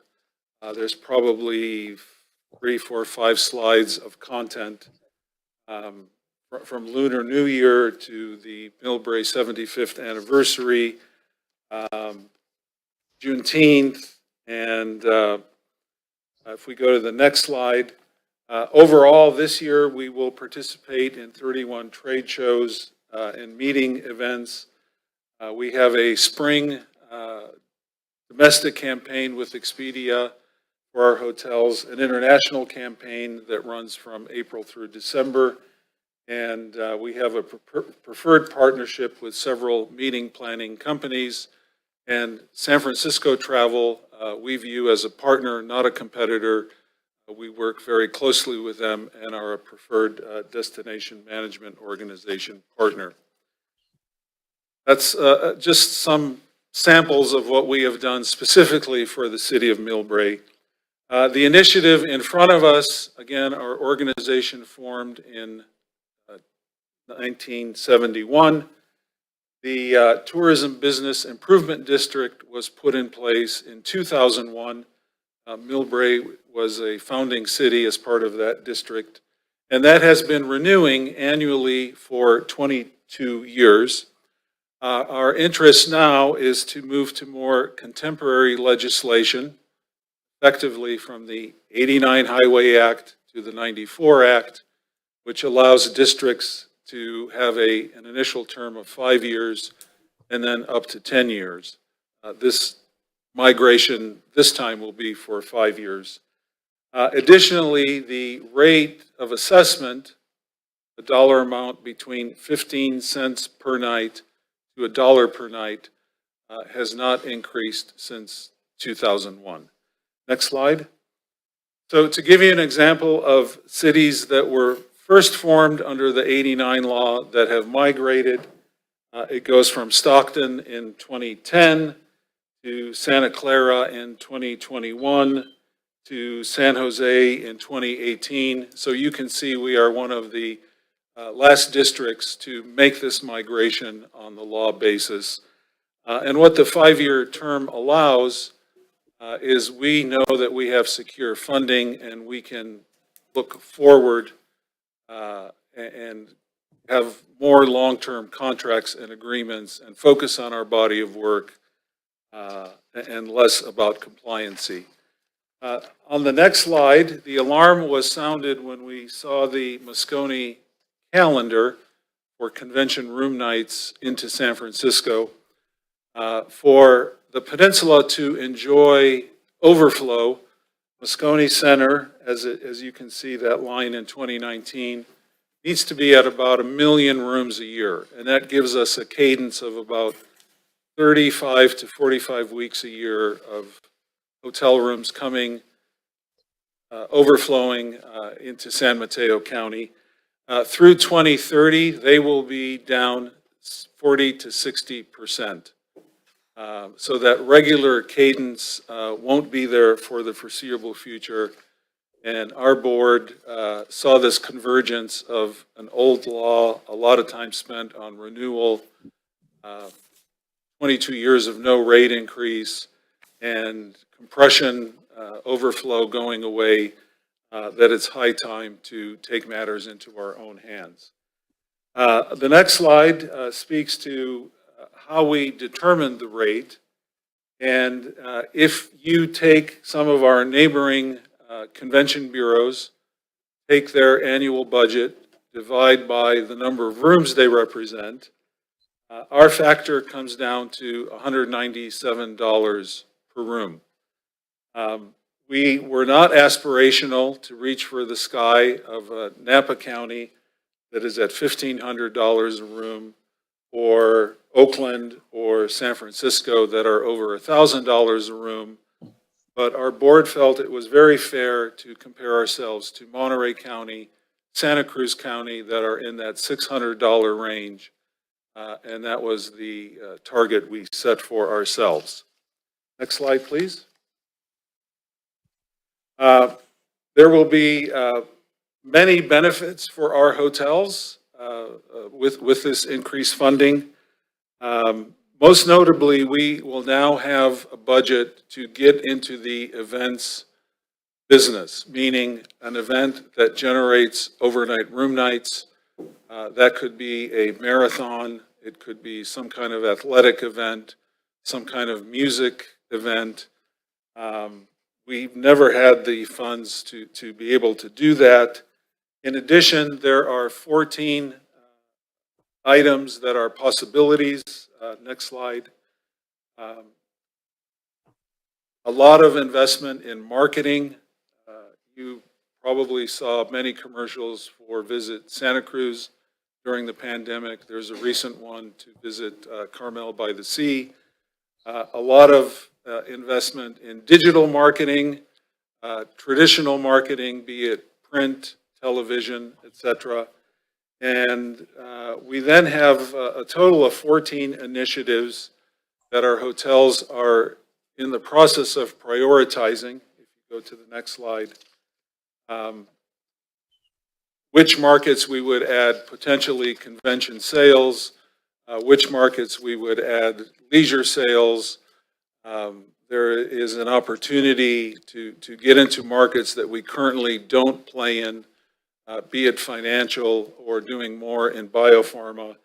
And these are listed as possibilities. There's one more slide that lists these.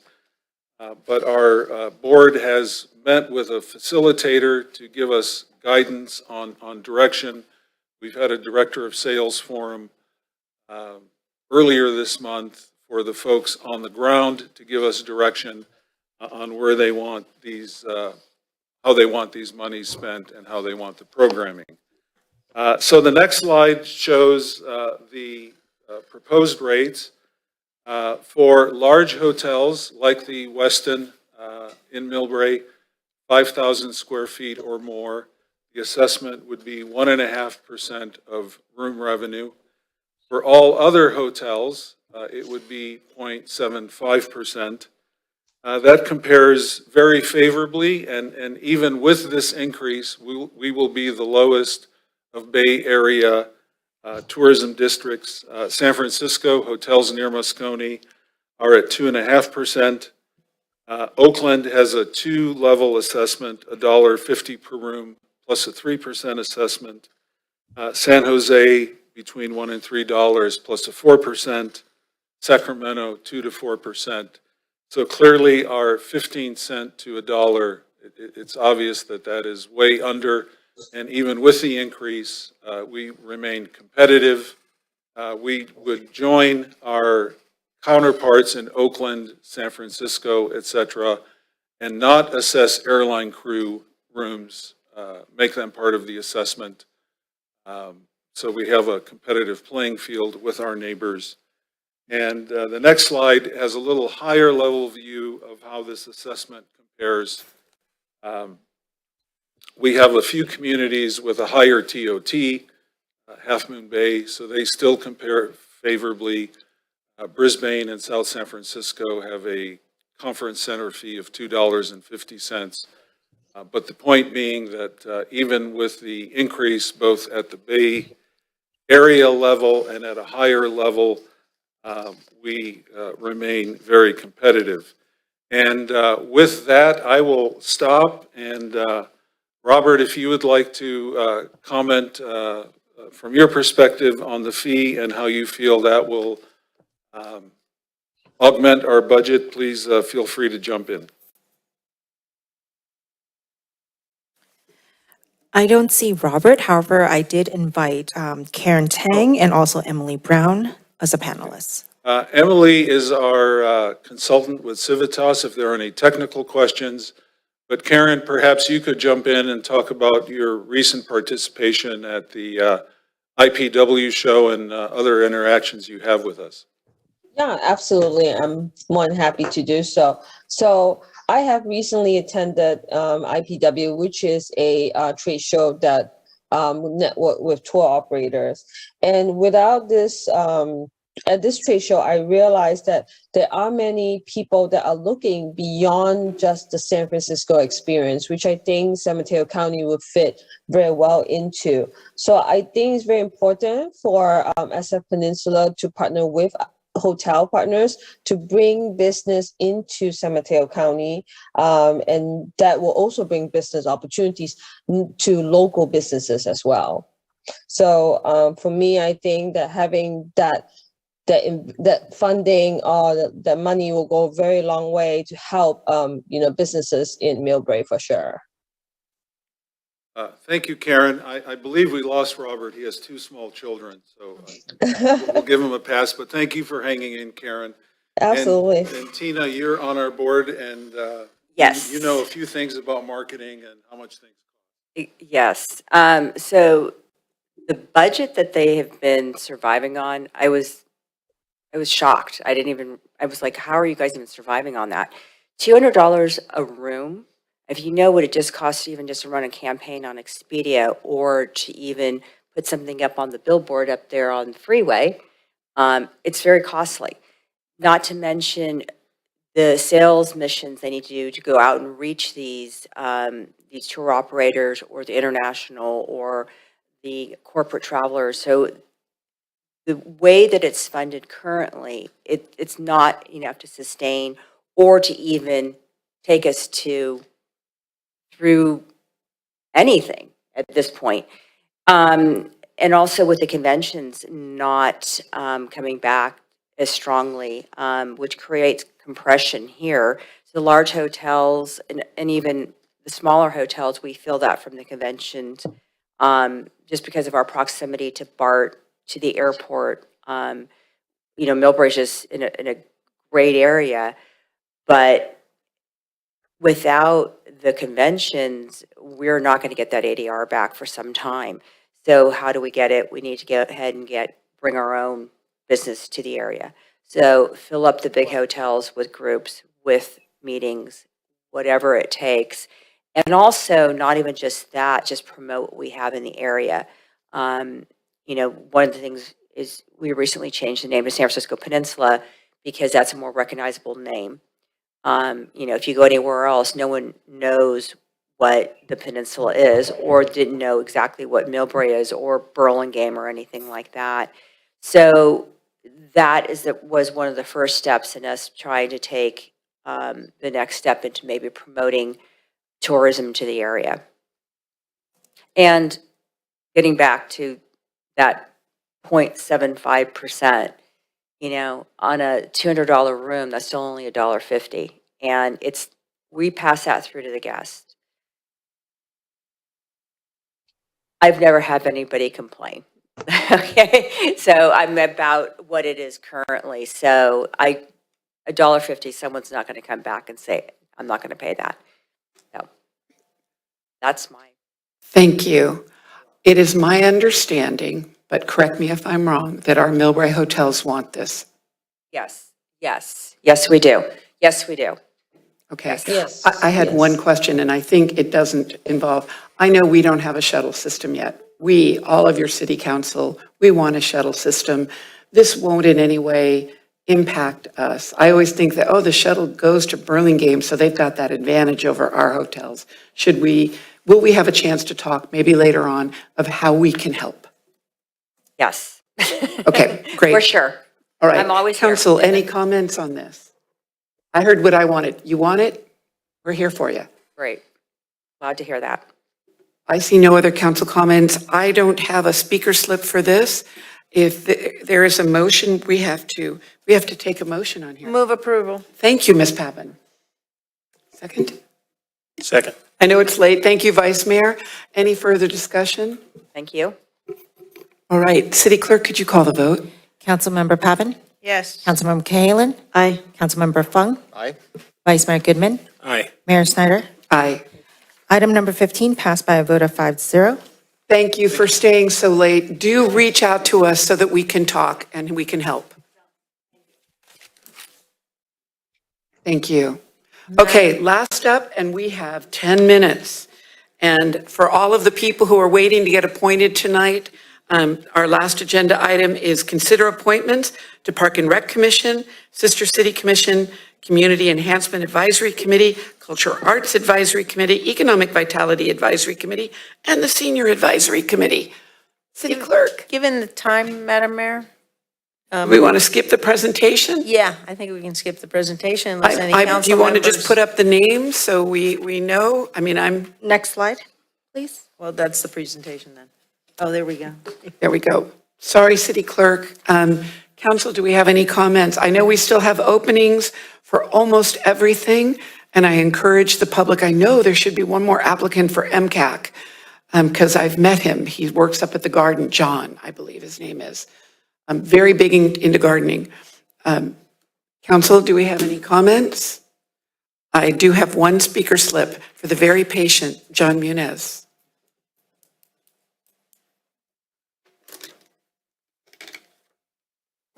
Thank you, Mayor and Council.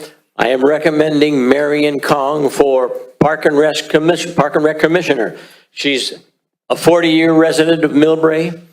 She's been past Woman of the Year. She ran a after-school program for children. She's very highly regarded in MILLBRAE, and she would be a dedicated Park and Rec Commissioner.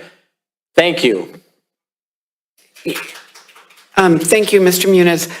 City Clerk, I lost your slide. I can't see the names, and I don't have my copy of the staff report. I think we have another comment coming. I'm giving her a chance. Alice, do you want to hand the slip afterwards?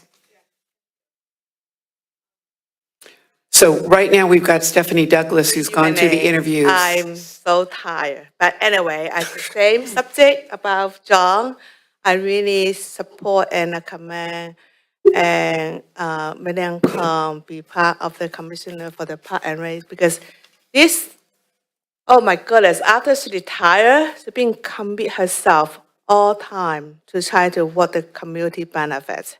And she's very talented, do things much faster than me do. Thank you. Thank you, Ms. Kwong. But I do believe the interview committee has interviewed the following people, so that's the recommendations tonight. That's why I asked the city clerk to pull it back up. But there are still 2 openings for Park and Recreation as well as other ones, and the interviews are not done tonight. So I would entertain a motion for the people that the interview committee has recommended. So moved. Second? Thank you. Again, we go through an interview process, so it doesn't mean that these other candidates, but they have to apply and go through the interview process. All right, we've had our two public comments, closing public comment, motion second. Any further discussion? I got one comment I would like to make. Sorry, we'll get back to you in a second. It's my understanding that the EVAC, the Economic Vitality Advisory Committee, there's one open space, but then there's an alternate already being appointed previously. Perhaps it might not be a bad idea to reach out to the alternate and see if they want to be appointed as a full member. Sure, I could reach out to the alternate. Historically, what we've done, if you're an alternate, you do need to be interviewed for the permanent slot. That's how we've done it for years. So he just needs to ask and be interviewed. They just said reach out. Yeah, that's the direction. We are clear on that direction. Okay? Yeah. Okay. Okay? All right. City Clerk, could you call the vote, please? Just a clarity on the motion. Is this motion just for the Park and Rec Commission, or is this for all of them? No. For all, Subcommittee recommendations. Everybody on the all recommendations. the subcommittee Everybody on the recommendations. recommendation? Yeah. Okay, and then any open slots, are we coming back to those? If more I would encourage the subcommittee to interview as soon as possible. The city clerk's already talked to me about YAC, the Youth Advisory Committee. We have a little bit of time because they don't go back into business until August, but we should get those interviews and bring it back as soon as possible. Are you asking, are we going to talk about that tonight, whatever the process is, or you're saying, are we going to bring it back at a later date? Yeah, are we gonna try and fill any of those Yes, open we positions are. tonight? Not tonight. Oh, not or tonight. Not I mean- tonight? No. Okay. No, we have a process. Call for So- the question. Councilmember Pappen. Yes. Councilmember Cahalan. Aye. Councilmember Fung. Aye. Vice Mayor Goodman. Aye. Mayor Snyder. Aye. All right. Item number 16 pass as presented by a vote of 5-0. Congratulations, and for anybody watching, get your applications in on any of these. With that, it is, No, just back on that, we do need direction as a committee when we are at a stalemate or if we're at a tie oh, I wasn't on aware. recommendations. So I would request some conversation around how we come back and what is it that you want from us as a committee if we cannot agree on future recommendations. Thank you. Thank you for that. So, City Manager, it's 11:25. Is this a group discussion or is this, I don't have a good answer for you, I other would than sug- to bring them Well, that's to the what we full were- council for discussion. Right, that's what we're hoping to. Okay, tonight. then my guess is that you would come back in 2 weeks, July 11th, Without direction. with whom you've interviewed, what you thought, and, or you can also say that if you're split, that we're continuing to keep the application period open, please submit and we'll re-interview. For a planning commissioner, got two bites at the apple He has a question. on planning commission a few years ago. So I have a suggestion. Throughout the process, I think as a city, we're blessed with a lot of volunteers who want to volunteer their time. And we've got, at this time around, as has always been, but this time around specifically, we've got a lot of really qualifying candidates who are vying for the Park and Rec Commission. And we're very blessed with all these candidates who wants to serve. So I think it would make sense that we bring these candidates in front of the public, in front of the council, and let the community also be a part of that process, and let everybody hear why they want to serve, how they want to serve, and so we can make a decision as a council, so that it's open and it's public. Right, and I think that's what I'm asking. So we need direction, if that's appropriate, if it's not appropriate, what is, and what is our course of action? Because we attempted numerous times to bring a recommendation. One of the members of the subcommittee, rightfully so, had a change of mind, and so that we ended up pulling someone that was going to be recommended. And so we just need to make sure that we're getting proper direction in the appropriate arena, not outside of this space that we have set aside to have these conversations. And so I understand that it's at the end of the meeting, but again, that doesn't provide us with the proper direction we need to make. So city manager, hang on, Gina, okay?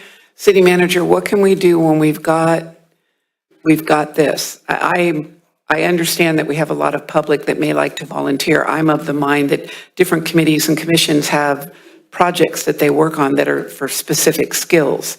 And I'll be the first one to say when Planning Commission comes up, I am dearly hoping we have a landscape architect, because it could be very helpful for projects going through Planning Commission. But what do you recommend that we're doing right now? Gina, I see your hand, but I'm going to wait for the city manager. So I'll also have our city attorney weigh in here, to assist. But I think that the charge of the subcommittee is to interview and provide recommendations. If the subcommittee cannot agree for recommendations, that's why they're not the appointing body. That's why we bring it to the city council, and the city council is the appointing body. So the time and place for motions and selection of anyone on the list is during this agenda item. If you'd like to continue the item for further interviews and additional outreach, we can certainly do that.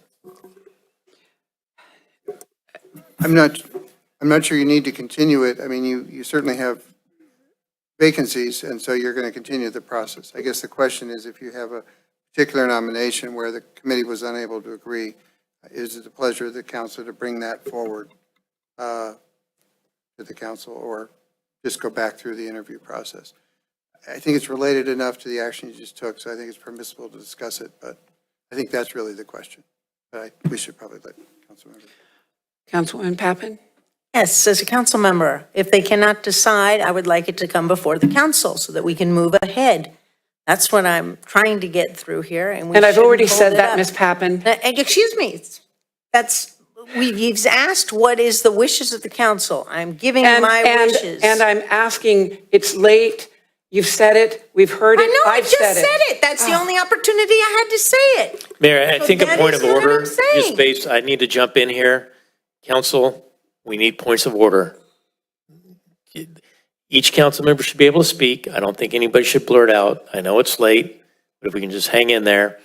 I would recommend that if there's a motion for anybody on the list, this is the appropriate time and place for that to be made. It is up to the council. The council is the appointing body, not the subcommittee. Subcommittee just provides recommendation.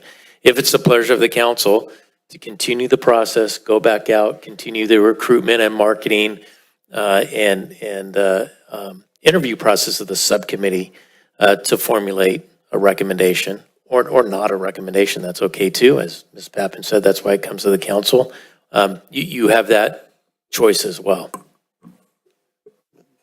I'm flipping back to the staff. May I? It's crystal clear. You have two actions. You have three actions in front of you. One is you've already approved the subcommittee's recommendation. That's one. The other action, you know that you still have vacancies. Any of you can make a motion to appoint anybody to fill that vacancy. If there's a motion and a second and a majority of you agree, then that person's appointed. The third alternative is to continue the item, go back, continue to recruit, interview candidates, and come back a second time with additional recommendations. I'd like to make a motion. The motion is to have the remaining 2 seats on the Park and Rec Commission to be brought in front of the council in a public setting such as this, and have them interviewed and have them appointed at that time. So that would be at a future date. Not tonight, certainly. We need to obviously agendize this and invite all the candidates to join and speak to us, and also have the public to be a part of the process, but that's my recommendation. And I That's can my motion. support that. I would second the motion. So that means it's going to come back. Well, no, Mayor, we have a motion and a second. Now you'll call for the vote. So discussion, please. Yes. So what is the charge for the committee? Is it for us to either continue interviews or present to this council those that we have already interviewed? I can only say in the past, we have, as a council, reopened the interview process. We've done it for Planning Commission. We've done it for other committees in the past. But it sounds like to me the direction that we're getting from our staff is that the 2 that have been interviewed would come at a It's more than future two. council No, date. that's not the No, direction of it's staff, more. Mayor. I need to correct it. There's a, Vice Mayor, it's not the direction of staff. There is a motion and a second. Now you're discussing it. Then you vote on it.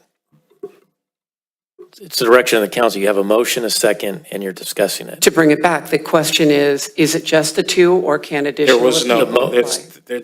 there hasn't been a designation of being two. Okay, So I got you, I'm I got asking you. you. Mayor, for clarity, the motion, let me repeat the motion. The motion on the floor is to bring back the two candidates for an interview of the full. No, hold on. I made a motion. Let me try. There are two current vacant seats on the Park and Rec Commission. My motion is to bring the candidates, all the candidates back, so the council gets to review all the candidates and the public can be involved in commenting. And so that the council can make that final decision how to fill those two seats. Right. In a public setting such as this. All the candidates, okay. And I hear you, and back to my question, if I may. There's two vacancies. There's one individual that we could not interview because of scheduling. So I'm asking, is our charge to communicate to the individuals and bring back all of the individuals that were not recommended tonight, but we've interviewed? Or would you like to give us the charge to interview the individual that we have not interviewed and make sure that he is a part of the group that we're bringing before this body? That's what I'm asking. So I just need clarification so we are given proper You're the direction. makers of the motion. My preference is we interview the person that we couldn't fit into the schedule. Okay, and then present Keep it as open all as possible. the remaining at a future meeting. Mhm. Okay, is that good? Yeah, so I think the process would be all those interested parties who qualify to be interviewed will come back in this city council, in front of the council, and we'll have a chance to interview all candidates and make a decision at that time to fill those two seats. That's clear as mud. And I'm sorry, all due respect, when you say all interested individuals, that's not telling us the individuals that have been interviewed or not interviewed. So that could be someone that's watching tonight and saying, I would like to be considered. Right. And so that can balloon from 5 candidates that we were interviewing to 20. And so I'm asking for direction. Right. Are we just adding the individual that have not interviewed because of scheduling? Okay. And the remaining individuals that we have interviewed already? Okay. That's it. So let me try to answer that then. City Clerk, have we not closed the application process or deadline? The first recruitment, yes. Okay, so as of that day, as of the close of that deadline, all those candidates that are qualified to be interviewed, they would be entitled to come back and speak to the council as part of that group of applicants. Right, and that's all I was asking. So does that's that make sense? perfectly clear. Yeah. Okay, perfect. Motion's clear, second's Yes. clear. Okay, hold on, just so that we capture that. We have a motion and a second to interview everyone who had been qualified to be interviewed, including the person that schedule would not allow. And they will come back to city council and be interviewed by all of us jointly in the same fashion then that we do planning commission. Okay, and Councilwoman. My clarification is, at one point I heard specifically Park and Rec Commission, but we have 2 openings on community enhancement and still 1 opening on economic vitality. So are we doing this for all of those? I Not believe. just Park and Rec? My motion was very clear, sorry. Go ahead. My motion was very clear, and it pertains to the Park and Rec Commission. Right. And all the others, we have an existing process in place, and they will continue to process these applications based on the existing process that is in place. My motion is very narrowly focused and narrowly defined. It only pertains to the Park and Rec Commission, those 2 current vacant seats. When will recommendations for the others be coming back? Councilman, I missed that. Sorry. When will recommendations for the other open seats be coming back? Were you able to interview the other people or just not able to interview? We've interviewed most, but I think we are going to be able to make a recommendation if we meet again. Oh, because if one doesn't slot here, then Right. they slot there? Yeah. Got it. Okay, because I encourage some of these people, if not here, then there. Yeah. Okay. All right, so we have a motion and a second, and we've discussed, We've had public comment. Please call the vote. I heard, Pappen, yes. okay. Jean, So I didn't remember who did the second. Pappen. Pappen, Fong. okay, sorry. Oh, I'm sorry. I made a motion. Okay. Councilmember Pappen. Councilmember Pappen? Yes. Councilmember Kylie? Aye. Councilmember Fung? Aye. Vice Mayor Goodman? Aye. Mayor Snyder? Thank you. Aye. All right. Mayor, just for timing, how about either July 11th or July 25th, so we can give people plenty of time? Does that work Fine. for the council? Okay. July 11th, 25th, I won't. I've been Either on way. council 7-8 years now, and typically we Mayor, vote the agenda that's in front of us and not make up filling positions that aren't there. I find this highly irregular. It's impossible for me to guess who was talking about this. This is not what I approved on the agenda, and I wouldn't have approved it had it come to me that way. So I don't want to see this happen again. All of the names, let me be clear, okay? Because you debate, and it's political. Staff is here to provide information. All of the information is in the staff report. All of the applicants are listed in the staff report. So it's there. So everything we have provided I should be understand, clear. City Manager. If there's a process issue, then we can discuss that on the protocols. It's not addressed. I have never seen us try to But the pick item's people out of a closed, hat so I at really- 11:30 at night at a council meeting. And I don't think we should, the item is closed, Mayor. All right, meeting adjourned at 11:38. Recording stopped.